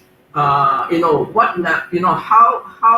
well you are ready to be challenged, and challenge is an emotional factor, right? There are people who like to be challenged and they will take it well, but there are people who don't like to be challenged. So these will be the ones who actually, right, in this COVID time, they suffer.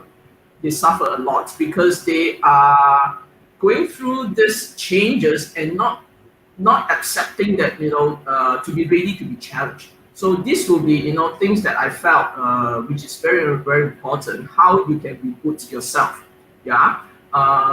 Okay, and the second part of the question is, How can one make this process irreversible and sustainable? okay, the process in relation to creating for your personal, you must know what is your greater purpose. What is it that you want to achieve out of it? It's like, what is your goal? What is your personal goal in life that you want to, achieve? You may be working, right? And you've been working for a long time in a company. In spite of that, you as an individual in the company, you should have your own personal goal, and you are achieving your goal through the company. The company is a platform that allows you to be able to do the things that you want to do that can achieve your greater purpose. So if you can find that, and just how we talk about unlearn and relearn in this pandemic, right? That's where I believe this individual will thrive. Thank you, Yeah. Lily. Yeah. So, Johan, would you like to share some of your views on this topic? Okay, thank you, Janet. I agree with Lily. First of all, always set a direction first. So greater purpose is the source of direction where we are going. And once we set our direction, second one is to always be agile, like what Elle mentioned. I think few of the panels mentioned using the word agile. I think that's the key word of leading in the 21st century. And at the same time, we need to put structure in place. Why? Because of we human, we always forgot. Sometimes we need to be reminded. So we need to put a structure in place. So I remember one program that I attended. They said that rules is so important that bad rules is better than no rules. Why? Because of when there is no rules, people will create their own rules. So things will be haywire. So imagine that there's no rules on the road, then people will hit each other. So having rules is very, very important so that everybody knows what needs to be done. And at the same time, old rules sometimes might no longer relevant. Revisiting the rules and improving on the rules and remove the maybe rules that is no longer relevant is another thing. So set up rules, review the rules, and at the same time put on new rules. And it's very important to get everyone's understanding about why it's important to use the rules. adjust accordingly, and always communicate, communicate, communicate. And very important is make clear of the core values. No matter what happens, I remember Dr. Sanjeev said that core values is something that is non-tolerable. So no matter happen, you cannot Non-negotiable. non-negotiable. Whatever happen, that is something that we always need to prioritize in terms of the core values. So that's from me. Thank you very much, Janet. Thank you, Johan. Dr. Sanjeev, would you care to share your viewpoints in this? Yeah, sure. Being a student of human behavior for so many years now, what I have understood is the human behavior works on the two aspect or the two pendulum. One is gain pleasure, avoid pain. These are the two elements which always drive the behavior of human. Now, in order to achieve high performance, we need to create consequences. What I call in my book Plan C, reinforcers. What reinforces the high performance behavior? So consequence has to be immediate, consequence has to be certain, consequence has to be either positive or negative, as I said, to either address pain or the pleasure. Now, consequences could be in the form of reward recognition, consequences could be in the form of reprimands, but people should know that these are the behaviors which will give me rewards, and these are the behavior if I do not following will give me reprimands. And that is where you create a kind of again an ecosystem where these high performance behaviors are celebrated. These high performance behaviors are reinforced. And I think in the organization that becomes the conversation. From top to the bottom and from bottom to top, these behaviors are always part of your conversation. And there is no negotiation on these behaviors. And I think that's where you create a slowly, steadily, a high performance culture, so to be called, which again, as I said, reinforces high performance behavior. As I said, the role model by the senior leadership team and the top management team. Thank you, Dr. Sanjeev. So in summary, basically what happens is in order to have clear direction, I think the motivation, like what Lily mentioned in terms of challenge is important, as well as greater purpose, which will direct, which both Johan and Lily mentioned as well. So the ability to be agile and to drive high performance from Dr. Sanjeev's perspective is there has to be consequences, whether is it positive or negative, basically because human behaviors are directed by either you want to have pleasure or you have to avoid pain. So thank you very much for Lily, Johan, and Dr. Sanjeev. So I will ask the next question to actually Dr. Hanan. Dr. Hanan, how does mental and holistic wellness enable employees to reboot productively in this unprecedented COVID-19 crisis? Thank you, Janet. Welcome. So before I answer the question, there's a lot of misconception and the interchanging of the usage of the words between health and wellness. So I want to make a difference here. So health is part of what I call the wheel of wellness. And that underneath health includes mental health, includes physical health, includes spiritual health. So if we take the combination of the word health and we insert it into that wheel of wellness, it has to be looked at as a holistic approach. So holistic means we have to see that wheel of wellness that does not only include the health that I just mentioned, but it also will reflect in your finances, in your relationship, in your marriage, in your career, in your business. So they're actually moving parts that has a ripple effect on each other. So in order to really approach this in a holistic view, we need to go and see where it is exactly that there's a disconnect, there's a disharmony or a disalignment. And a lot of people, when they look at that wheel, or like maybe they have issues in their relationship or finances or career or whatever, and they look at the whole wheel and they get overwhelmed. The tip of the trick, or the trick here, is you don't need to look at the whole thing to get overwhelmed. You just need to diagnose, analyze, and find where it is exactly. If we remember that 80-20 rule, where is it exactly that I can make that shift, the 20%, that will have the huge ripple effect on the entire 80% of this wheel of wellness. So Okay. it's actually simpler, and I always describe it as this, it's actually simpler to just find that small tweak or turn that's going to affect the whole wheel of wellness holistically. Thank you, Dr. Hanan. Elle, would you like to comment on this particular topic? When we talk about the wellness or mental health, I'd like to draw the tandem directly to hope, because hope is the element that can trigger inspiration, because you are able to see the light at the end of the tunnel, especially with all the panic that's going around. There's so many people sharing lots of things online, sometimes are not even confirmed thing that they're shared online that triggers panic in other people.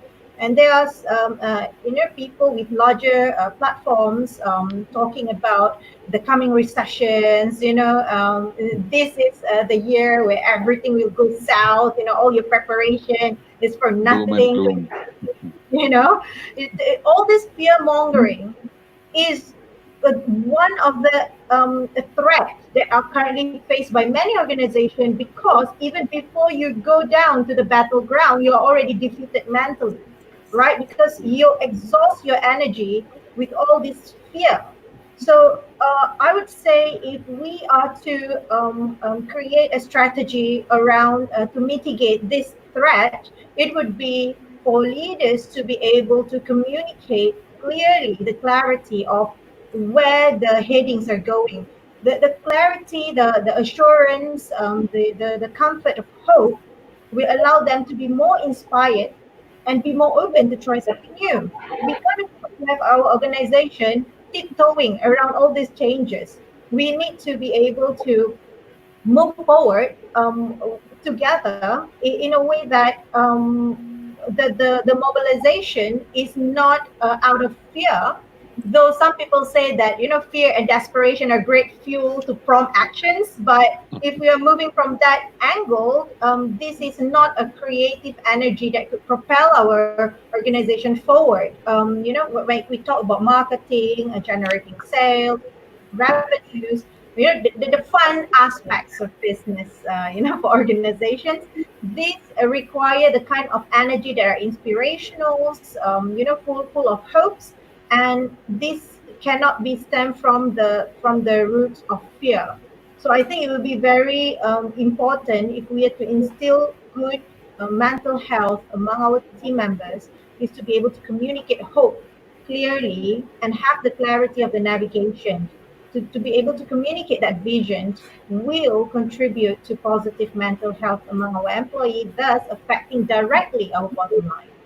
Thank you, Elle, for sharing your insights. So let me summarize what both Dr. Hanan and Elle mentioned. I think from Dr. Hanan's perspective, holistic is critical. So when we look at the holistic wheel of wellness, the spiritual, physical, and mental health needs to be taken into consideration.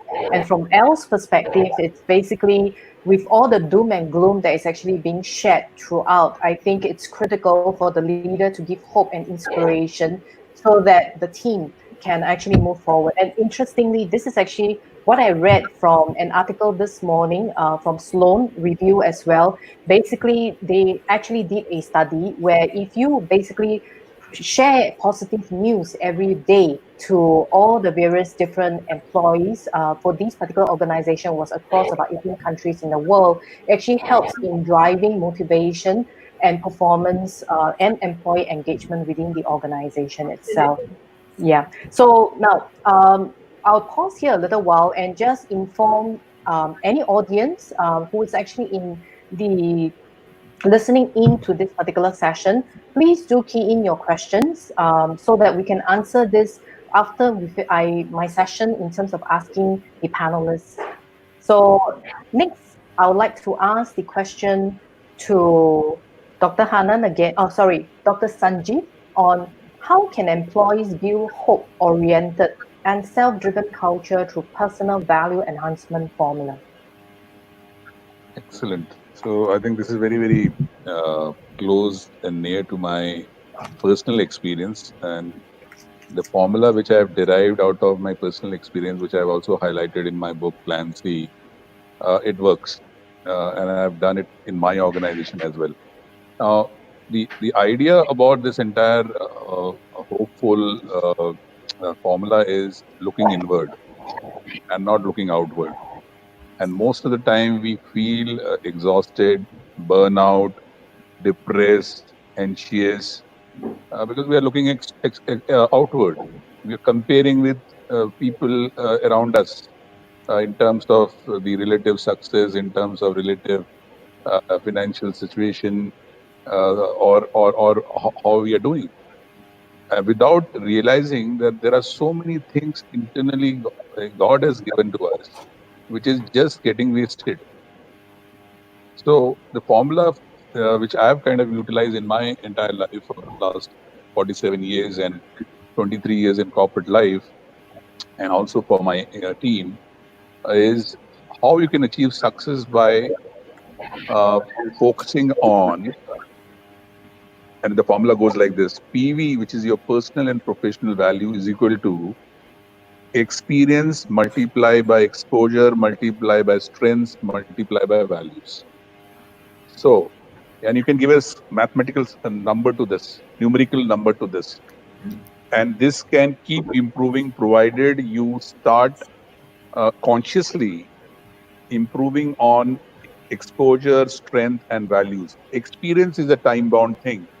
So after 1 year, we say, oh, I am 1 year experience. After 2 years, we say 2 years experience.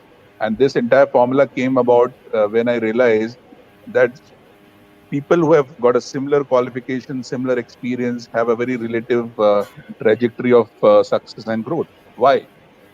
Because somewhere either their E or the exposure or their strength or values are not getting leveraged.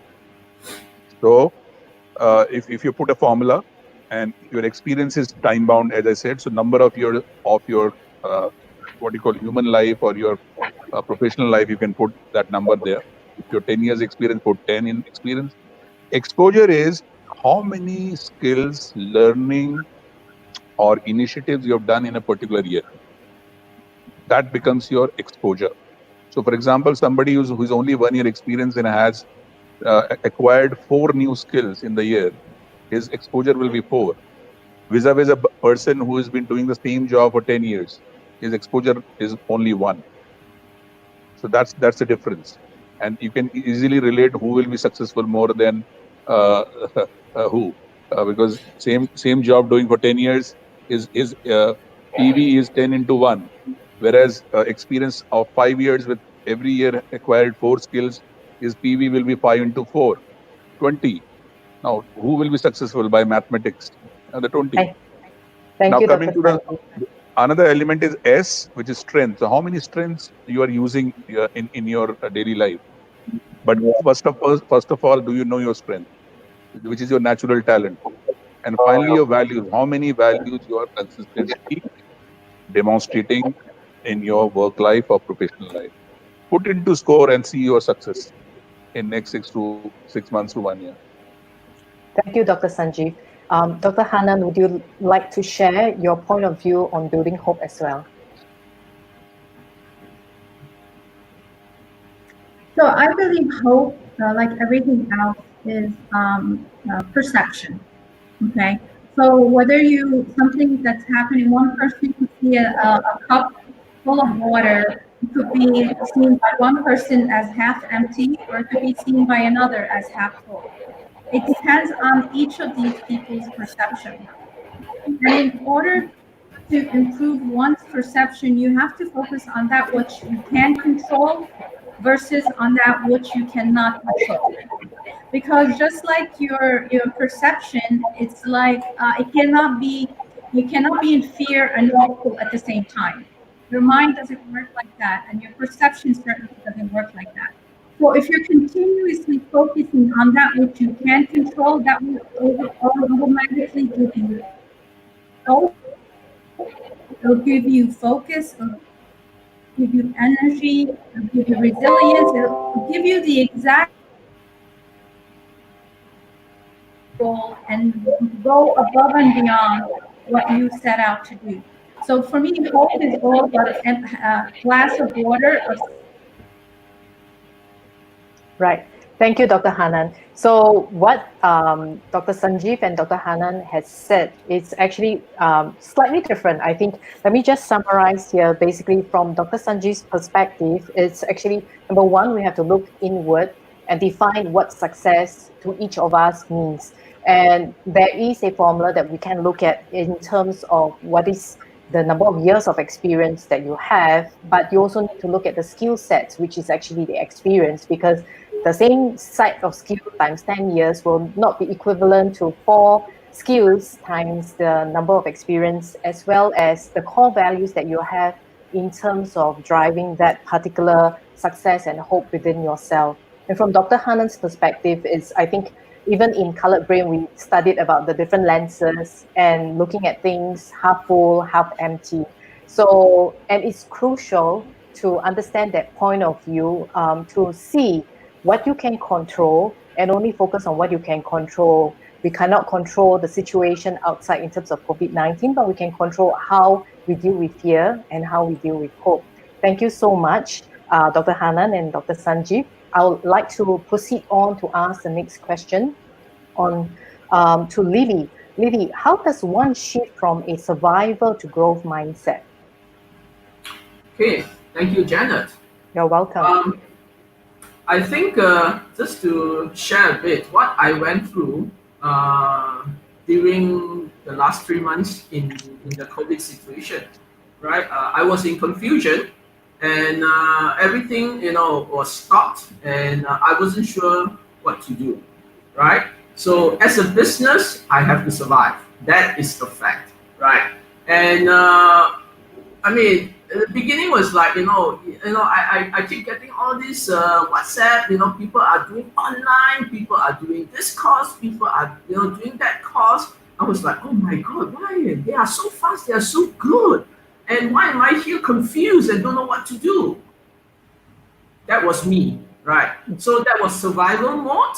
And from there, what I did was I reflect, as what Johan said, right? You need to reflect and reflect and reflect, and think what to do, right? I did that, and then I also told myself, what am I lack of in order to survive? I asked myself that question, and the answer was so clear, I am not tech savvy enough to go online, right? Which was the most needed skill in this pandemic, right? So what I did was I signed up a virtual learning course. Yeah, and to me it was the challenge that I went through.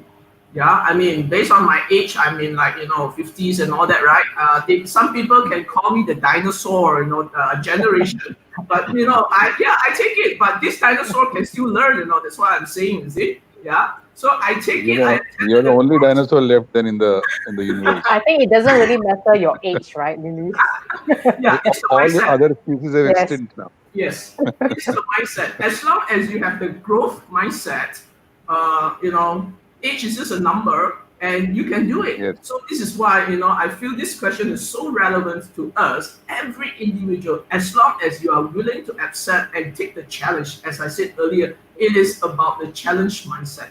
And I have friends who just victimize themselves. I cannot do this, I cannot do that, and they just stay at home and they just hope that things will just resume where they were after pandemic.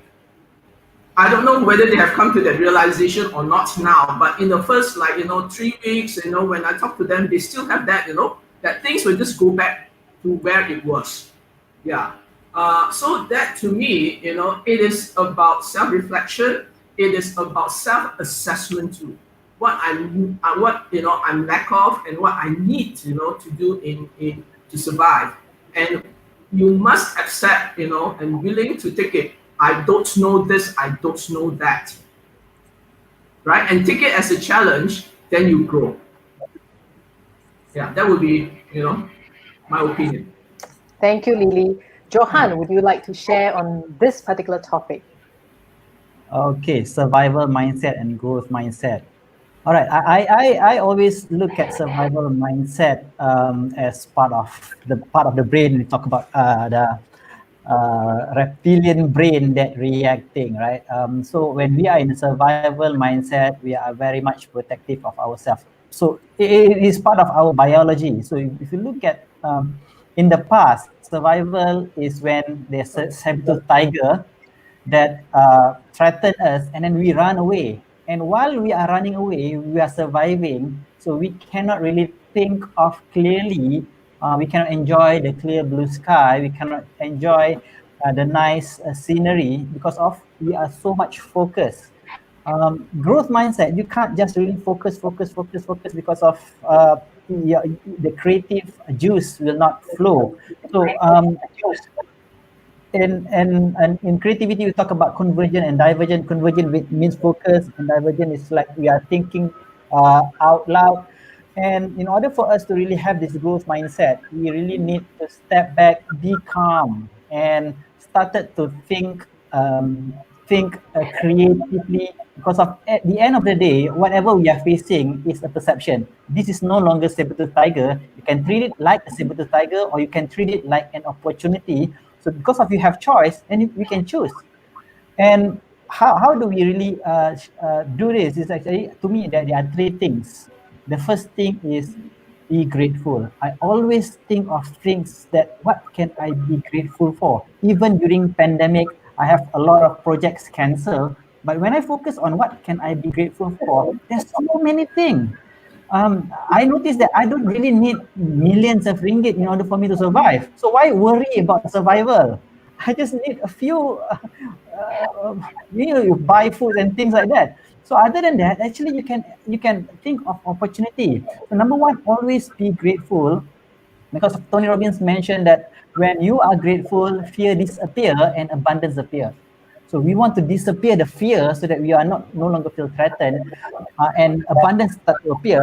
Number two, we choose what we want to focus on. If we focus on the bad things, so we will see a lot of bad things. So focus on opportunity. There's a lot of opportunities during this pandemic. And number three, don't be atlas. So this is something that I got from Bill George book about managing the crisis. Don't be atlas. Don't be like a person that carrying the globe in front, behind their shoulder.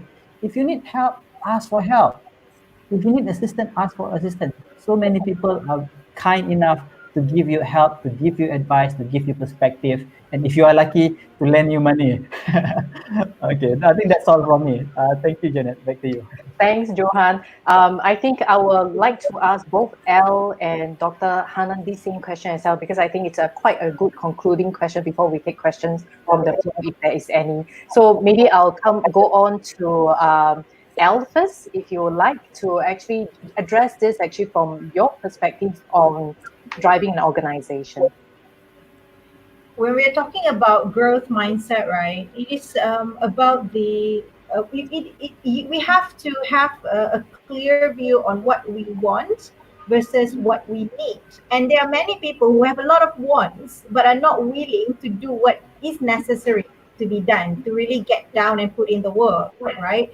And growth mindset has a lot to do with the actions that we take, which is a very green brain answer, with all the green brains panel that we have here. Dark green, yeah. We were joking. I'm the only blue brain here, so that's why I'm the moderator actually of all the green brain. Oh, wonderful. We are getting a nice vibe from you. Thank you.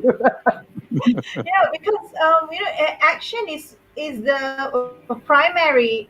I would say it's a primary strategy with the when we want to have growth mindset. I am very inspired that my fellow friend Lily finally take on the digital planet and acquire her passport on this digital planet. Give me a trophy for that. Even calling herself dinosaur, she's absolutely triumph on this. Man. Kudos, And kudos. this is the beauty of it, the very notion of taking action, which is what we need right now. It is, yes, of course we want more revenue, yes, of course we want to have more visibility, a lot of wants on our list. But when it comes to what needs to be done, do we really, get down on the ground and get our hands dirty and take the necessary actions? And if it means that you have to get yourself out of your comfort zone, well, then what are the strategy that you employ to ensure that you have a sustainable approach towards getting to that point? And kudos to everyone who has been putting in the necessary work, no matter how uncomfortable. I bet it must be very alien for Lily, yeah, and to be on, to be not just running the business online, but also rebuilding, so to speak, to have the digital footprint more visible. But when you have that growth mindset, it could be the game changing elements that you need for you and your business to move forward. Thank you, Thank you, Al. Al. Thank you. Yeah. Dr. Hanan, would you like to share your opinion as well? Yeah, so for me, I think the growth mindset starts with the end in mind. Where is it that what is your destination, right? Because that's the journey is going to allow you to grow to that destination. And sometimes it's not really about the destination, but what you get and the amount of growth that you set out and become that person at the end of that journey is actually in itself worth the growth. So it's a really a three-step formula for growth.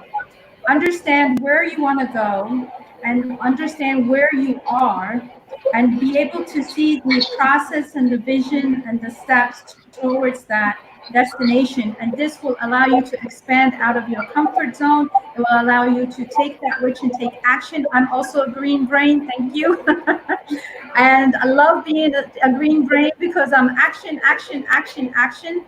And believe me, when you take a lot of action in the process to get into that destination, I am not no longer, when you look back, I love the saying, you don't always see your growth until you compare where you were or where you've been and to where you are.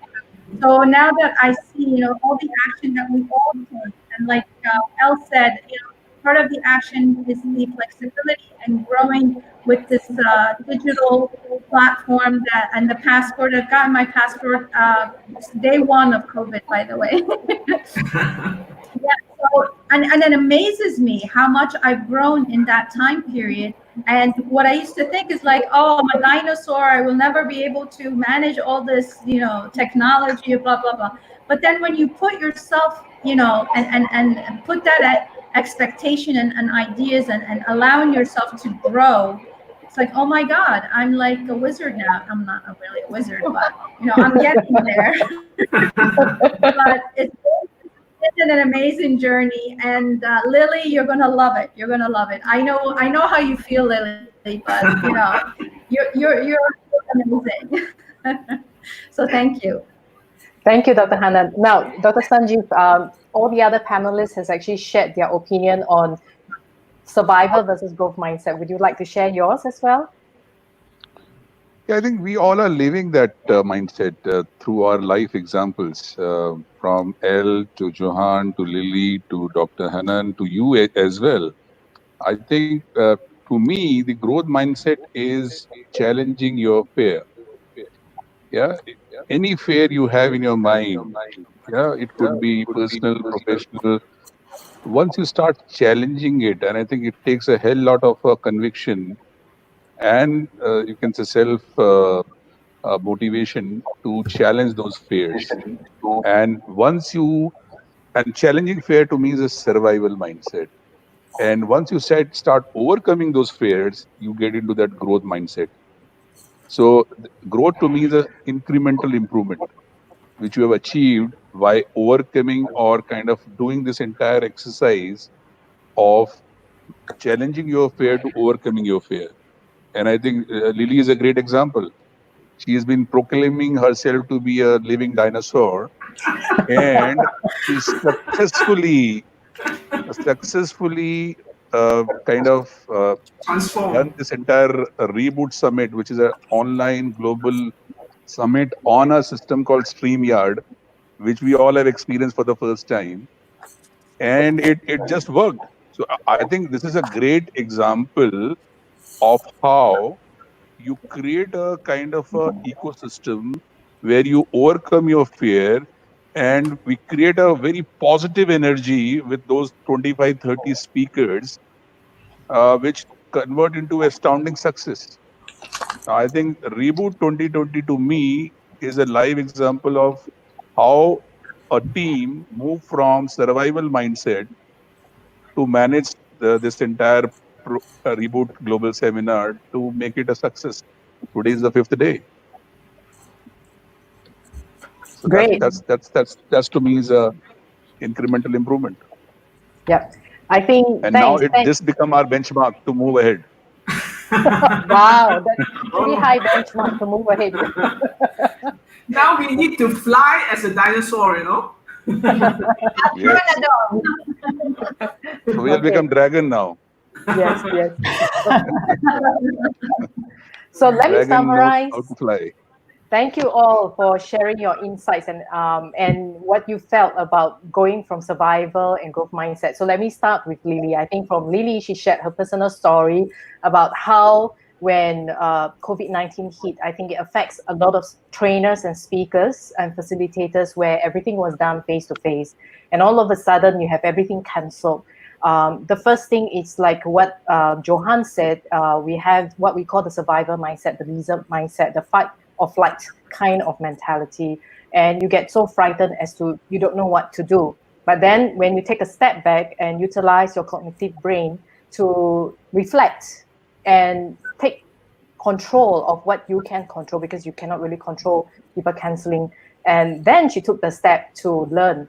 Now, then we have Johan also sharing that when we look at the growth mindset, besides taking a step back, I think the critical thing is actually to be calm, because when you're calm, you are able to focus and see where you want to go next, and be grateful, because once you're grateful and have gratitude, you will have the ability to actually ask other people for help, because you want to show gratitude to others as well. The next is actually we have Elle, who basically shared that it's not just wanting to have the growth mindset.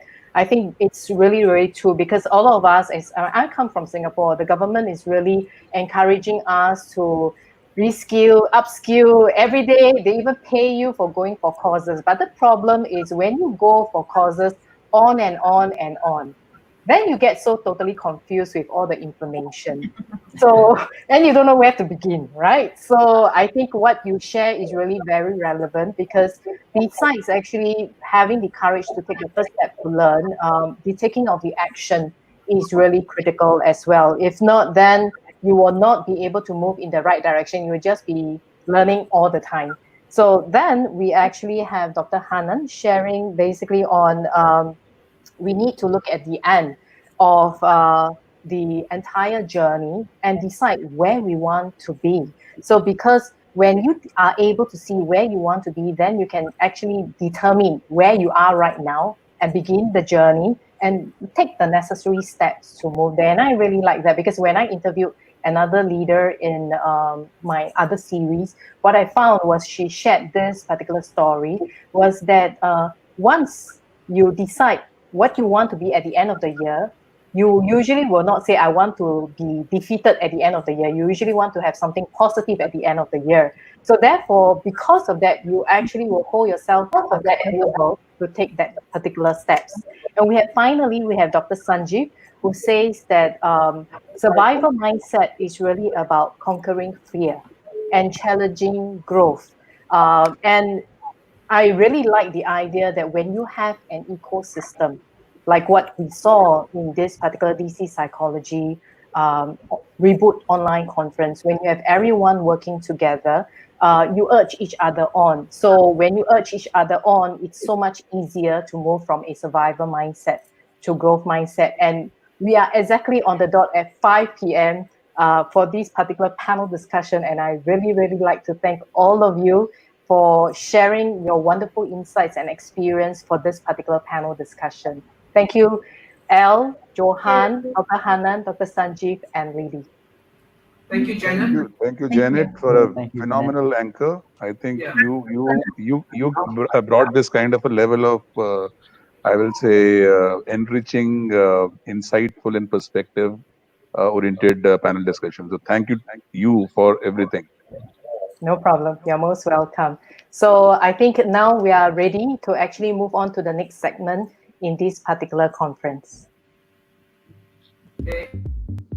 Thank you. Thank you.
Hey, and we are live.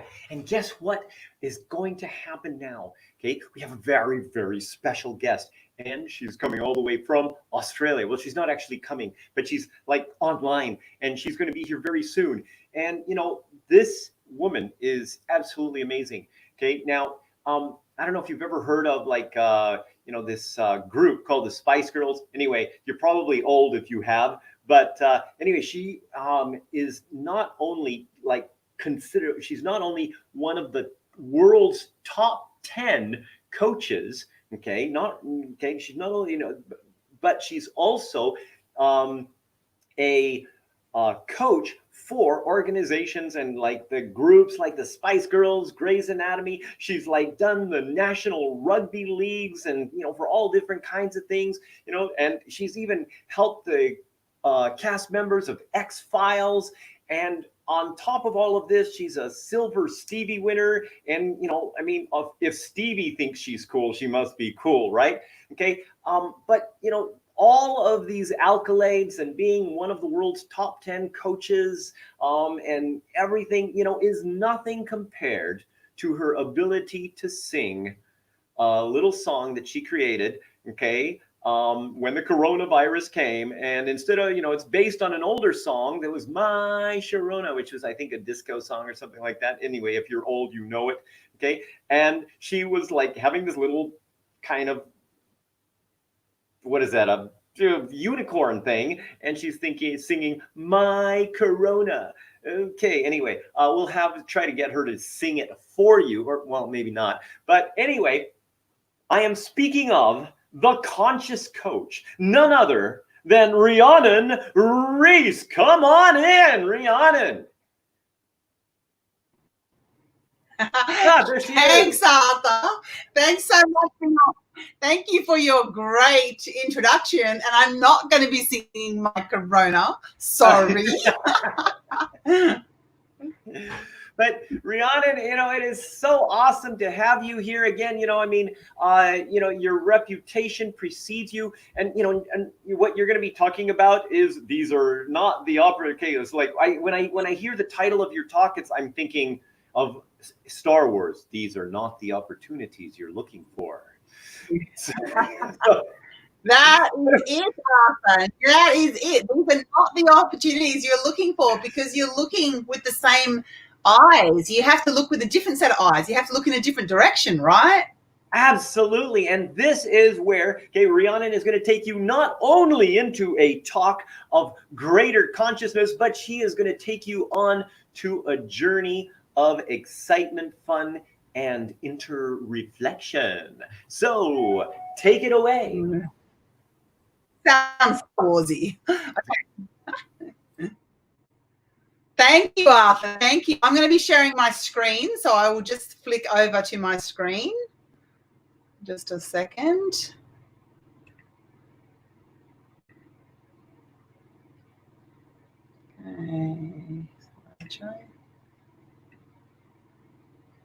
Okay, so the topic tonight is what you are looking for will not be found in the direction that you're looking, which sounds kind of odd, but when you start to understand what I mean is you need to see things in a new light. In the Indigenous community, they wash their eyes over the smoke of a fire every morning so that they don't see today with the same eyes that they saw yesterday. And I absolutely love that, because that's the opportunity that Corona, this environment, gives us, is not to see the world in the same light. So what we're looking for is something sophisticated and subtle, which I will be sharing with you on this journey. And then I'll be talking a little bit about the economy and the opportunities we have there as well. So who am I? I'm just going to briefly go over this.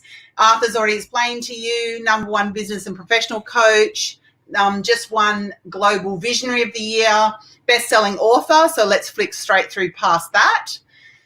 Now let's look at your habits. What are your habits? What directions do you normally move in? And what would it take to change the direction that you always look for?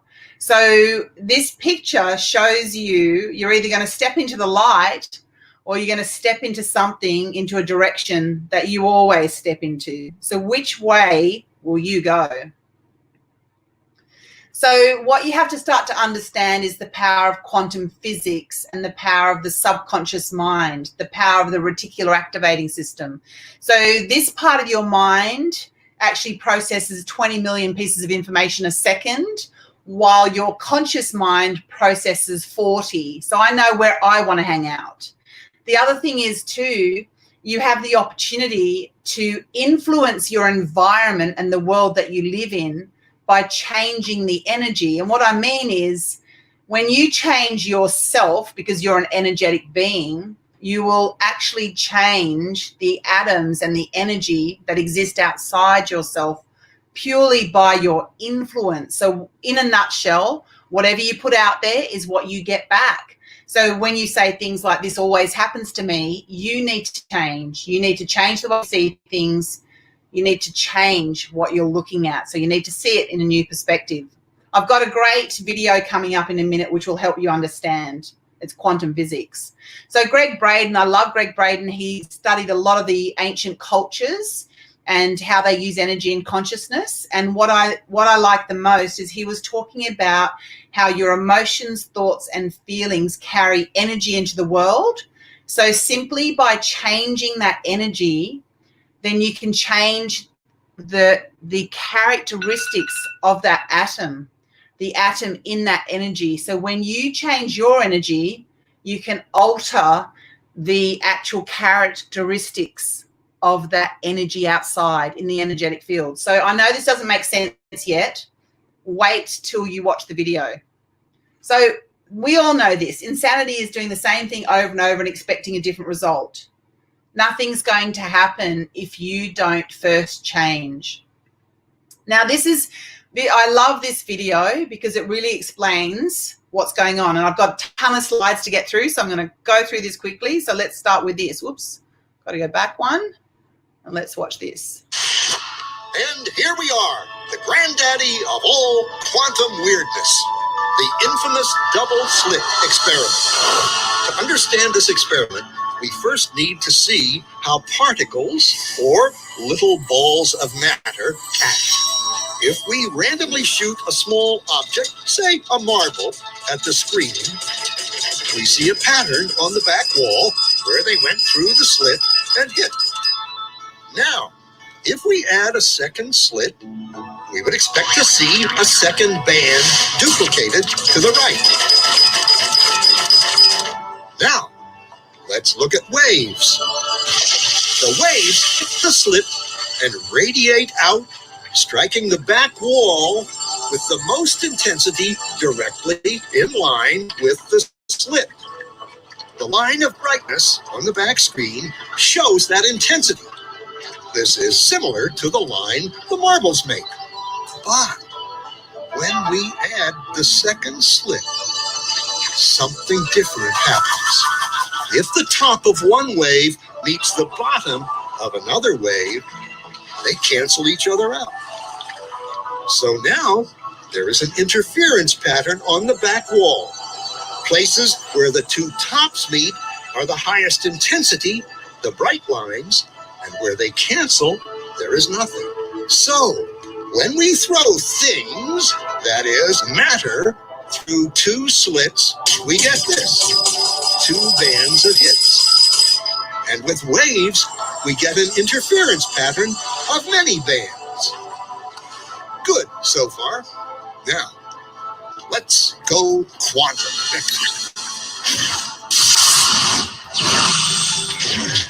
An electron is a tiny, tiny bit of matter, like a tiny marble. Let's fire a stream through one slit. It behaves just like the marble, a single band. So, if we shoot these tiny bits through two slits, we should get, like the marbles, two bands. What? An interference pattern. We fired electrons, tiny bits of matter through. We get a pattern like waves, not like little marbles. How? How could pieces of matter create an interference pattern like a wave? It doesn't make sense. But physicists are clever. They thought maybe those little balls are bouncing off each other and creating that pattern. So they decide to shoot electrons through one at a time. There is no way they could interfere with each other. But after an hour of this, the same interference pattern is seen to emerge. The conclusion is inescapable. The single electron leaves as a particle, becomes a wave of potentials, goes through both slits, and interferes with itself to hit the wall like a particle. But mathematically, it's even stranger. It goes through both slits and it goes through neither. And it goes through just one and it goes through just the other. All of these possibilities are in superposition with each other. But physicists were completely baffled by this. So they decided to peek and see which slit it actually goes through. They put a measuring device by one slit to see which one it went through and let it fly. But the quantum world is far more mysterious than they could have imagined. When they observed, the electron went back to behaving like a little marble. It produced a pattern of two bands, not an interference pattern of many. The very act of measuring or observing which slit it went through meant it only went through one, not both. The electron decided to act differently, as though it was aware it was being watched. And it was here that physicists stepped forever into the strange, never world of quantum events. What is matter? So when you understand this, the electrons were changing their behavior based on the observer. So when you start to understand this, and this is not something you're going to understand in one hour session, but it's just going to plant seeds for you to start to understand that you're much more powerful than you realize, and that you can create, you can shift your world by shifting your emotional body, your thoughts, your words, and by using self-awareness and harnessing that subconscious mind, you can create amazing, amazing opportunities. And that's what we have with Corona right now, is the world had a shake up. You need to look in a different direction, and that's where your opportunity will lie. So what does this have to do with post-Corona? This is harnessing parts of your brain to produce spectacular results up against a brand new economy, a brand new economic opportunity. So let's have a look at 2 scans of brains that have done some meditation. So on the left-hand side, that's a brain that's no meditation before meditation. So you can see the hot spots in the brain. And on the right-hand side, that's 10 minutes of meditation. So this is about harnessing different types of practices to tap into a much more calming, logical part of your mind that actually can see as well. And I have a lot of exercises that can help with this as well. But what we want to tap into is a smoother brain wave that can help us find opportunities. So if we look here at these brain waves patterns, the ones at the top are conscious mind, and that's why they're very spiky. And the ones, as you go through those brainwave patterns, that's into a deeper state of consciousness. So they're more meditative the further down you go. So down on the right-hand side, where you can see the waves start to even out, that's a much, much more meditative state. And when you're in that calmer state, this is why people meditate, it opens up to greater possibilities, because that's when you can see. So when you're in a calmer space, you can see because it's an expansive state. When you're stressed out, you're in a contractive state. And so what you will see is what you always see, kind of like if someone's afraid of a dog, they'll look at a dog and the dog might growl because they're afraid of a dog. But the next person who loves dogs, that dog's never going to growl. But what the dog is picking up on is the fear energetically. That's what the dog's picking up on. So that's what you're putting out there. So when you harness a deeper calm and all-knowing mind, the subconscious mind that processes 20 million pieces of information a second, and you understand that quantum physics, that what you are observing, what you expect to receive is what you receive. When you put this all together, you create spectacular results. And again, we're not going to understand this in one go, but what I want to allude to is there's so many opportunities, and the most amount of millionaires came out of the Great Depression because there was nothing, and so people then found opportunity. So we're in a similar situation right now with a massive shake-up in the world. So how do I know about this? I know about this because 12 years ago, I was homeless, living in a tent on food bank handouts with then 4-year-old son. We had lived in over 40 places house sitting before we ended up in the tent. And what I didn't realize was I had a poverty victim scarcity mindset. And so this was flavoring my entire life, and I couldn't receive wealth or abundance because I had self-limiting beliefs that were stopping me. And so I've been working on those for the last 12 years, and the rest is history. Like, my life is completely different. So here am I living in the tent, homeless. That's my son putting up the tent in a campground after 40 house sits over 3 years. We lived on beans and rice. On average, I made about $500 a month. And when I pinpointed that poverty scarcity mindset, and I decided to never live from that space ever again, and to be okay to be wealthy and have choice and to step into that place of abundance, well, didn't my life change? So this is what my life looks like now, you know, working with celebrities and elite athletes and, you know, conscious farmers of the year, and Gillian Anderson. Like, I've been very blessed in the last decade to absolutely transform my life. And when I was living in the tent on food bank handouts, I could never have imagined being the #1 business or performance coach.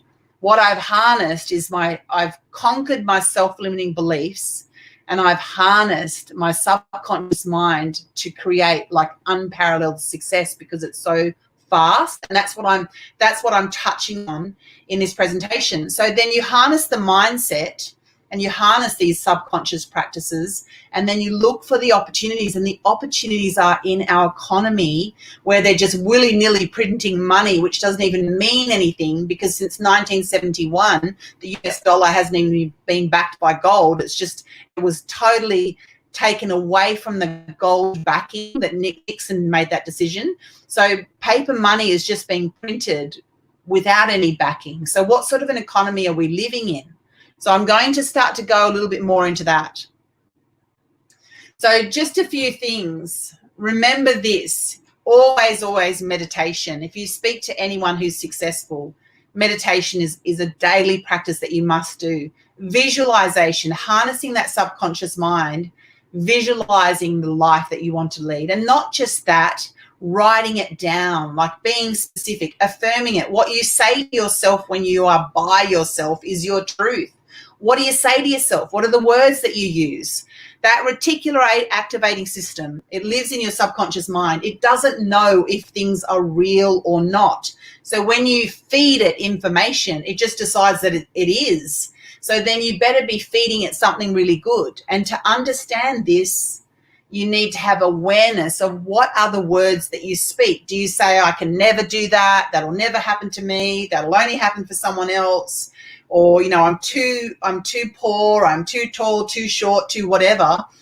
What you need to listen to what you're saying, and you need to reframe it, because you need to retrain your brain for the things that you want rather than focus on the things that you don't want. So languaging is key. Daily consciousness. I have a practice I do, meditate, I do my gratitudes, I do my I ams, because who you affirm yourself to be is who you will become.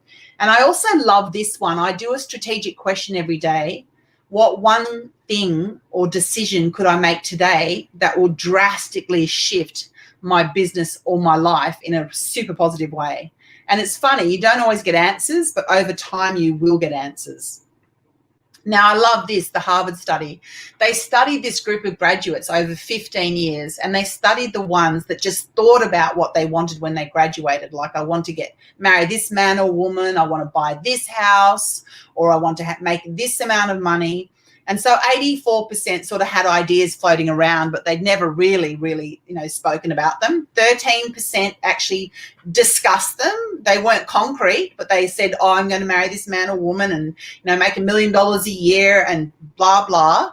And 3% of them wrote down clear, specific, SMART goals, specific, measurable, achievable, results-oriented and timely goals to a calendar.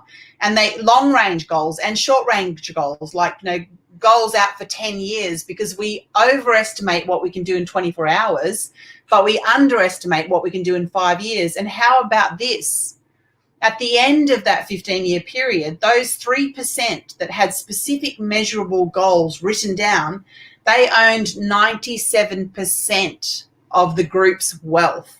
Now, how powerful would it be for you to write your goals down? And do you have goals? And do you look at them? Mine are all over my wall, and they've been there for about 10 years. These are the different parts of your mind that you're accessing: your conscious mind, your subconscious mind, your unconscious mind, and your superconscious mind, which is actually not on there. But your unconscious mind is the deepest part of you. It's your highest self. It's your spiritual connection. It's the core of who you are. And this is what we want to harness, because this part of us is all knowing. At the Bernstein Clinic in Germany, they were able to hook up someone to a computer, and they could track their conscious mind versus their subconscious mind. And their conscious mind could answer a very simple question like, is today Friday? In less than a second. But their subconscious mind, get this, their subconscious mind can answer that question 7 to 15 seconds before the question is even asked. So you're starting to understand the power of this subconscious mind, and breaking through self-limiting beliefs will absolutely catapult your success, and it will show up opportunities for you that you've never seen. And to get there, many, many ways to get there, but just tonight, I'm just going to encourage you to start meditation, just basic meditation. And you know what? That could be yoga, that could be painting, or that could actually be meditation. You need to quiet the mind to harness that all-knowing so you can see opportunities. Let's hear from Amanda, who I had a 1-hour session with before she became a client. And this is what happened in 1 hour. I mean, she actually put it into practice over a few weeks. I have tripled my sales. I've incorporated, I've renovated, getting a team in place, massive, massive growth. So massive, massive growth. And that's by harnessing some of these practices. So just start with meditation. Here's one more, and then I'm going to go on to talk about the opportunities in the economy. So this was a farmer who was $6 million in debt, and the bank was taking back his property. And 3 years later, they basically could retire. They did very well. Hello, my name's John Trail, a 5th generation Australian farmer. Can't tell you what our life was like before we started working in Rhiannon, for it was all a blur. I was the original rabbit in the spotlight. All I do remember is enormous amounts of anxiety, endless sleepless nights, and a pile of unpaid accounts, complete hopelessness. Rhiannon has given us the power and confidence in ourselves to change our own lives, and that's the power of what she does. You do it for yourself. Anyone looking at this wondering whether to do it, my advice is just do it. No one can sum up what she says in a short video. Shakespeare wouldn't be able to find the words of what she does. Just do it, change your lives, and open your doors to a new future. Okay, so this is harnessing those subconscious practices, the limbic mind. Okay, so what are the opportunities that I keep talking about? Enough about the mind. What are these opportunities? So let's have a look at them. So this is post-corona. Look at this was actually a screenshot from April, and I think the US is up to like 40 million unemployed. That is massive. The coronavirus has had a massive impact on the stock market. Look at that. Look how much it has declined. Again, the dollar is no longer backed by gold, so it's just being printed like monopoly money. So get that there's an opportunity here. You know, back around the time of the Second World War, when again they didn't have any money, they incurred a thing called hyperinflation, where you would need a wheelbarrow full of cash just to buy a loaf of bread. They were creating 45 billion marks being printed each and every day. That is just massive. In hyperinflation in Zimbabwe, they're issuing $100 billion bills. So just think about what's happening with, I think about over 500 banks have gone bankrupt in the last 2 years. You got to start to see the opportunity, not just with your mind and your subconscious mind, but also to what's actually happening in the economy. The Fed, in the US, the Fed has pumped over $6 trillion into the economy. But what does that mean, and where is it going? What is it worth? They're just printing dollars. They are just printing dollars. So how can you harness this mind and have the self-awareness to discover an opportunity for you? It is about doing it differently. If you have a regular business, your normal business, and you've only been doing it this way, where is there a problem that you can solve that people don't realize is a problem? Okay? So how can you harness this opportunity? Could this be a good time for you to become your own bank? Could this be a good time for you to become sovereign and be able to be independently wealthy and create an opportunity that's never existed before? Where does that exist? Let's just have a look at this. I'm just talking about an opportunity from, 50 years ago, 1967. This is the power of opportunity. So if you had taken $100,000 50 years ago and you had just put that into the bank, $100,000, your buying power today, because of the CPI, Consumer Price Index, the value of money has declined. Our economy, our groceries have increased in price. So $100,000 in 1967 would get you how much in 2017? I don't think you want me to show you how much. All right, I will. Okay, I will. So has lost 86% of its value. So today, if you'd invested $100,000, you would have the equivalent of $13,623 because of all of these outside influences. What does that mean in your business and in your life? What should you be looking at this time? Just for example, if you had put $100,000 into gold, which we know, like some of the big countries like China and Russia, they're buying huge amounts of gold because it's giving them an asset that they can use later. If you'd put $100 into gold 50 years ago in 1967, guess what it would be worth today? I know I can't hear you guessing, but I'm just imagining you guessing. It would be worth, you ready? $3,661,970. So it's increased 3,500%. So this is the value of being switched on to see opportunities and then to harness those opportunities. And so we are swimming in opportunities at the moment. We just need to see them. So that's a massive profit if you had actually invested in gold. So what are you going to do differently in your business? How are you going to trade? Where are the opportunities? And what do people need? What problem are you solving that they don't see as a problem? So another example of that is a cell phone. You know, when cell phones came out, we were all used to the normal phone that had a cord. We wouldn't even think about having a phone that didn't have a cord that was portable until it was brought out. And then when people saw it, they're like, oh, that's a good idea.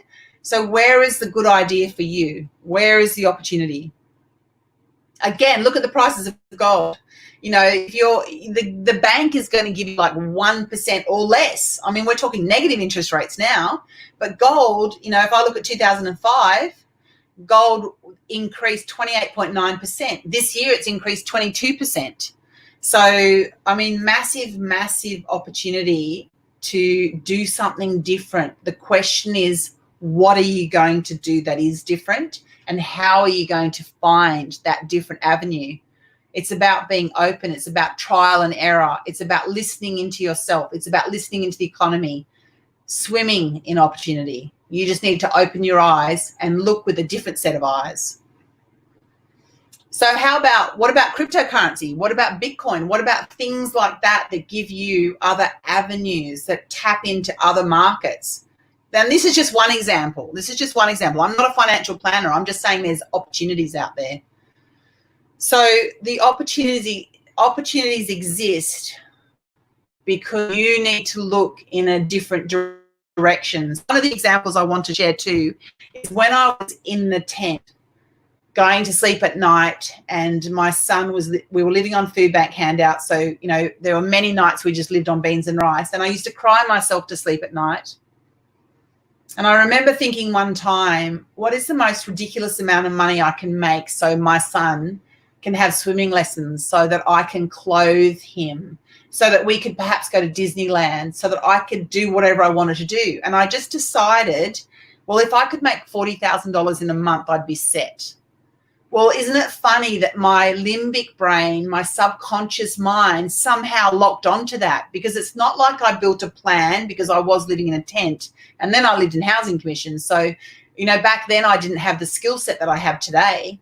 But 18 months later, in 1 month, I made $40,811. That's an increase in my income over those 18 months of over 8,000%. What would that do for you? What would that do for you? I'm guessing that would make a massive, massive difference, as it did for me. So I would love to share with you my free copy of my best-selling book, How to Climb Mount Everest in Sandals, which is the journey that I've been on and how I've ended up where I am. So please click on that first link for the free copy. And I'm also doing a 10-week workshop of mastermind to help people understand more in depth this skill set so that you can harness your mind, your subconscious mind, and put it to a plan and find opportunities for yourself that are effortless, that create the life that you know you deserve. The biggest thing is your self-limiting beliefs, these are the places that you need the most help. The self-limiting beliefs are what holds you back. So that's what we want to work on. I'm just going to go back to here. So I hope that you have found that presentation really interesting and of great value in terms of looking through a different lens, because it's about hearing things differently. It's about observing yourself and what are the things that you always do? What things do you need to do differently? Where is the opportunity for you? And it's about test and measure. Like, you know, the most successful people make very fast decisions and they make lots and lots of mistakes. It's not about the mistakes. It's about how fast you correct those mistakes and have fun. Like, it's so important to have fun and don't take yourself so seriously. When you start to get a few runs on the board, you can actually link them together and create greater opportunity for yourself, because you'll develop traction and your success will compound. So have a really big vision for yourself. What is it that you really want to create? Because life is short. Like, none of us knows how much time we get. Like, this is 60 minutes. And if I turned it over, it'd be nearly out now. And I can't get that time back. You can always make more money. You can always do other things. But time, that is so precious. And that's why we need to harness that part of our mind that can create and manifest instantly. And it's a process. It's not something that you'll just go, oh, if I meditate on there, it's not something that will happen like that. It's a process of awareness first, and then stepping into seeing where the runs on the board happen. Like, I noticed that 18 months later, I made that $40,000 and I'm like, wait a second. Oh my God, in that tent that night, I wrote down on that piece of paper, if I had any amount of money I could make so I don't have to live in this poverty, what would it be? I'm like, how did that happen? 40. And I was very curious. I was very interested. So my whole life, I'm fascinated by how you can use the mind to create that sort of success. And I mean, that's what I do with my clients. Like, when I worked with the rugby team, they weren't supposed to make the top 8. I was the only non-Olympian coaching them. They're like, what can you teach us? I'm like, give me a second, you know. And the thing is too, your belief is so powerful. So what I want for everyone who's living and working and building businesses in this really tough time of Corona is to just know that there's a huge opportunity for you to create exactly what you want, to harness your mind against an amazing business plan, and to see the opportunities by looking at the things that aren't working. What is it that's not working at the moment? What's not working in the economy? What's not working for you? But more importantly, what's not working for everyone else? Because it's those things that aren't working for everyone else that you can find a way to bring that to the table and to create great shift. And that's how, when you solve a problem for someone else, you'll be really well rewarded and great things will happen.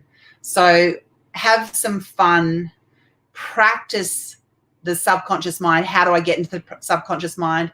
If you need help, find a great coach who can help you transform these self-limiting beliefs so that you can harness the inner greatness, because we all have a soul journey, and our soul journey is about us experiencing all of who we are, our inner greatness. And you need some sort of friction for that. Now, that doesn't mean that you need, oh, I've got to go running after hardship and stuff. The friction is what allows us to see our greatness and develop strength. In the same way that you go to the gym and you work out, you're working on your strength of character. You're working on who you truly are. And the more that you learn this skill set, the easier it is to overcome obstacles. Your skill set will grow. You'll become more resourceful. And as I say now to everyone, give me a problem I can't solve, because I have just solved so many problems in my life. It's effortless for me to solve them. It is just effortless. I don't always have the answer straight up. Sometimes it takes a lot of time. I am so grateful for all of those moments of hardship and all of the tough times and all of the moments I cried myself to sleep at night, because I would never have this life now, and I could never even envision being #1 coach or #1 global visionary. And that's the potential that you have. Once you can see the greatness within and you decide that there's a million ways for you to do anything, and harnessing this subconscious mind, this limbic brain, the reticular activating system, and seeing in the world the opportunities that exist, by looking at what's not working, then you're going to have a huge opportunity, massive, to transform your life and the lives of others. Because remember, at the end of the day, this is what we don't have more of. We don't have time.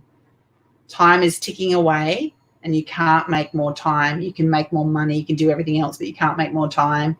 So wherever you are in your life, treasure every day, because none of us knows how much time we have. And I just think we're so blessed to be here, to live in the world, the way that we live. And I believe that if you have the opportunity to create great wealth and abundance, then you also have the responsibility to create shift in the world and to share your thoughts or your abundance with others so that they too can step up and find their own greatness. So it's a little bit, I was thinking my presentation was 45 minutes, which it is about 45 minutes. So I'm hoping Arthur's going to join me in a minute. And we may have some questions. I'm not sure if we have any questions, but I'm happy to answer some. And I hope you've really enjoyed it. And for any other questions, visit me at consciouscoaching.coach. Hey, Arthur, yay! Hey, great to see you. I hope you've enjoyed that session. www.consciouscoaching.coach, right? To be 45 minutes, right? Consciouscoaching.coach, that's it. Consciouscoaching.coach. Don't forget. You got it. You got it. All right. Okay. So, you know, the whole time thing, I mean, I completely agree with that. And, you know, I was actually telling my son that not so long ago. And my son, When were you telling him that? When were you telling him that? Sorry? Can you hear me? Am I good? When did you tell him? Oh, when did you tell him, Arthur? This was a few months ago. A few months ago, I was telling Dante about the time thing, and you know, that you can't buy time and all of these things. And you know what he said? He said, "Don't worry, puppy. When I grow up, I am going to create a genetic process to help you live to at least 300 years old. Okay, because I know you're really old right now, and I want you to live a long time." That's beautiful. That is beautiful. So he wants to be a genetic engineer. So that's why he's gonna fix me so I can live longer. Well, his dad is smart enough, so I'm sure that he would be smart because he's from you. So that sounds amazing. That sounds amazing. Yeah. So we'll, you know, so I'm waiting. I'm, you know, at least give him a couple more years and see what he can come up with. But let's see, do we have exactly? Exactly. Give him a couple of years. Sure. Do we have any questions? I can't see. We should have some questions. I'm sure we got lots of people. Okay, coming in. Okay, so let's see.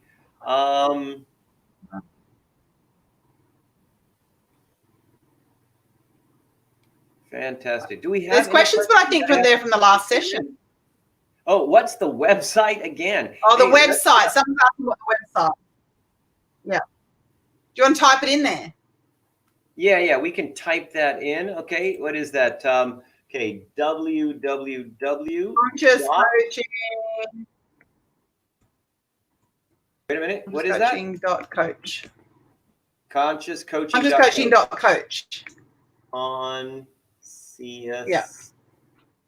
Coaching. Oh, somebody else did it for me. Wow, that's way faster than me. I'm still I got my ADHD dyslexia thing, so I'm trying to still spell it right while everybody else is typing. So thank you guys for putting that together. That's right. That's right. It's a lot. I know it's making me look good. They even put my picture on it. Woo! See, that's you know, most people think that, oh, I'm really smart and everything else. In reality, it's not about being really smart. It's about having people that help you to look smart. I mean, really, okay, you know, the whole team that I work with, they're the real heroes behind the scenes that are making everything happen. I just show up.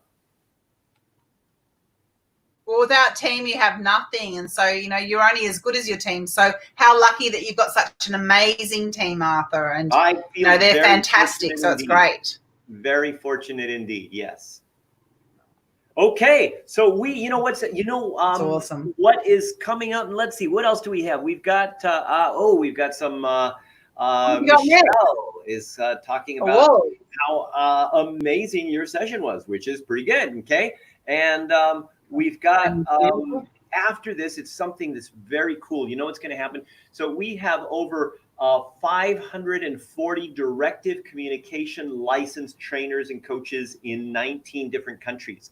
And after this coming up session, wow, we're giving away the awards for different things that they have achieved in 2019. We usually have it in a physical event at my resort in Bali, but of course we're not doing that. So we're going to do it online. So that, and we're still going to broadcast it live so everybody can see how awesome some of these trainers and consultants are that have basically really taken the directive communication psychology to the next level and implemented, and a lot of them come up with their own ways of applying it in different industries, and absolutely just taking things to the level of amazing. That's amazing. That's amazing, Arthur. We got somebody else coming up with. Somebody else has got a question. Any model of mind training based on Indian wisdom? Ooh. You know what? That's a great question.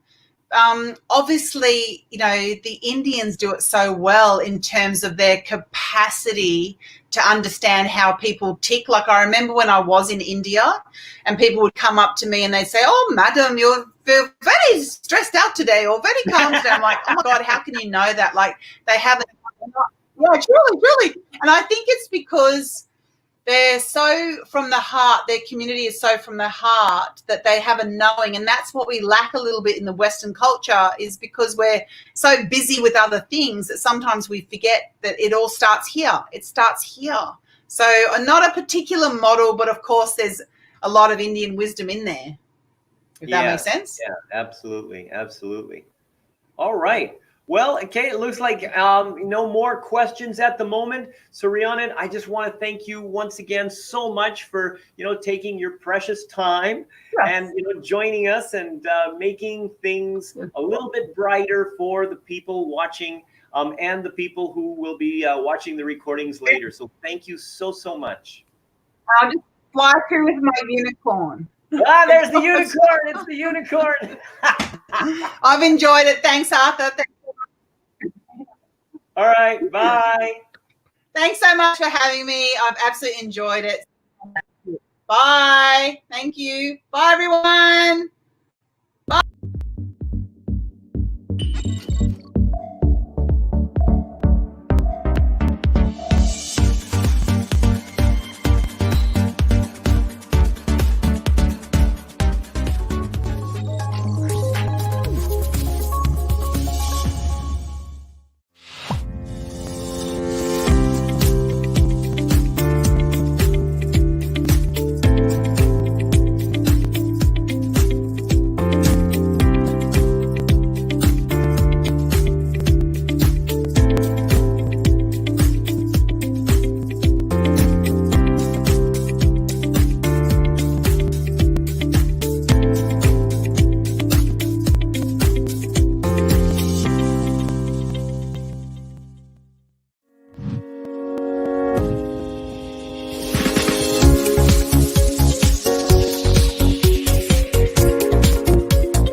The Colored Brain Communication Inventory. Discover your how and find the root cause of why trust breaks down. Find the genetic process that your brain uses to get clarity. Identify your friends or teammates in your danger zone and get instant solutions by clicking the Additional Insights button to determine how you can build team synergy and transform communication and productivity with your team or organization.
the Colored Brain Communication Inventory. Discover your how and find the root cause of why trust breaks down. Find the genetic process that your brain uses to get clarity. Identify your friends or teammates in your danger zone and get instant solutions by clicking the Additional Insights button to determine how you can build team synergy and transform communication and productivity with your team or organization.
the Colored Brain Communication Inventory. Discover your how and find the root cause of why trust breaks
trainer, and that also deals a lot with your backstory, Johan. Okay, because you literally, I mean, okay, I'm going to tell everybody. You know, there in that first time, Johan actually was inside of the room, and he was like, "Oh my gosh, I'm not really sure about things and stuff," and he was kind of, you know, really emotional and everything, and you know, like 3 of the DC trainers came in and tried to comfort him and everything, and I go in there, we all kind of going into his room to comfort him, and I mean, you know, talk about inspiration. I mean, Johan, you have flourished, you have expanded, you have become, you know, truly an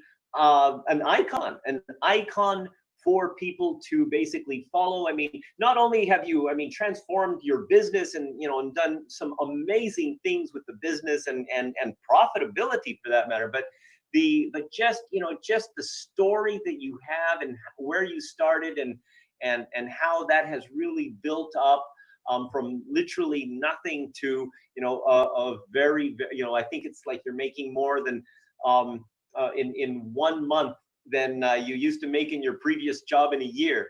So, you know, Johan, you are an inspiration to everyone. Yes. Johan, we invite you to give a speech. Thank you, Lily. Thank you very much, Arthur. Thank you very much for the whole award. I'm speechless. I'm happy actually just now, but after Arthur reminds me how I started, then I I don't know whether I should cry or I should laugh. Yeah, it was a very, very tough start for me. I barely have enough money to actually start off, but I think the DC, with the support of Arthur, with the support of Lily and all the DC families, I think, yeah, this journey I have to credit to Arthur for supporting all this while. I just yeah, when you mentioned just now, I remember I ran to my room. At the time it was not Avalon. Avalon was still under construction. No, it wasn't. Yeah. I ran to my room and basically I was crying and people coming to my room and try to calm me down. So that was something that yeah, you brought me into that memory back, which I already forgot actually. and to look back, yeah, I think there's a lot of it's a wonderful journey. I definitely could not done it without the DC support system, DC tools, and I believe that the Colored Brain part of it, I finally published my book last year. So it was the Komunikasi Warna, which is a Colored Brain in Bahasa, so that my intention is, because of so many people wanting to attend my class, but somehow they don't have opportunity. So I wanted to give it to as many people as possible, as at least they understand the concept of Colored Brain, because I think this can help people to change, and we can make the whole people better people, and whole world a better place with these tools. Thank you very much, Arthur. All right, thank you, Johan. All right, who's next?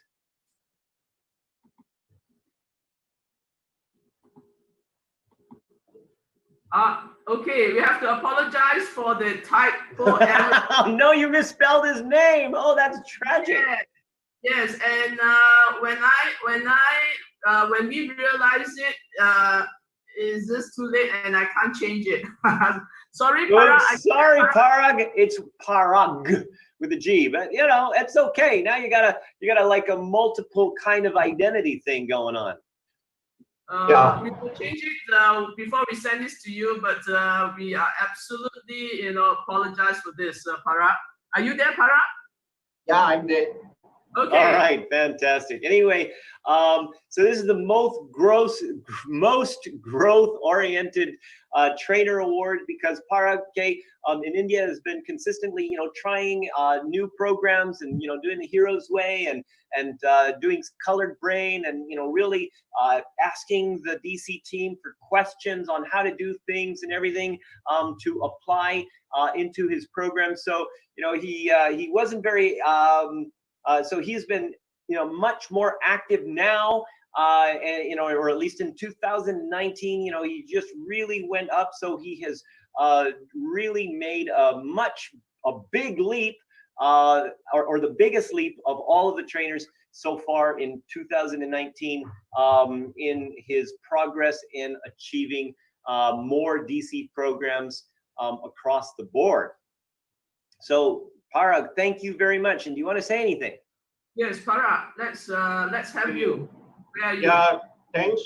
First of all, I'd like to thank Arthur for all the support. I have been trained maybe around 7-8 years back on DC, and I've been trying it on and off. But lately, so I've been certified on so many stuff. But when I use DC, it makes more engaging and more simplified for the participant. So that's the biggest advantage. And whenever I use it, I have certain queries. I experiment a lot of stuff. It's not a raw DC which I used, and I asked a lot of queries to Arthur. There is always a prompt response from him. So I really thank and also Lily to support in the last 5 days. It was a lot of great support from her. So one thing I like to say was I used DC I was doing a program for Indian Air Force, and it was DC was, I asked with color brain and other stuff with respect to the DC psychology. It was really exciting, and very much people are able to understand the concepts other than I would not like to compare other things, but it's wonderful. It's a journey. Thank you very much. Thank you. Thank you, Parag. Okay, and congratulations. Yes, congratulations. Yes, Okay, next. Let's continue. Okay. Daryl Tan. Oh my gosh, Daryl. Man, I'm telling you, okay. If Daryl is like a bulldog puppy. Oh, come on. I don't mean that in a bad way, right? Okay, I mean, he kind of looks kind of small and kind of kind and sweet and everything else, but man, he's like, man, like go and grab you and make things happen. I mean, Daryl is literally the guy that can make things happen. He's aggressive, he is out there to literally change the world, and the literally the contribution that he has given to DC, his new ideas, from all the way from gamification ideas to marketing ideas for DC to application of different programs and different things. I mean, Daryl has really has given a lot of really great feedback to me personally, which I've been so grateful for. And he's also just helped DC overall in general and given all kinds of contribution on multiple levels. I mean, multiple levels, whether it's gamification, whether it is the DC trainer certification, whether it's the Heroes Way, marketing, social media, everything. I mean, there is no limit to how much he has really kind of given on multiple levels. And so, Daryl, we are so grateful for your contribution. Thank you. Thanks Yes, for Daryl, thanks for the award. Yeah. Well, he's even wearing a tie. Oh my gosh, he's wearing a tie. I want to look good, okay, after that what do you call the code with this. I want to change something different, okay? Yeah. Hey, thanks. I mean, I really expect this award to be mine. Yeah. So I would like to really take this opportunity to thank you, Arthur, for this opportunity, because without your coaching and so on, I won't be who am I today. And also with Lily's guidance, Afik, and team, everyone on supporting who am I today. So which is something really great. And I'm sure moving forward, there'll be even more things we can work things together. Awesome. Thank you so much. Thank you. Oh, yeah. Yeah. Okay, come, let's move on. Who is the next? Oh, okay, this is a company. Oh, yes. Now, this is basically, okay, because, we want to give back to our clients, okay? And, okay, this award is a client award, All right, so okay, this particular organization is actually one of Lily's clients, and so I would like to have Lily give this award out to the client. And why? Okay, Airfall Services has been with me for many years. And in fact, it started with their managing director, who somehow we met. And when I introduced Colored Green to him, he was very keen and he brought me in. That was probably like 6-7 years ago. And I did a session to the top management that consists of almost 10 people. And after that, he left. He was from Germany. Anyway, Airfall Services in Malaysia is a joint venture between two companies, which I cannot remember, but one part of it is from Germany. And they service aircraft engines, yeah, in Malaysia. And then after that, he introduced me to the new managing director, and we keep contact, but he didn't do much. But what ended up was that he sent his HR manager, Yap Mei Fong, which ultimately she became Colored Grain certified. And as a result of that, the company used Colored Grain in their recruitment activity. So whenever, and they buy Colored Grain in bulks. So that's the reason why we, after talking to Arthur and brainstorming with him, we thought they deserved it because they incorporated that part of it in their company, in their system. Yeah, so this is where Airfall Services is. Okay, I have texted them a couple of times, but somehow there is no response. I will write email to them and also send this certificate to them. Yes. Okay, so that is Airfall Services St. John Berhad. Okay, can we move on? Move on. Oh. Okay, Arthur, I leave this to you. I don't know, man. Okay, this is the certificate for the highest performing, best performing partner in DC. So we have partners in India, and we have partners in Egypt, and we have partners in Saudi Arabia, and partners in Qatar. But still, the best performing partner is none other than CDDCI, Culture Dynamics DCI, St. John Berhad, Malaysia, with the CEO run by Lily Lau. Thank you, Arthur. Thank you. Thank you. Well, I'm actually, honored to get this award again. This is the second time. And what I'm saying is that, on my side, even without this award, to me, it is about growing the business, growing the company, and most importantly, is also to grow DC name in the market. So all these years, this is what I'm doing, and that's the vision. And maybe along the way, that's where Arthur acknowledged my contribution to DC. Yeah, thank you very much, Arthur. My pleasure, Lily, because you have literally helped DC grow, not just in Malaysia, but globally. I mean, you've given, so many ideas. I mean, even like, for example, the like one of the new games that we came up with, the Egyptian cards, Lily sparked that idea. And so we always have these little brainstorming things. And so, Lily, you've been a real contributor overall, not just in Malaysia. So thank you. Welcome. Welcome. Okay, next one, let's move on. Wow. Oh my gosh, it's Lily Lau again for the Best DC Master Trainer. Wow. And, again, why is we giving it to Lily? Because Lily's awesome. And I think many of the people that are here have also been trained by Lily as a master trainer. And that she is not like me, and even though she's not like me, she's still awesome. Okay. So Lily, say a few words. Okay, yeah, thank you, Arthur. what I would like to say is that I'm also very honored to receive this award. And okay, let's talk a little bit about Reboot and to share it with everybody, yeah, right? Uh, During the DC panel just now, I was jokingly said that, I was a dinosaur and all that, right? And it started from that dinosaur actually. And I want to continue the dinosaur story.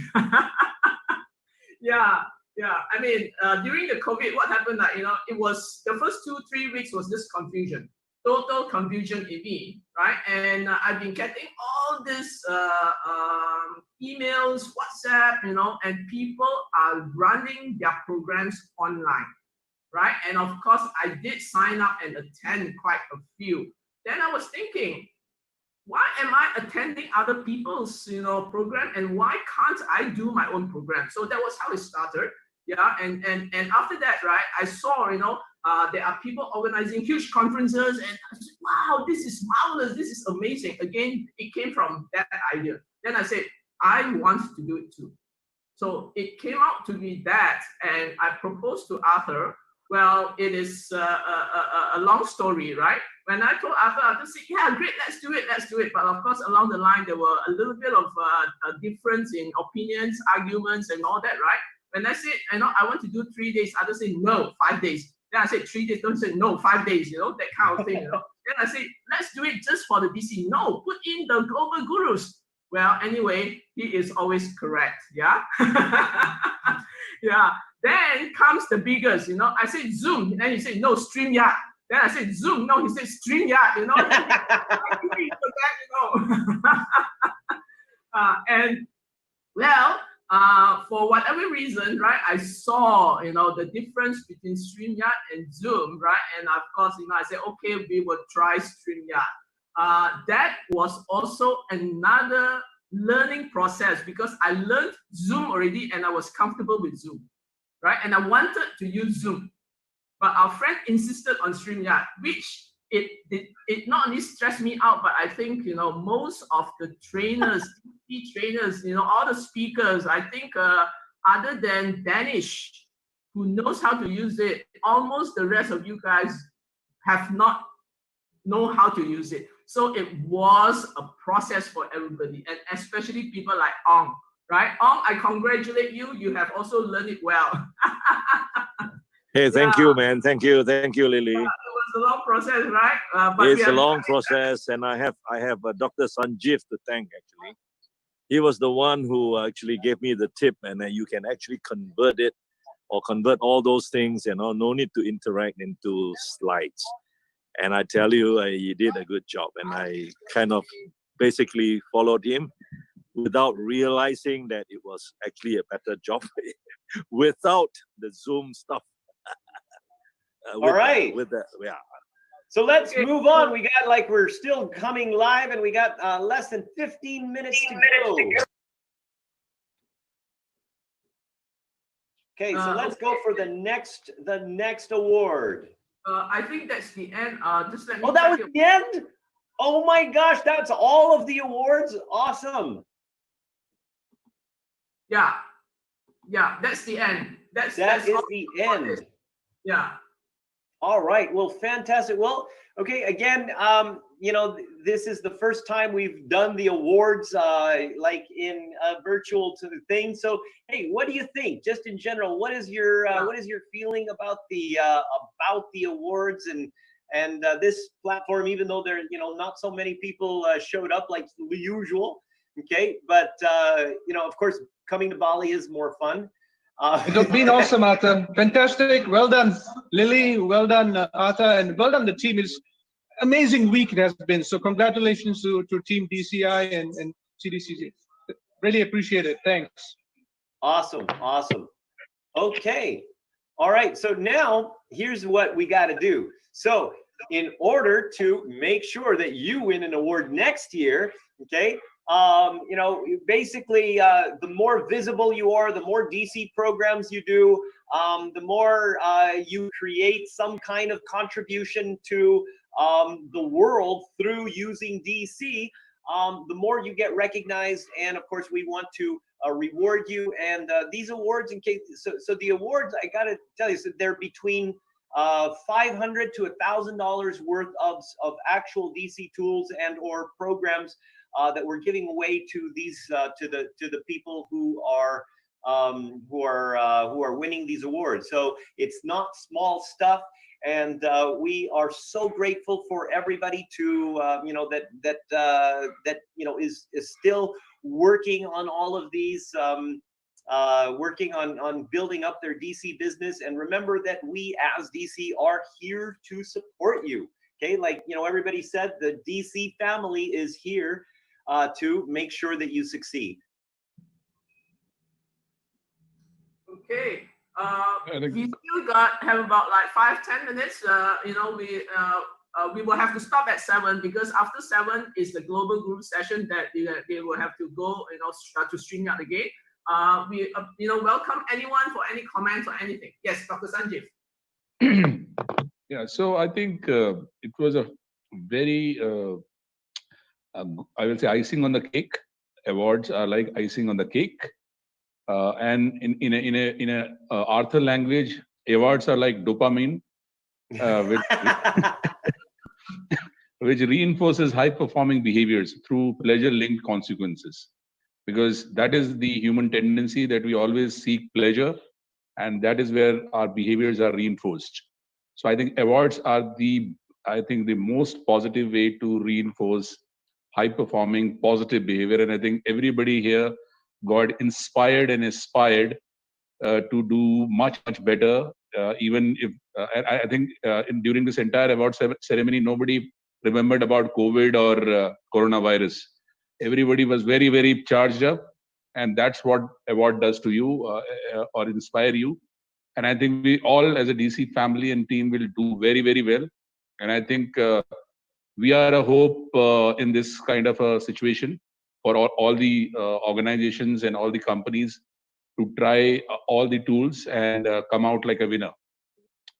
So I'm glad to be part of this family. Thank you so much, Sanjeev. Appreciate that. Thank you. Anyone else want to say something? Anyone else? I already did. Once again, thank you. Phenomenal week. Okay. Hey, I just wanted to let you guys know that Ms. Wong, the owner of Dunville, who is an organization that also does training in in Malaysia, she's also joined to kind of see what's going on with the DC Awards, and so she's down there. So Ms. Wong, anything you want to say? Okay.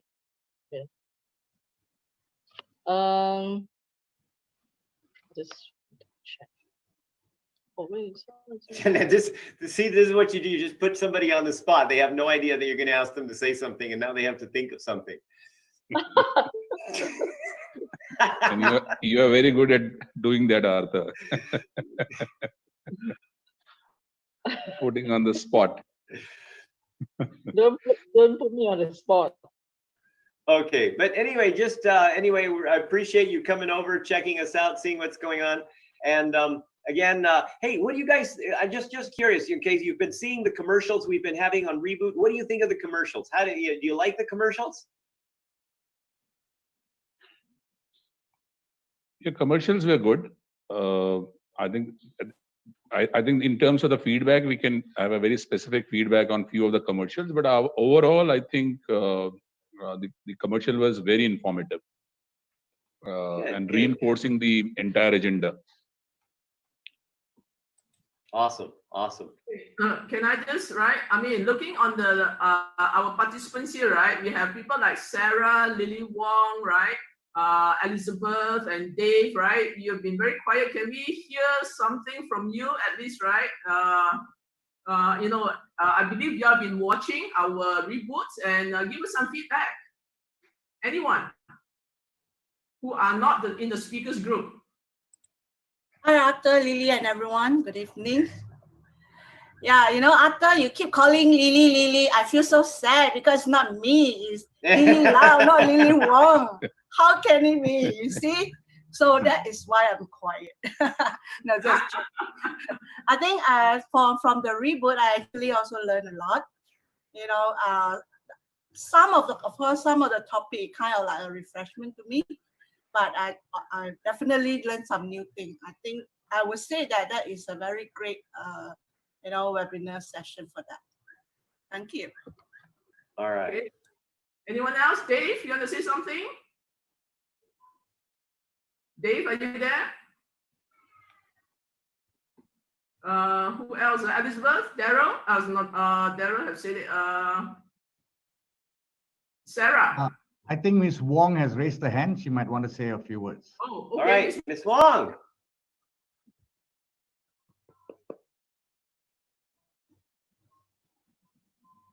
Ms. Wong? Oh, she's frozen. Just when she was going to say something. Froze up. Anyone else? There's two Miss Wong, so you got to call her full name. Otherwise, she might think it's Lily Wong again. All right. Okay. Well, if that's the case, then hey, everyone, thank you so much for showing up. And oh, wait, Ms. Wong's back. You want to say something? No. Okay. All right. So anyway, thanks again. Have a wonderful time and join the last session, which is the panel discussion with me, Marshall Goldsmith, and Ron Kaufman, Andrea, and Rhiannon again. Okay. So we'll see you guys again, right? We'll catch up in our WhatsApp group. Okay, all right. bye. See you. Bye-bye. Bye-bye now. Bye. Bye. Congratulations to all winners. Bye-bye. Okay, bye.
Colored Brain Communication Inventory.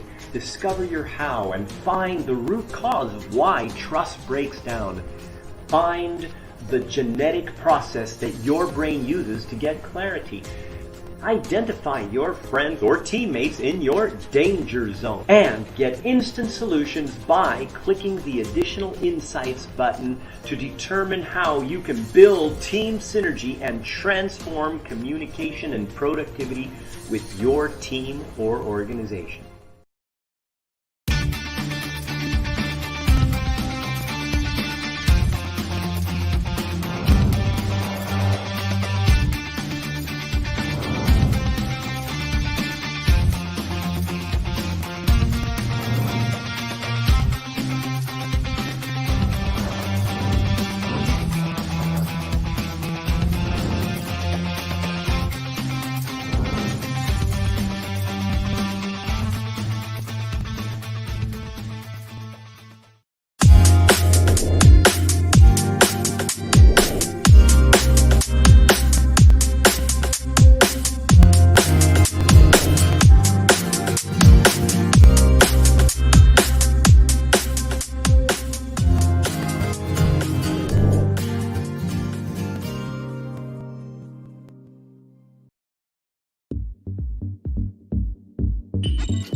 Hi, everyone. I am back. I'm Dr. Sanjeev Dikshit. You have definitely heard this name by now. So what a way this Reboot 2020 has been. The last 5 days has been so exciting, enriching, awesome, and very fulfilling. And it, I think, achieved the objective of how together we can reboot this situation. And I think we had a great line of awesome speakers, shared different perspectives. We had panel discussions. We had gurus who have given their lot of, I would say, practical, insightful, enriched sessions. And the way we want to end the Reboot 2020 by a great panel discussion for all the audience who are watching and part of Reboot now across the globe. We have a global panel with, I will say, experience which would, I think, add up to more than 250 years if we add all the experience of all the gurus who are in the panel. And I think it's a very relevant, very powerful session which we will witness. Uh, because all the gurus have been in the different time zones across the globe, we tried to use the technology and recorded this panel discussion. But I think the punch of the entire discussion has not got diluted just because it has been recorded and it's not live. You will definitely had a great session. So let me introduce to the topic of the panel discussion. This is very powerful topic. I think it's already running on the sticker. The topic of the panel discussion, where you will hear from all the gurus, is how organization can reboot to their best level of performance post-pandemic. I think every organization today is grappling with this particular issue, that one, how they can manage the entire pandemic situation we are in or they are in, and how without getting too much of damage they can come out in a very effectively and in a very productive manner out of this entire pandemic scenario and come out very strongly. So in the panel we have global gurus, starting with none other than Marshall Goldsmith. Now, you know Marshall Goldsmith. I think every one of us who are watching this panel discussion is aware or have heard of Marshall, who is one of the global coach, and I will say is one of the global guru in the area of coaching. And he has trained more than 150 CEOs and their management teams over these so many years of his rich experience. And he has developed multiple tools in terms of team building, in terms of 360-degree leadership for future inventories. So I think he brought in phenomenal hands-on insights to this particular subject. So welcome, Marshall Goldsmith, uh, for this panel discussion. The next one is our own Arthur Karmazi, who's again the one of the top 5 gurus in the area of culture and leadership. And he has authored so many bestsellers, has worked across multinational organization in terms of business transformation and culture transformation. So he brings in so much of rich experience to give a lot of practical insight on the subject. The next panel's member is Ron Kaufman from Singapore. Now, Ron Kaufman, as you know, has got more than 3 decades of experience across so many companies globally in terms of building culture of uplifting service that delivers outstanding business results year after year. And his one of the mission is transformation. So Ron is one of the world's most sought after educator, consultant, business thought leader, and motivational customer service keynote speaker on the topic of achieving superior service. He is also one of the author of the New York Times bestseller, Uplifting Service, and 14 other books on service. Ron has also been featured in the Wall Street Journal, the New York Times, and has got many accolades. So on behalf of all of us, I welcome him as well in this panel discussion as one of the key panel member. The next panel member or speaker in the entire panel is Rian Reis. She is again one of the top 30 culture guru, or I will say one of the very, very famous self-development experts. She has come across various print publication, TV shows in North America, Australia, including the Sunday Telegraph. Her passion is for helping others live their life to the fullest. And she was even nominated for Telstra Businesswoman of the Year 3 times, which is a phenomenal achievement. Also voted in the top 30 global gurus for coaching. So she is again brings a lot of insightful, experiential inputs to the entire panel. And finally, we have Jonathan Lowe, who is the moderator of this entire panel discussion, which has been, as I mentioned in the beginning, has been recorded, as all the panel members or the global gurus are from the different time zone, but it has been very effective in terms of the message which it will deliver. So Jonathan Lowe, is again into the area of executive coaching. He's a speaker. He has got a lot of experience in the area of leadership effectiveness, sales performance, service quality, leadership communication, team development, and more than 30 years of professional and international business experience in executive position across service industry. So on behalf of all of us, I welcome all the global gurus to share their valuable perspectives, insights, and hands-on inputs on the subject of how organization can reboot to their best level of performance post-pandemic. So let's watch and get a lot of insights from this very, very interesting finale of Reboot 2020. Here for the entire week for the Reboot conference. Today, during our hour-long session, we will have the opportunity for a wonderful panel of friends and global gurus that I've known for a while. My name is Jonathan Lau, and I'm going to be your moderator for this hour-long session. And let me just do a quick introduction on who are some of the esteemed friends that I've had in place. Welcome Marsha, welcome Ron, Andreas, Rhiannon, Arthur. It's been like almost a year since we met in Toronto. How I wish we will have the chance to see you again, very, very soon. But virtually, we now have the opportunity. So you're welcome to do a quick hi to everyone that is here joining in for the session. Wave your hand. It's always fun. It's always fun when I get a chance to see them.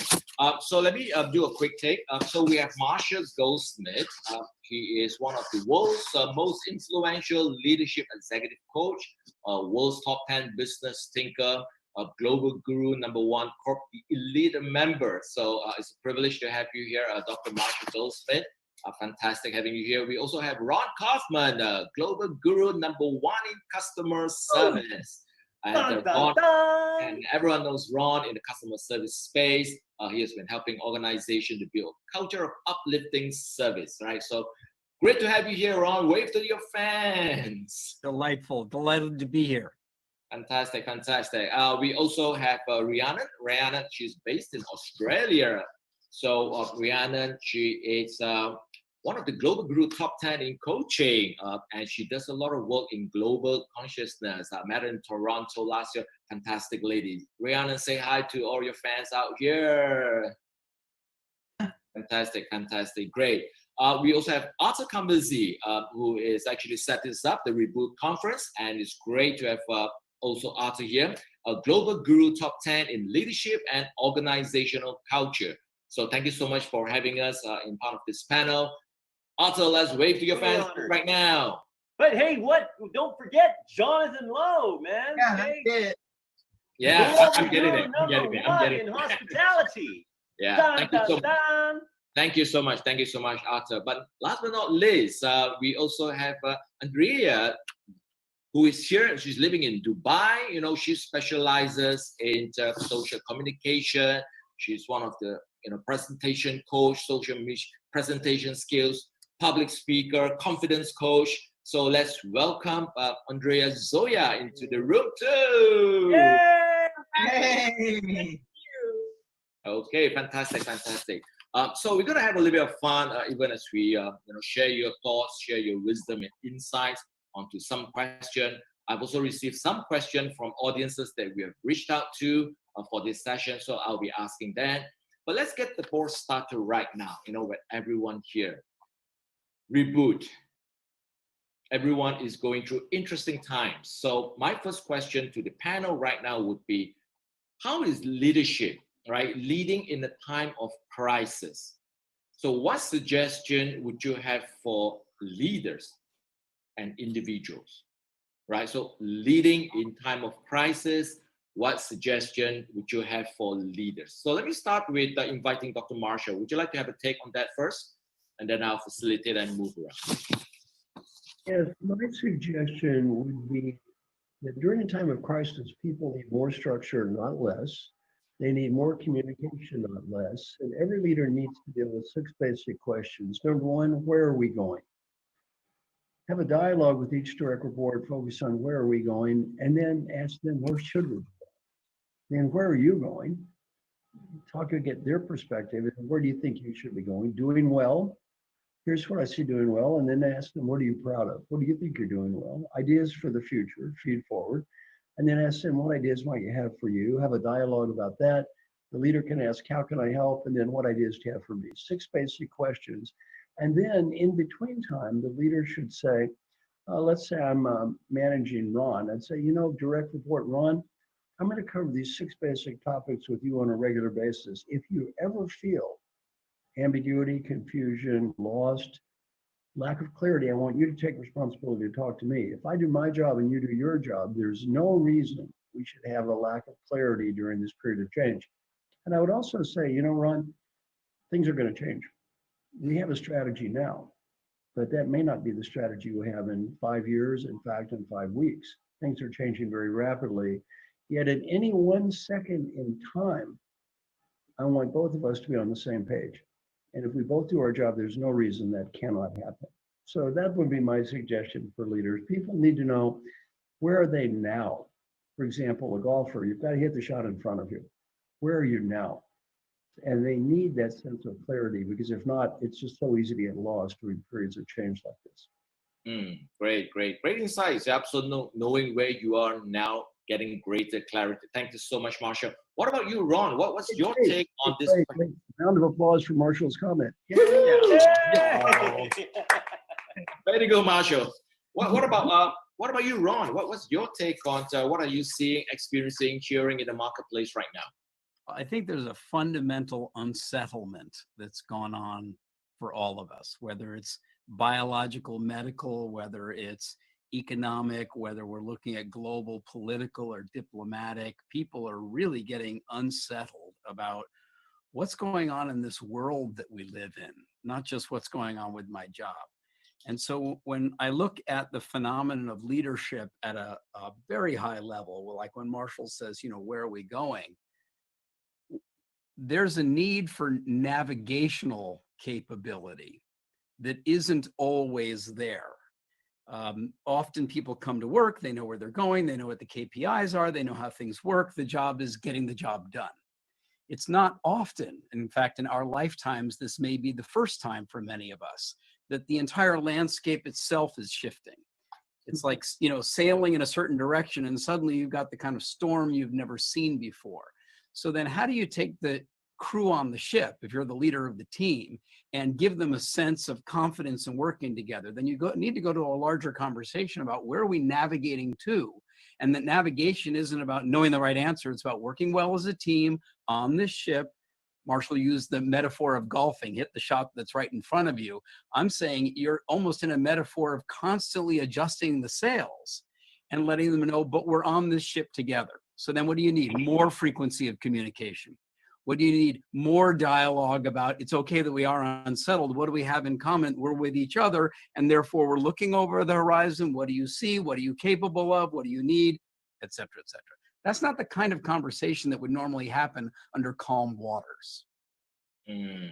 For sure. Yeah. So a lot of navigation. I keep hearing the word ability to navigate, knowing where you are, navigating into the future. Right. Thanks a lot, Ron, for all that great insight. Let's give Ron a hand too. Woo-hoo. Let me shift a little bit to Australia right now. One thing you need in life, that's lots of support for each other. Absolutely. Woo-hoo.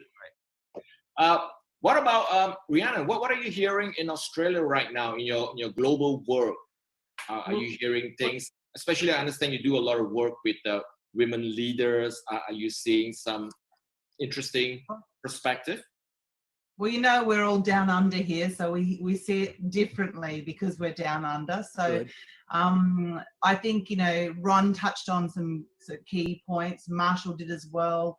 You know, more communication, adjustment, that sort of thing. I think the other thing I like to look at is there's a huge amount of opportunity because our whole world has had a very big shake-up.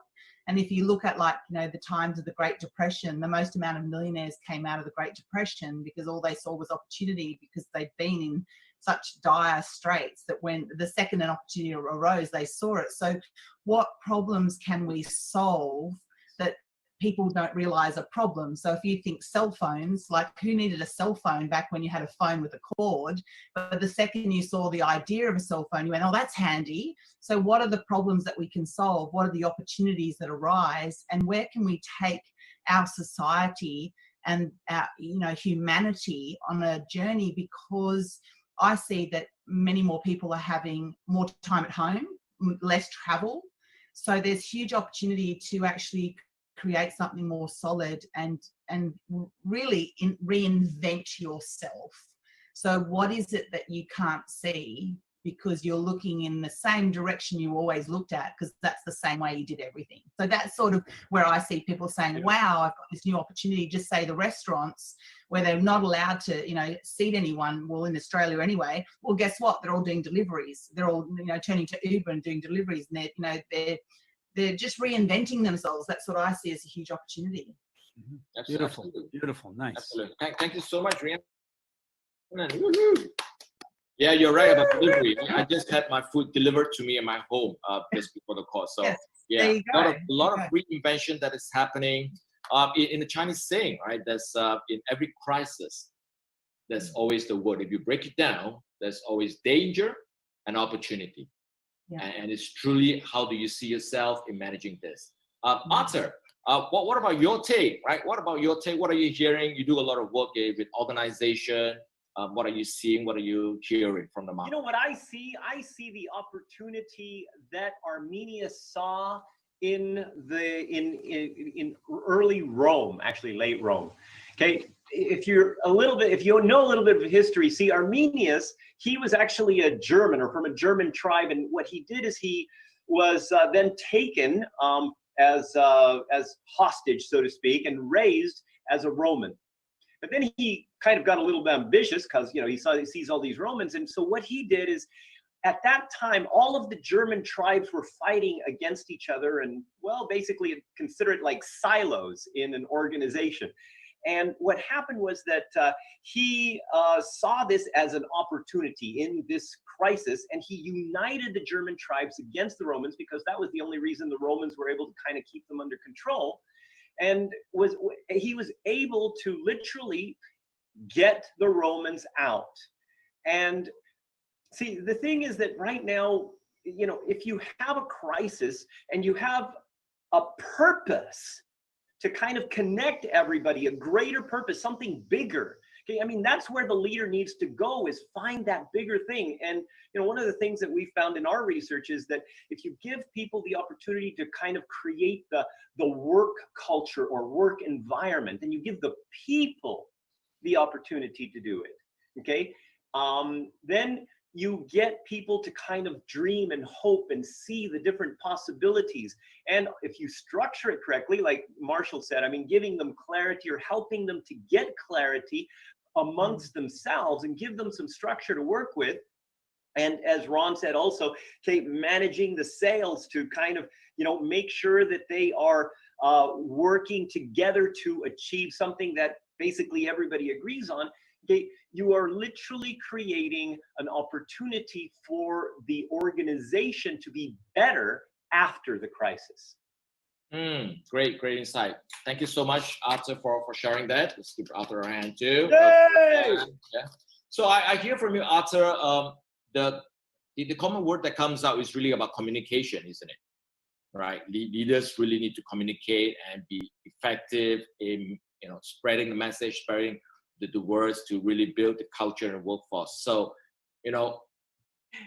the right person to speak about this right now, right? So, Andrea, would you want to share, your thoughts on how leaders, just writing on what Arthur has said earlier, right? So, based on your experience, what do you think leaders need to do so that they can communicate and articulate, the kind of message that is so important and relevant right now? So I do a lot of work around how we come across. The best strategies in the world that we are describing and that our esteemed panelists are constantly teaching around the world are very important. And then the execution is really where everything comes to play. So if I follow the example of Ron, who beautifully said, we are sailing, we don't really know when we are going, but let's work together, let's constantly communicate.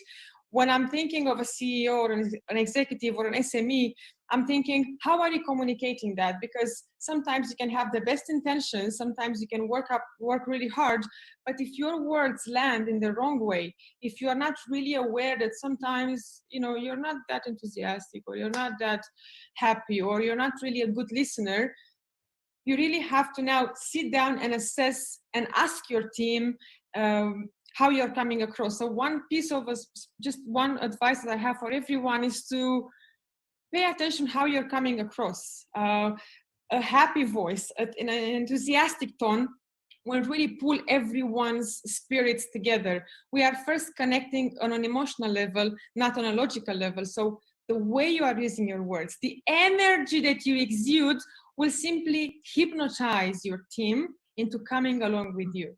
That's good. I like that. We are already hypnotized by your presence. Thank you so much, Andrea, for sharing that. Lovely. Wow. So a lot of great insights. I hear clarity. I hear communication. I hear your ability to communicate. So Marshall, let me just bring this thought to you, right?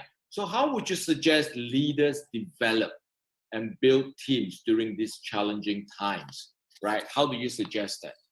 Well, I have a process I like called team building without time wasting, which is very, very straightforward and simple. And what you do is you get the team together and say, on a 1 to 10 scale, how well are we doing as working together as a team? And then how well do we need to be doing?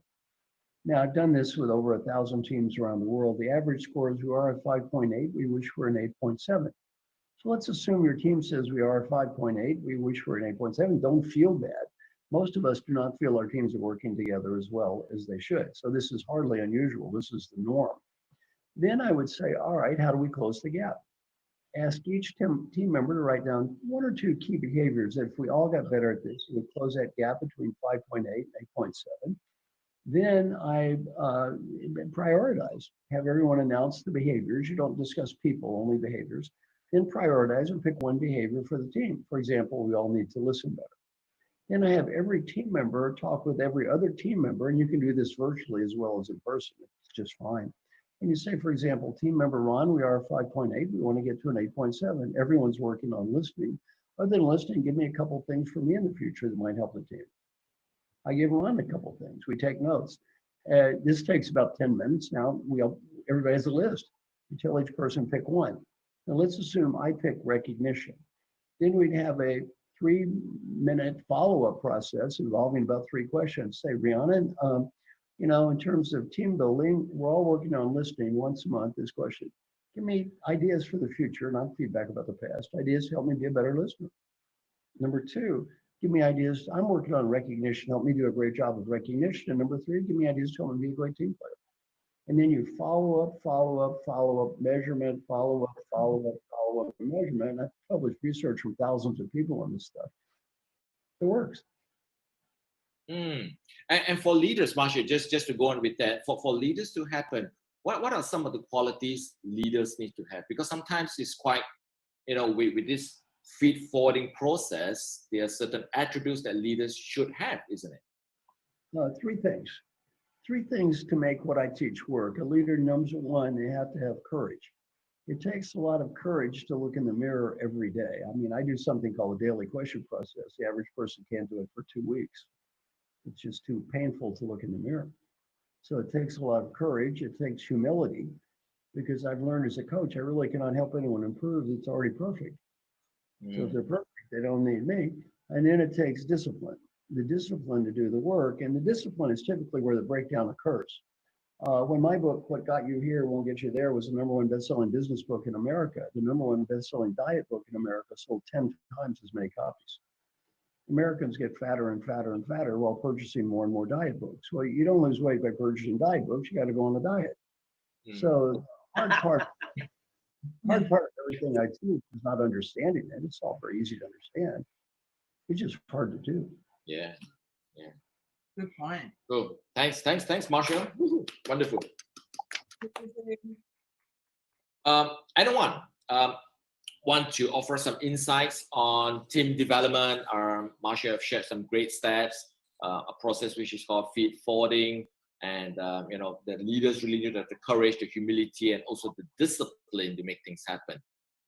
Any one of you would like to jump in and just add some further comments in that area of discipline that you work with? Arthur, I see your hand up. Yes, I would, what Marshall said is absolutely true. And, one of the things that we have done with that same concept, I mean, because like people may focus on behaviors, not on the actual people. And if you actually think about it right now, I mean, when also Marshall was mentioned about measurement, and see, the thing is that people right now, especially now in the global situation where, I mean, literally everything is electronic, and even prior to this pandemic, okay, we have been conditioned to need instant feedback. And because still most organizations are giving their KPIs, at the end of the quarter or the end of the year or whatever, or you've got annual reviews, and those are the measurements. And it's like, by the time you get there, it's too late. So one of the things that would be ideal is the idea of gamifying measurement, and you're not gamifying the KPIs, okay, you're gamifying the behavior. So for example, like when Marshall was talking about, okay, recognition, well, if recognition is one of the things that you guys want to do, so how we use an app called Squadly, okay, and it literally gamifies the whole thing, and it allows you to identify the behaviors that you want and how to and then you've got different lists that everybody can get on, and different ranks based on those behaviors and how they are exhibiting those behaviors. And if it's related to creating a more cohesive team, well, then you are literally on a daily basis, the amount of time it takes to do a WhatsApp message, creating an opportunity for people to essentially have instant feedback on whether they are doing the behavior right or wrong, because it uses emoji with like positive ones and negative ones, and points are assigned to all of them and stuff like that. How are organization embracing gamification that you've mentioned, Arthur? Is this something that they're buying in more now with things happening more digitally, or are you seeing a shift? Well, see, the thing is, gamification is not about playing games. Gamification is about taking something that you have to do and making it fun. Okay, it's not about having. You don't even have to have an app. I mean, it's just the app makes it a little bit faster and easier because people aren't that patient. But gamification is not about going online and playing games or doing things like that. It requires a system or a process for people to essentially achieve certain objectives, whatever those objectives may be, whether it's behavior, KPIs, or even like team cohesiveness, whatever, and have it be in a fun way, a system that creates diversity and fun in the process of achieving objectives. So it's really about driving the internal motivation, isn't it? It is. It's driving all about that. Intrinsic motivation to do the things, take ownership of it, and not leave it to the events, circumstances that is happening. So very much in line with what Marsha has said earlier. Absolutely, and creating consistent and short-term emotional gratifications for those behaviors, for those actions, for those improvements. Interesting. Cool. Thank you so much, Arthur, for sharing. Great insight. Hey, Ron, I'm just curious. No, I want to hear from the two women before I speak. Okay, great. All what I was seeing was frisbee. I could only because I've interviewed Ron maybe 4 or 5 years ago, and I was like this. I was mesmerized. I think it's right to remind everyone here that when I started my speaking career many years ago, my coach told me, "Young woman, look at YouTube. See this guy, see this man. When you will be able to speak like him, then you can consider yourself a speaker." So, wow, I'm so. And here you are. And here you are. Oh! Dream comes true, right? The power of visualization and hard work. Yes and yes, so everything is possible. When Arthur was speaking about the gamification, I was thinking that until organizations will be able to bring gamification to their organizations, maybe the leaders who are watching this now, they can be creative if they feel like, if they can, and create a theme where they bring the whole, depending on the size. I'm talking mainly maybe intimate, smaller teams. Maybe they can create like a team of, listen guys, for this quarter, for this summer, let's all pretend that we are in this type of, create a theme and create certain characters and certain things to do. So just to inject a bit more fun into how they see this part of this crisis. The other thing I just like to add is, it's a huge opportunity to harness diversity and inclusion, not just across, culturally or ethnically, not just in that way, but in diversity and inclusion in quality of thought and EQ and, looking at the way people think and consciousness versus subconsciousness, that sort of thing. Like, there's a huge opportunity to discover thought leaders and innovative critical thinkers in your team by asking them what would they do in this situation, like by empowering them. Whereas before, when your business is running fine and it's a standard type of business in an environment that we're used to, you don't need access to that as much because there's nothing coming from left field. But now there's something coming from left field. It's an opportunity to be much more brave in your company and say, hey guys, what would you do? Here's the situation. And tap into some of those critical thinkers in your team who have pearls. If only you can allow them to step up, then you can create magic in an organization. Great insight, Anna. I hear the word emotional intelligence, and in the World Economic Forum in 2020, they highlighted that emotional intelligence is going to be one of the key qualities that is required. And I guess that kind of expedited this whole crisis on the needs of leaders to actually embrace that. But what are your thoughts, Ron? With social distancing, right? Well, let me piggyback off two comments that Rhiannon has made. Yeah. Both of them having to do with what's the opportunity here. And I think really, if we take ourselves seriously in the arc of history, this is an opportunity, a moment in which to engage in the world, whether it's the working world, the educational world, the world of social context, like we see happening in the United States with robust conversations about race that are now happening all over the world, or political responsibility or social responsibility, as we're seeing with the medical situation, and really lean into these spaces that haven't been as open to us as they are today, with the opportunity that's presented to innovate there. And one of the innovations that I see that relates to this issue of EQ is we now start 100% of our meetings with a go around the table and each person just check in and how's your mood? How are you showing up as a human being? We'll get to the topic, we'll get to the agenda, we'll get to the conversation that we're here to have. But first, let's just check in with each other. And what happens is that people come with the whole people that they are. And then they're so much richer in terms of the ideas they're willing to share, the collaboration they're able to do, the concern that they express for one another. So the sense of caring and commitment and trust that then evolves amongst the team itself. This is not normal business behavior in the past, except for those who understood it.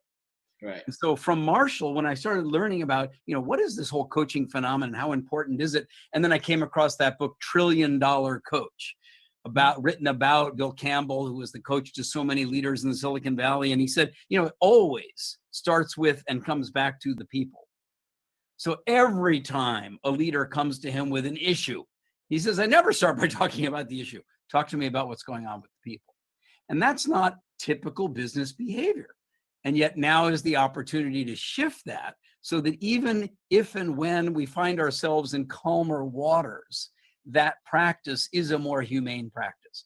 That practice is a more authentic practice. And then this whole issue about engagement of employees can recede perhaps because we are asking to engage with them as human beings first, employees second. I think that's key, Ron. I think what you just said is key. They're brilliant. First.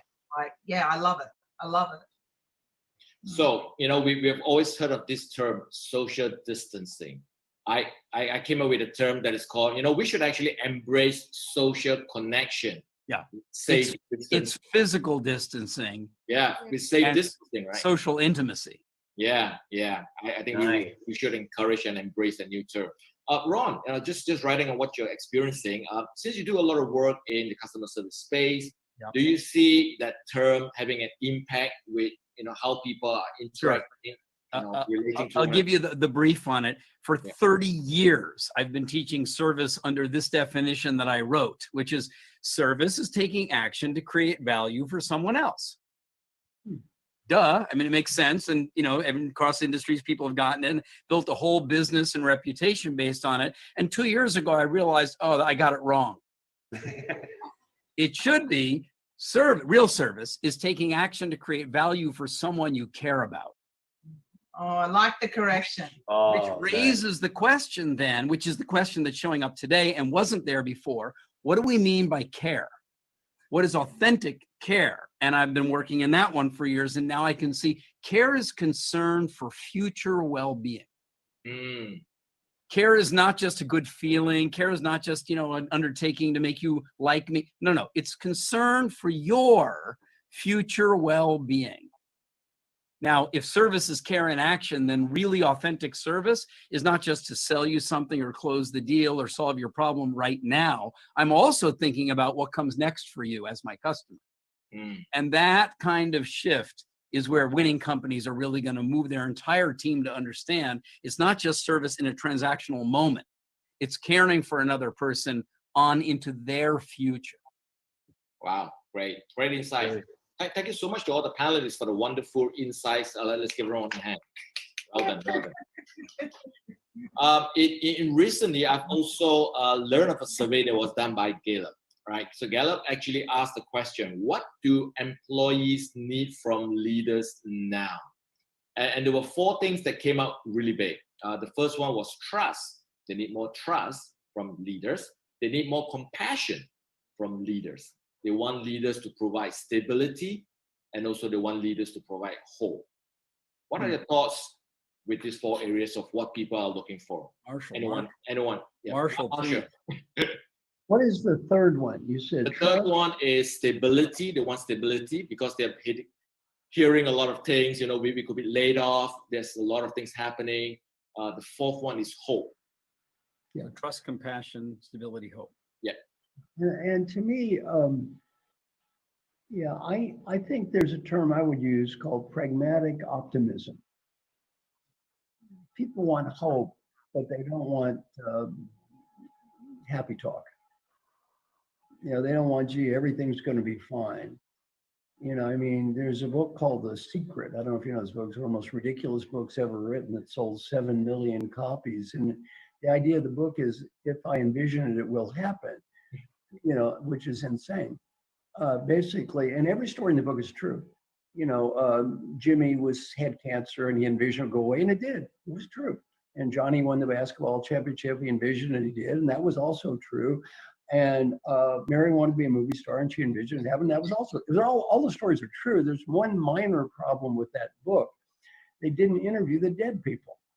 They didn't interview the basketball team that lost. And they didn't interview the 1,000 waitresses in Hollywood who all envisioned being movie stars. So, you know, I envision it. No, that's not exactly true. I envision it will happen. Sorry, the world doesn't work that way. If everything I envisioned would have happened, my sex life as a teenage boy would have been much better than it was. Marshall, thanks for sharing, Marshall. Yeah, I did a Would you lot like of to it. give us some details on that? Get a chair. Nothing happened. Marshall, that's a tragedy. Nothing happened, right? So that proved me that book wasn't accurate. So I don't think people don't need happy talk. You know, they need reality.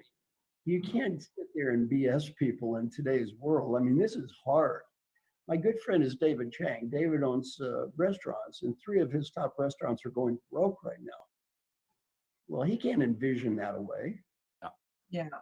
This is hard. I think we have to face the hard reality that exists, pragmatic optimism. So back to hope. You want to make the best of what you can. You also need to face the reality that's there. You can't smile this away or happy talk this away or envision this away. This is real. This is not a joke. This is real. Real people are going real bankrupt real fast here. And by the way, this is not going to get fixed next week. This is a long-term, tough journey. So I like that phrase, pragmatic optimism. Great phrase. I'm optimist on one hand. On the other hand, I'm real. And I think people like today more authenticity. Yeah. They don't just want everything to be packaged and canned and slick. You know, they just want people to tell the truth, you know. Thank you, Marshall. Thank you. Yeah, here, I agree.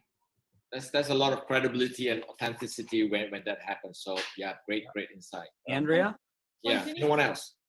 Thank you so much. Continuing on what Marshall has just said, and by the way, everything that you are all saying, I truly feel like we are in the same room. I feel very close to you. It really touched me when you said authenticity.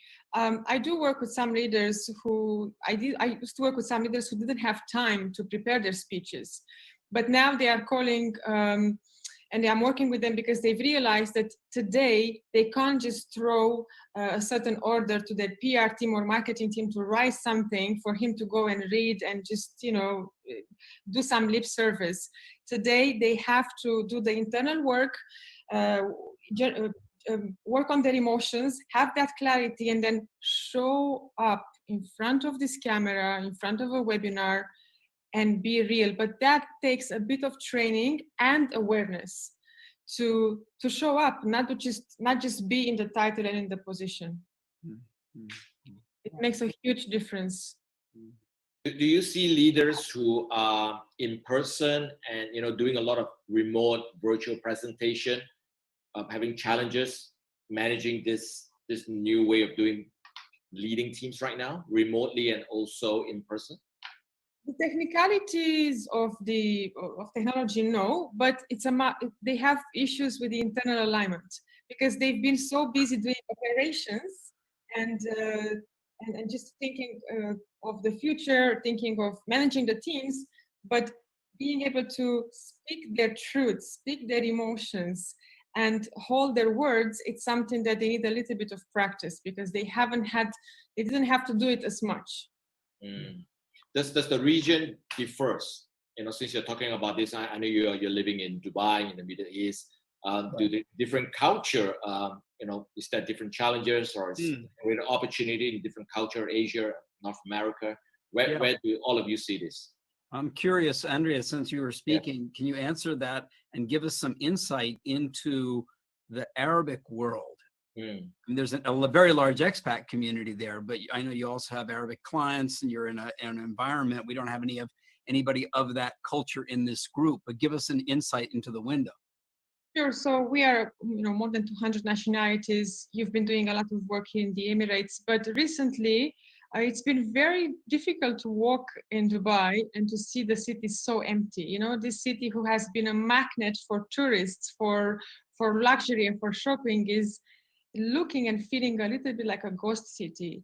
It's not easy to see the city, to see the energy of the city a bit beaten down. Many companies have shut, from big organizations to gyms.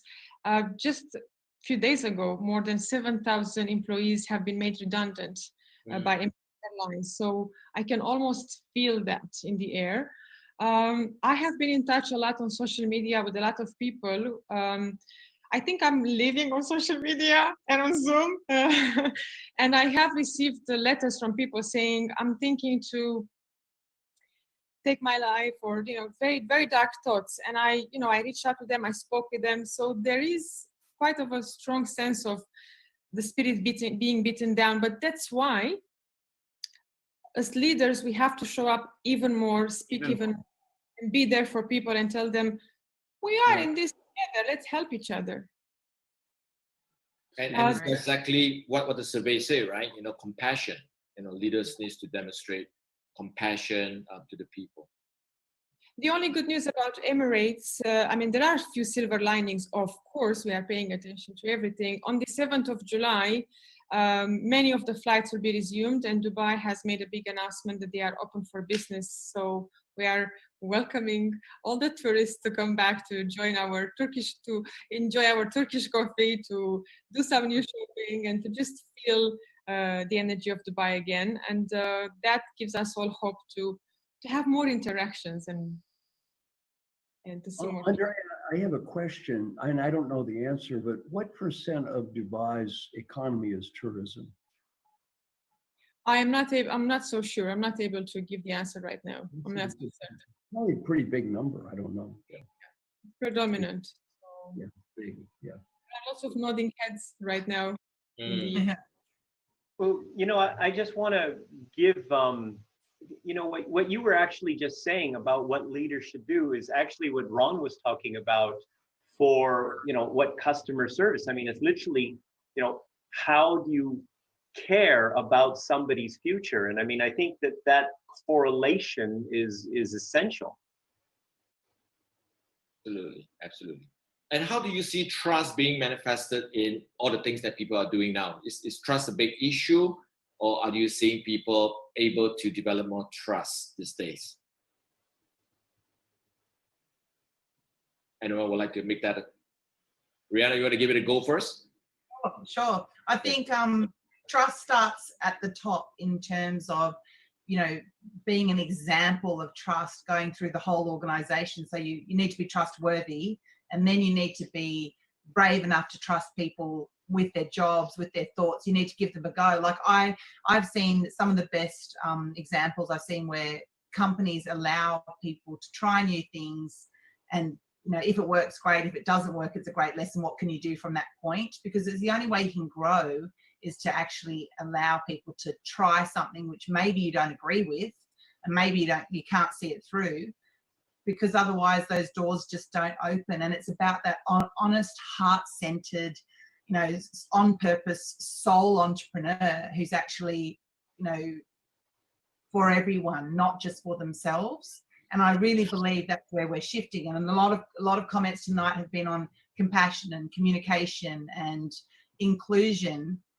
And it is that being vulnerable and, in that beautiful emotional place, and using your communication that will build that trust. So if you have a team and you can understand why and how they tick.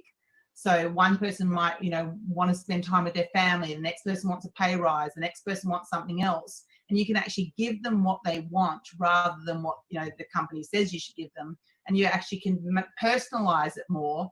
Then your team are going to work really hard for you. They're going to be there for you because they will be seen. They will feel seen. They will feel valued. They will feel that they contribute. They will feel that they have a voice, and they will feel that it's okay to make a mistake. And you know what? You'll build something massive through that. Mm. I completely agree with that. Yeah, fantastic. You know, I think I want to go back to compassion. I had a very interesting experience over the weekend. I was at my first online wedding. Wow. Wow. My friend Hubert Joly was CEO of Best Buy, and I'm a good friend of his. And his wife, Hortense, are both members of my 100 coach group. And I was the best man at the wedding. And it was actually maybe the most beautiful wedding I've ever attended. And it was very positive. People were crying. It was very emotional. And so, you know, I actually feel more closely connected to a lot of people today than before. And at the wedding, you know, one person speaks and everyone pays attention, because on a call like this, you're not talking over each other. You see faces, people actually look at each other. And the wedding was just beautiful. So I do feel that you can be close to people. Many of us, I'll speak for myself, I feel a lot closer to my extended family than ever before. I've reached out to old friends that I haven't seen for years. So I do feel that, you know, there can be, it's nice to be around people. It also is what it is. We're here. And, you know, I'm 71 years old. Yep. Realistically speaking, I'm not going to travel. I'm not going to travel until they have a vaccine. You know, and there's, realistically speaking, only a 2% chance I would die, but you know what? Who needs that? Yeah, who needs that? Overrated. Yeah, I don't need to take the bet. So I feel more closer to a lot of people. Great. Thanks for the insight. Now, I've got a couple of questions that was raised by some of the audience that wrote in, so I'm going to share it with the group. There were some very specific. There was one by Dr. Sanjeev Dixit, and his question to the panel is as such. So what are 3 distinct ways by which a CEO can be coached to be primarily proactively sensitive around the pulse of the organization and stakeholder? Well, that sounds like me. That does sound like so. you. Yeah. You know, I mean, I am right now, I'm working on a coaching program with 50 unbelievably successful leaders. And we meet by this Zoom process every week. I have Mark Thompson and I are doing it together. We schedule 6 hours a week. The 50 people rotate, so they get to meet each other in different groups every week. We have a group of 6 or 7 people talk about their lives. It's an experiment, but so far it's just working great. And it's very positive. You get people from all around the world. We do 6 different time slots, so they have flexibility. We've had about a 98%. I asked 50 people to do this. I think 48 or 9 said yes.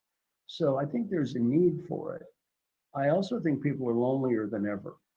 And I can't speak for the rest of the world, but in the United States, it's lonely at the top, and it's always been lonely at the top. It is lonelier at the top. You can't say anything right now without worrying about being crucified online. Just crucified. And you don't even know who's doing the crucifying. It could be a teenage kid for all you know. So, you know, the leaders I work with are very sensitive about talking to anyone, very sensitive about what they say. And being in a group like this, where every week they meet people who are like themselves, they talk about their lives, they get to be human beings. I love the part. Just being authentic, being human beings here. Yeah. And Marshall, you and Mark take responsibility for convening that group. Yes. Mm-hmm. Right. And that's the important example that I'd want to point to, is that yes, the dynamic that's going on amongst and between them is healthy and appropriate and necessary and useful right now, but it's taking responsibility, not just personal responsibility, but creating a sense of shared responsibility. And when you convene, when you invite and convene that group, you set some ground rules, you have a clear mutual intention, you generate alignment, and that kind of behavior is, I think, the next level up for so many people who used to be individual contributors. Right. Well, how are you going to develop? How are you going to become better in the world? How are you going to make more value in the world? You're going to start to convene others in responsible ways. And Ron, back to that, what Mark and I are doing is there's nothing in writing. I mean, there's nothing in writing. There's nothing recorded. Everything is just verbal because people are so just not paranoid. They're justifiably afraid. Well, and they know then that what's going to happen with you, it's authentic because it's being completely generated in the present. Right. You're not referring to something that was done in the past. You're not saying, well, of course you all know what that means. Right. There is no meaning until you generate it right there. Good for you. Fabulous. Yeah. And really, yes, be on it. Invite me to the next one, Marshall. After you, Marshall. The other thing I just wanted to say is, as a leader, as a CEO, the most important thing is self-reflection, because your company is only going to be as good as you are. So, and that's why you have a coach, is you want to grow into your greatest inner champion and look at all your foibles and look at all your vulnerabilities and look at all your weaknesses and strengths and become the best version of yourself. And a great coach can help you with that. So I think that's key, especially in these times. Mm. And I think that goes back to what Marshall mentioned earlier at the beginning, right? You need to have courage, you need to have humility, and you need to have the discipline to make that happen, to make that change happen. Okay, I've got another question here. This is from Joanne M. Raja, and this is for Arthur in specific. The question is, what was your most challenging client, and what process do you utilize to help the client to achieve his or her objective? This is for me. Yeah, very specific. Most challenging client was one particular segment of the Malaysian government that we worked with, and quite honestly, it was the biggest problem was not that the client was difficult. The biggest problem was that I took it for granted that they would essentially be like everybody else would be, because we've done these types of organizational culture change programs before for other organizations, and everything was, like it was just like clockwork. So I just assumed that it was going to be the same way, and when it wasn't, okay, then I reacted in a way that essentially multiply the issues. Even though we did help them, it wasn't as visible as what we could have done if we would have had that element of or if I would have had that element of basically being able to check on myself and my own assumptions and of what they should do and how they should be doing it and so on. And so I think that any difficult client is really a reflection of the person that's dealing with them in that case, and that's my take on that. Okay. Anyone else wants to share any deeper insights besides that? I agree with Arthur. Whatever you draw as a coach or in life is a reflection of where you're at and what the work that you need to do. So yeah, nice take, Arthur. Thank you. Good. Thank you, Arthur. Thank you so much. All right, so we've got about 7 more minutes. Wow, time is just moving so quickly when you're having fun, having great conversation. So I appreciate all the conversation and insight shared. So my final question for the whole group is, if there is one thing or one action, we've spoken a lot of strategy tips, if there's one thing that you can help individuals or leaders do right now to maximize their future, what action would that be? So can I start with the ladies first? Either Rhiannon or Andrea. Can go, and the first thing that comes to mind is have an inclusive language. Make sure that you speak for us and you are inclusive. You don't want to make the mistake of Tony Hayward. Tony Hayward in 2010, when the big oil spill happened in the Gulf of Mexico, he gave a comment in the media and he said, "I want my life back." And he even made a mistake, unfortunately, to go on a holiday, on a sailing holiday. So you want to speak for the people, with the people, and not communicate in a raw way that you want what you want for yourself, and be aware of your actions. Like Marshall beautifully highlighted, the media, the social media will crucify you as a leader if you're not thinking clear and if you're not highly inclusive. My second tip is care a lot. Care for your people as if you would care for your children. I know it sounds like a cliche. I know that we say it a lot, but now you have to care 100 times more, and that will show up in your throat, in your voice, in your communication, and you will be able to connect heart to heart. And when you move hearts, you can move brains. I'll add to that. I like what you said, Andrea. I think the other thing is to, again, the opportunity is if you can be really nimble and really agile, and if you can move on a dime in these times and try something different, then you have an opportunity to, again, take your business in a new direction, and perhaps you can solve problems that exist in the world that weren't even on your calendar, weren't even on your horizon, just didn't exist before, because the world is so different now to how we saw it before. So yeah, that's my take. Cool. Thank you, Rihanna. Arthur, what about you? Wow. I mean, from a leader's perspective, I mean, there's just so much opportunity right now, because there are people who aren't doing as much as they can, as they have been when they were at work. I mean, see, one of the key things right now is that, you know, there's all sorts of organizations that want to improve their organization, their organizational culture, their relationships, their communication, all of this stuff. But in reality, they're busy. And even you send people for training, they go back and they're busy. So the result is not really as profound as it could be, because everybody's busy. And right now, they're not as busy.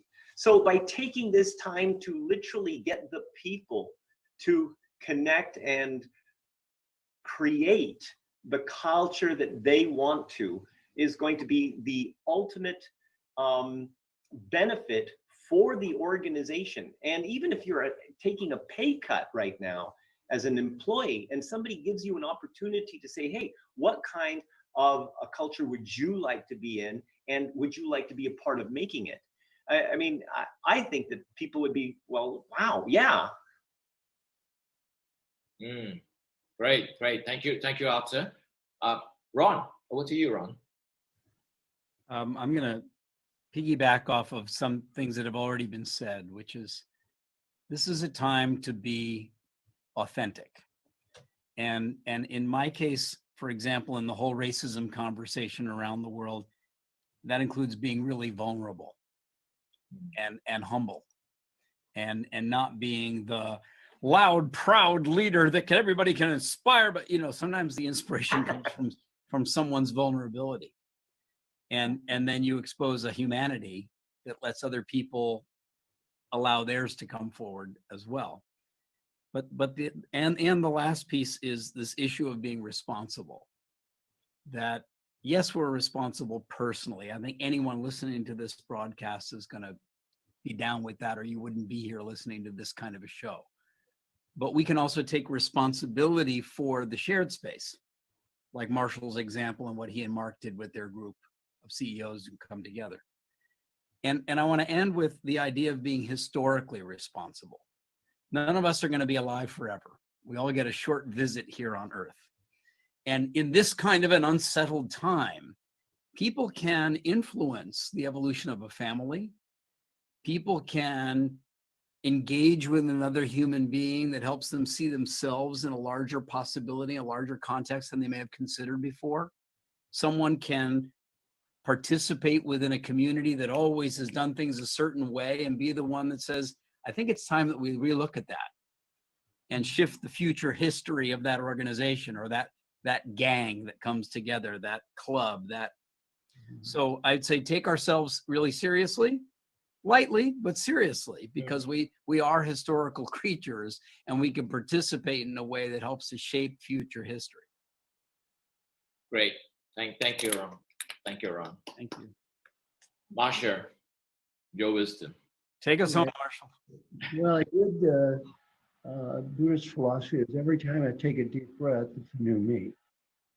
And so I like to think about everything we have at this second in time as a gift that was given to us by a group of people called the previous me's, previous yous.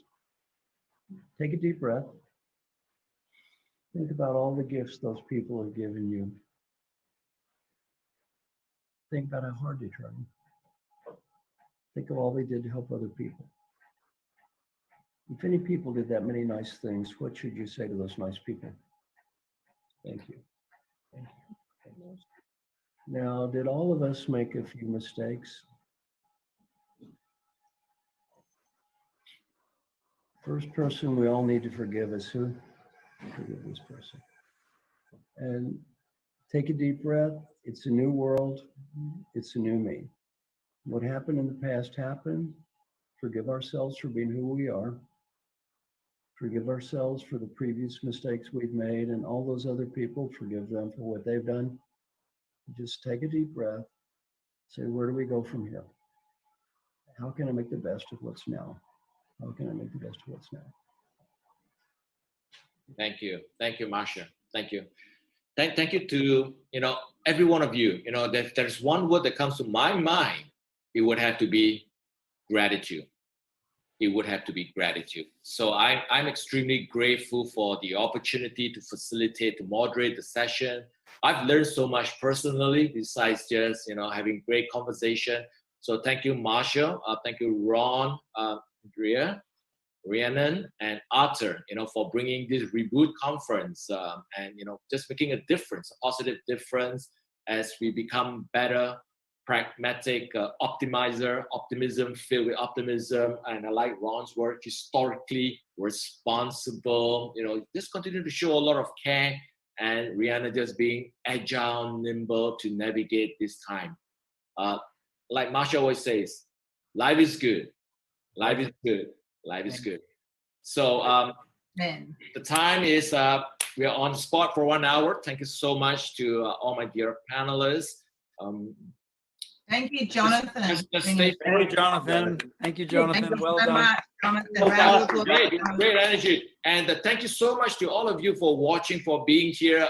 You are the reason why we're here. So thank you so much for being here. Stay connected with every one of the panelists. Reach out to them. More importantly, show a lot of care, show a lot of love. It is about trust, compassion, stability, and hope. Be a champion in whatever you're doing. Thank you, everyone, for watching. Bye. Bye. Mwah.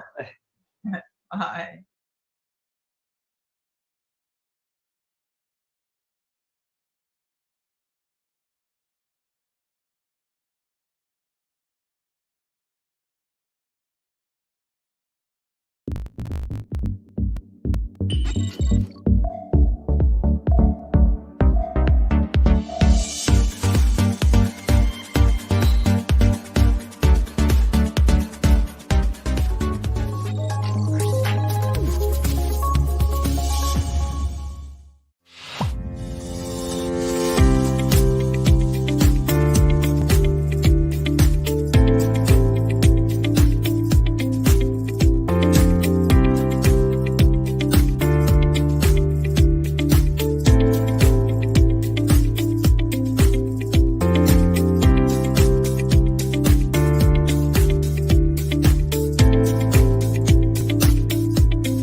And we are on. but only for a little bit, because now is the time to, well, basically say goodbye. And I hope you enjoyed the panel session, but more importantly, I hope that you take some of these ideas and are able to really use them and implement them in your life, in your business. And I'm so, so grateful for everyone that has joined the conference for the past 5 days. And I would love to get some feedback from you. So any of the comments that you guys have related to what you have thought about the conference, you know, I am happy. So what about you, Lily and Sanjeev? How do you feel about the whole conference itself while we're waiting for people to give us some feedback? Okay, what I say is that this has been an amazing week. It has been so much learning. And do you know, right, how many speakers do we have? Shall we do a quiz? Oh! Okay, in the last 5 days, we have 28 speakers from 13 countries doing 37 slots of presentations.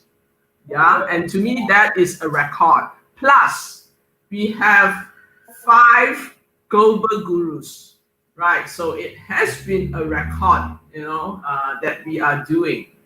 Yeah, and there's so much learning. And I tell you, I feel overwhelmed with all the learning. So much to absorb. How about you, Dr. Sanjeev? I think in this entire 90 days of only discussing about COVID and how many million have got infected and how many died, I think this is one of the most productive week spent. Most productive week spent in the sense that from morning till evening, you are engaged in a most, I will say, enriching and in a most productive manner, because you're trying to listen to different perspectives, you're trying to add value to your experience, you're trying to see a lot of questions coming from participants, which also suggests that what is the top of the mind concerns of people, and while answering those or finding answers to those questions, I think it is a absolutely rediscovery. And for me, I think it's a real reboot, I will say in a literal sense. And I think reboot has been personified to the great extent. So I will give kudos to Arthur Vision and really you in terms of converting this vision into a reality.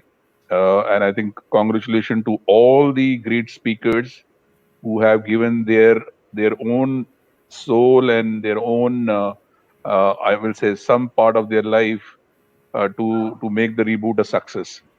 So I think it's a phenomenal phenomenon. And I think icing on the cake was the panel discussion, which I was listening, and I happened to artificially moderate it in the beginning and introducing these great gurus.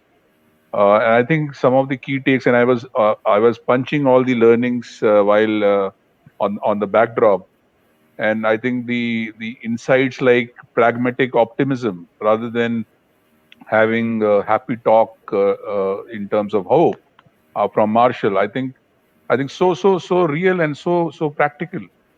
But then yes, we are again keep struggling in terms of the meaning of the words. So I think phenomenal insight by all the gurus. The positivity, the authenticity, the gratitude, the compassion in the entire communication. So phenomenal insight. Even Arthur brought in terms of how we can focus this entire time on not be artificially busy, but identifying areas by which we can create a culture which is very productive, efficient, and high performing. So I think a reboot has definitely in my view, would has triggered a lot of thoughts, which will definitely create ripple effect in the audience mind, in the team where these audience will go and share, and in the organization where a lot of these insight will convert into some kind of incremental improvement. So Awesome. phenomenal. I personally liked Lily's Nazi Lama culture model. That is diversity and inclusion, right? You are diversity and inclusive. But we've been, kind of, I mean, Lily, you've been instrumental in making this happen. But you know what? I would also kind of like to share, like the two guys that just appeared online who didn't know that they were going to appear online. They are the main guys. Yes. Bappa Agus and Bappa Apik. Without them, been working literally round the clock, day in, day out, technical difficulties, and they like 8 technical difficulties across 3 meals, Dr. Sanjeev.